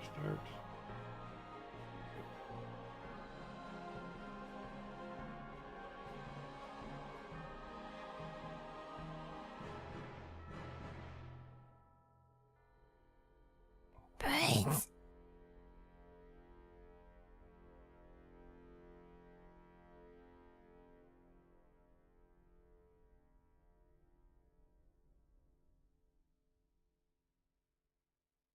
Oh, did I screw up? No, I didn't. Okay, we're good. Wait a minute. I screwed up. I put all 5, not 4. It should have been just the first 4. Oh well. It just means our last ones will have 3. 2, 1, 1, 0, 1. Okay.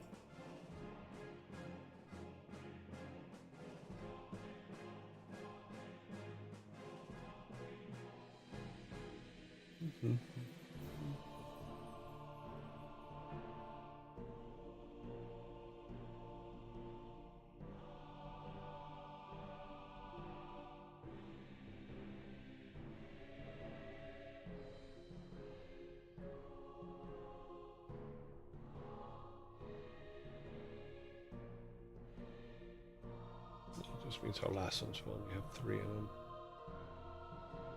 That's okay. Okay, 3, 1, 1, 0, 1.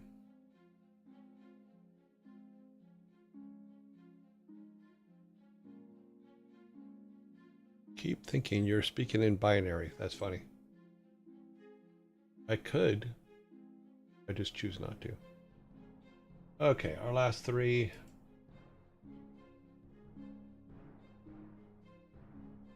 Round 4. We have Q Bunny.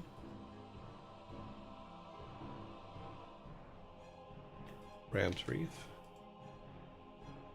And Ray. Start the poll.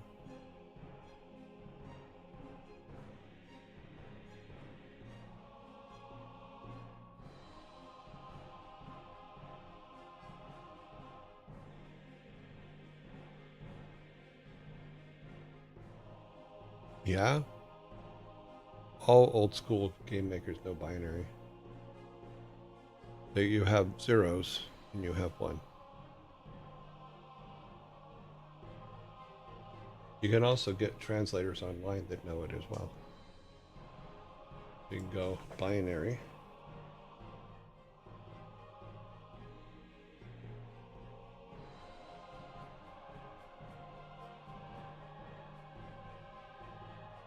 And you can put the binary in.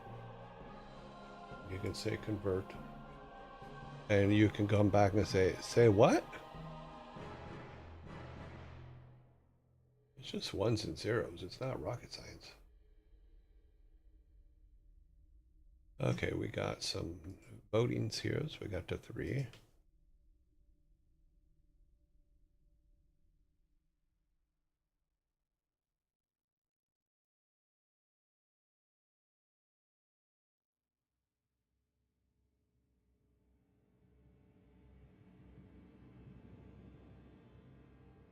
You can also just go full rush and just go 1001001 SOS. In distress.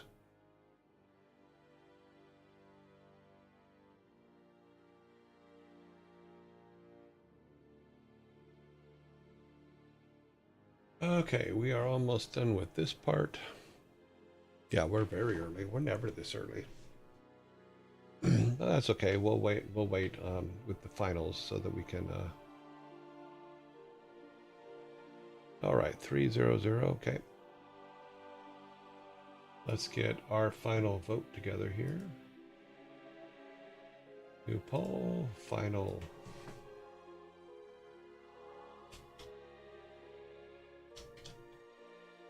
And hopefully I spelled final correctly today.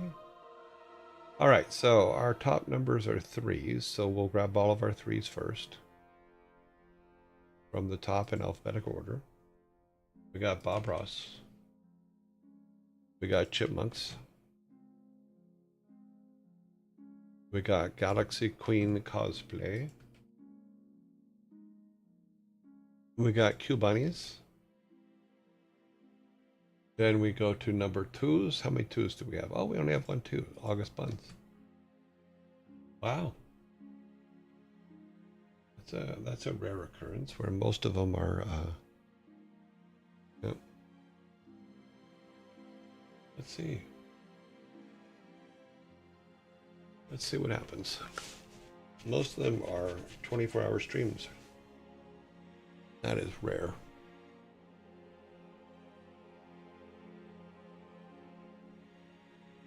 We got 18 votes today. Put them over in the final Friday for this week.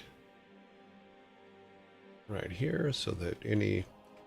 for those of you that are new, these are what we use to determine ties. So should there be a tie on the finals or on these votes, then we use those numbers to break ties. There we go. We're all set. Now we're just waiting for our final vote. Bob Ross is in the lead with 2. Q Bunnies is second with 1. Everybody else has 0.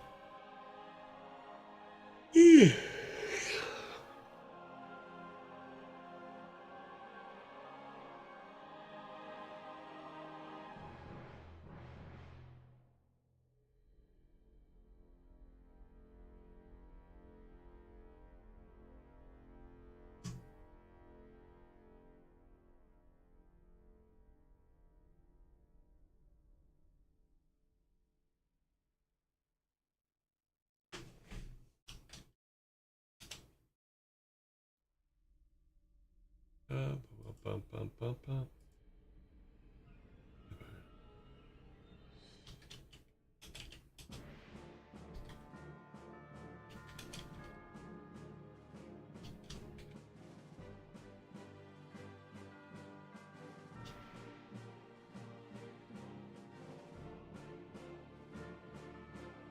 Okay.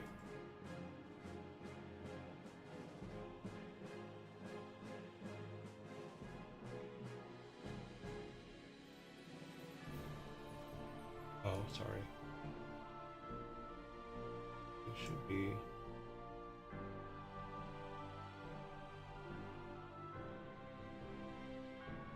Wow, this thing is like all messed up.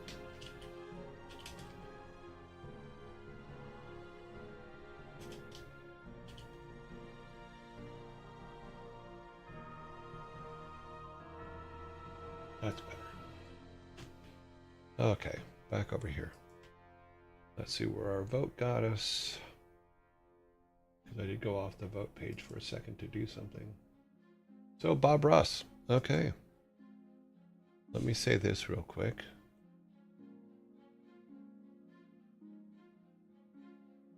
Love having him in the background. Okay.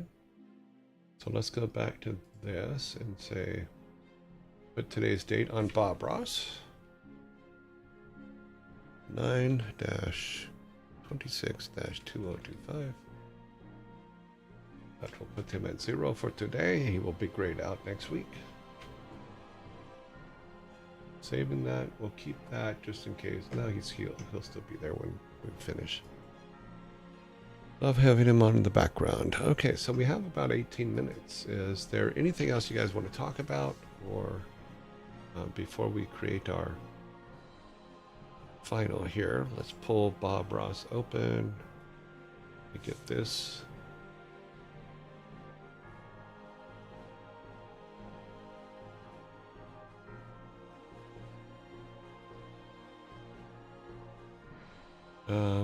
Yeah, I enjoyed the stream today. It was a lot of fun. Yeah, we'll make some adjustments, but let's look at the New Year's, our anniversary show. That's something where we can talk about what can be fixed, what can we do better, what can we be doing better, and then we'll have that conversation on the New Year. Like Bob is going to be fine.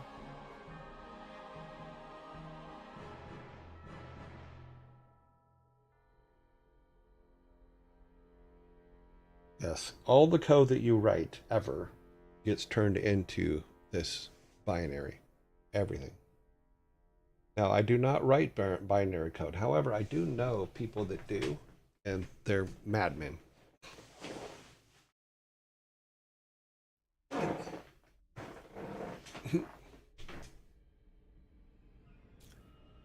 mean, technically, we could go early if you guys want. Let's see, where we are. We're 12 minutes away from the zombie, so we'll do it. We'll definitely go before the zombie. We'll just count out that zombie attack for today.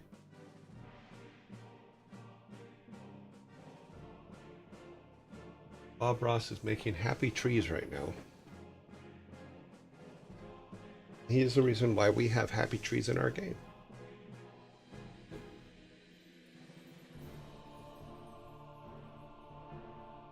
Yes, we will enjoy celebrating Frigg's birthday. My gray beard at work can redo binary ASCII conversions. Oh wow, nice. It's been a long time since I've had to, so I don't remember every single letter anymore. So. But it is fun.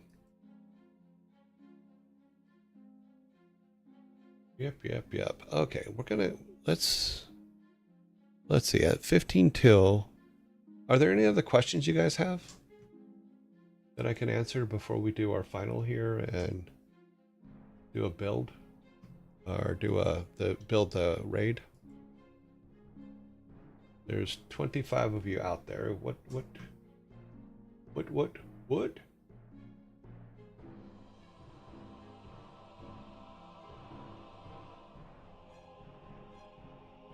Excuse me, there's 21 of you out there.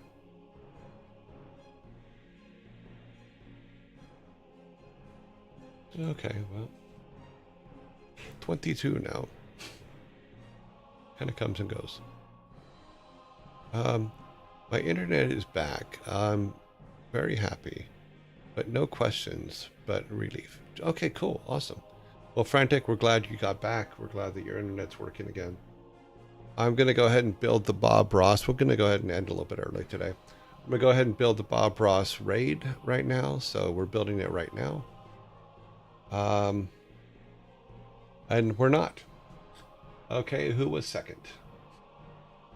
Good thing I saved it. Q Bunnies. So now we're going to switch over to Q Bunnies because Bob Ross has decided that he has raids turned off. You cannot raid Bob Ross. Let's go down here to the Q Bunnies. Okay. 926 2025. Go to Q Bunnies. They'll accept our raid. I'm sure they will. Our happy little trees are now sad little trees, but we're gonna go see bunnies, so it's okay. Let's see if the bunnies will let us raid. The bunnies are gonna let us raid. So we have 5, 6, 13, 20, 16, 24. We have 24 people to raid the bunnies. I am looking at the bunnies. They're hopping around. All right, guys. I will see you guys on Monday. We'll finish up Diablo and probably start StarCraft next week. If I can get it working in a window this weekend. I do have it up and it is working on my computer, but it's taking the full screen. So I need to find a way around that. Love you all greatly. I will see you guys on Monday. And the raid is going to the bunnies now. Raiding the bunnies.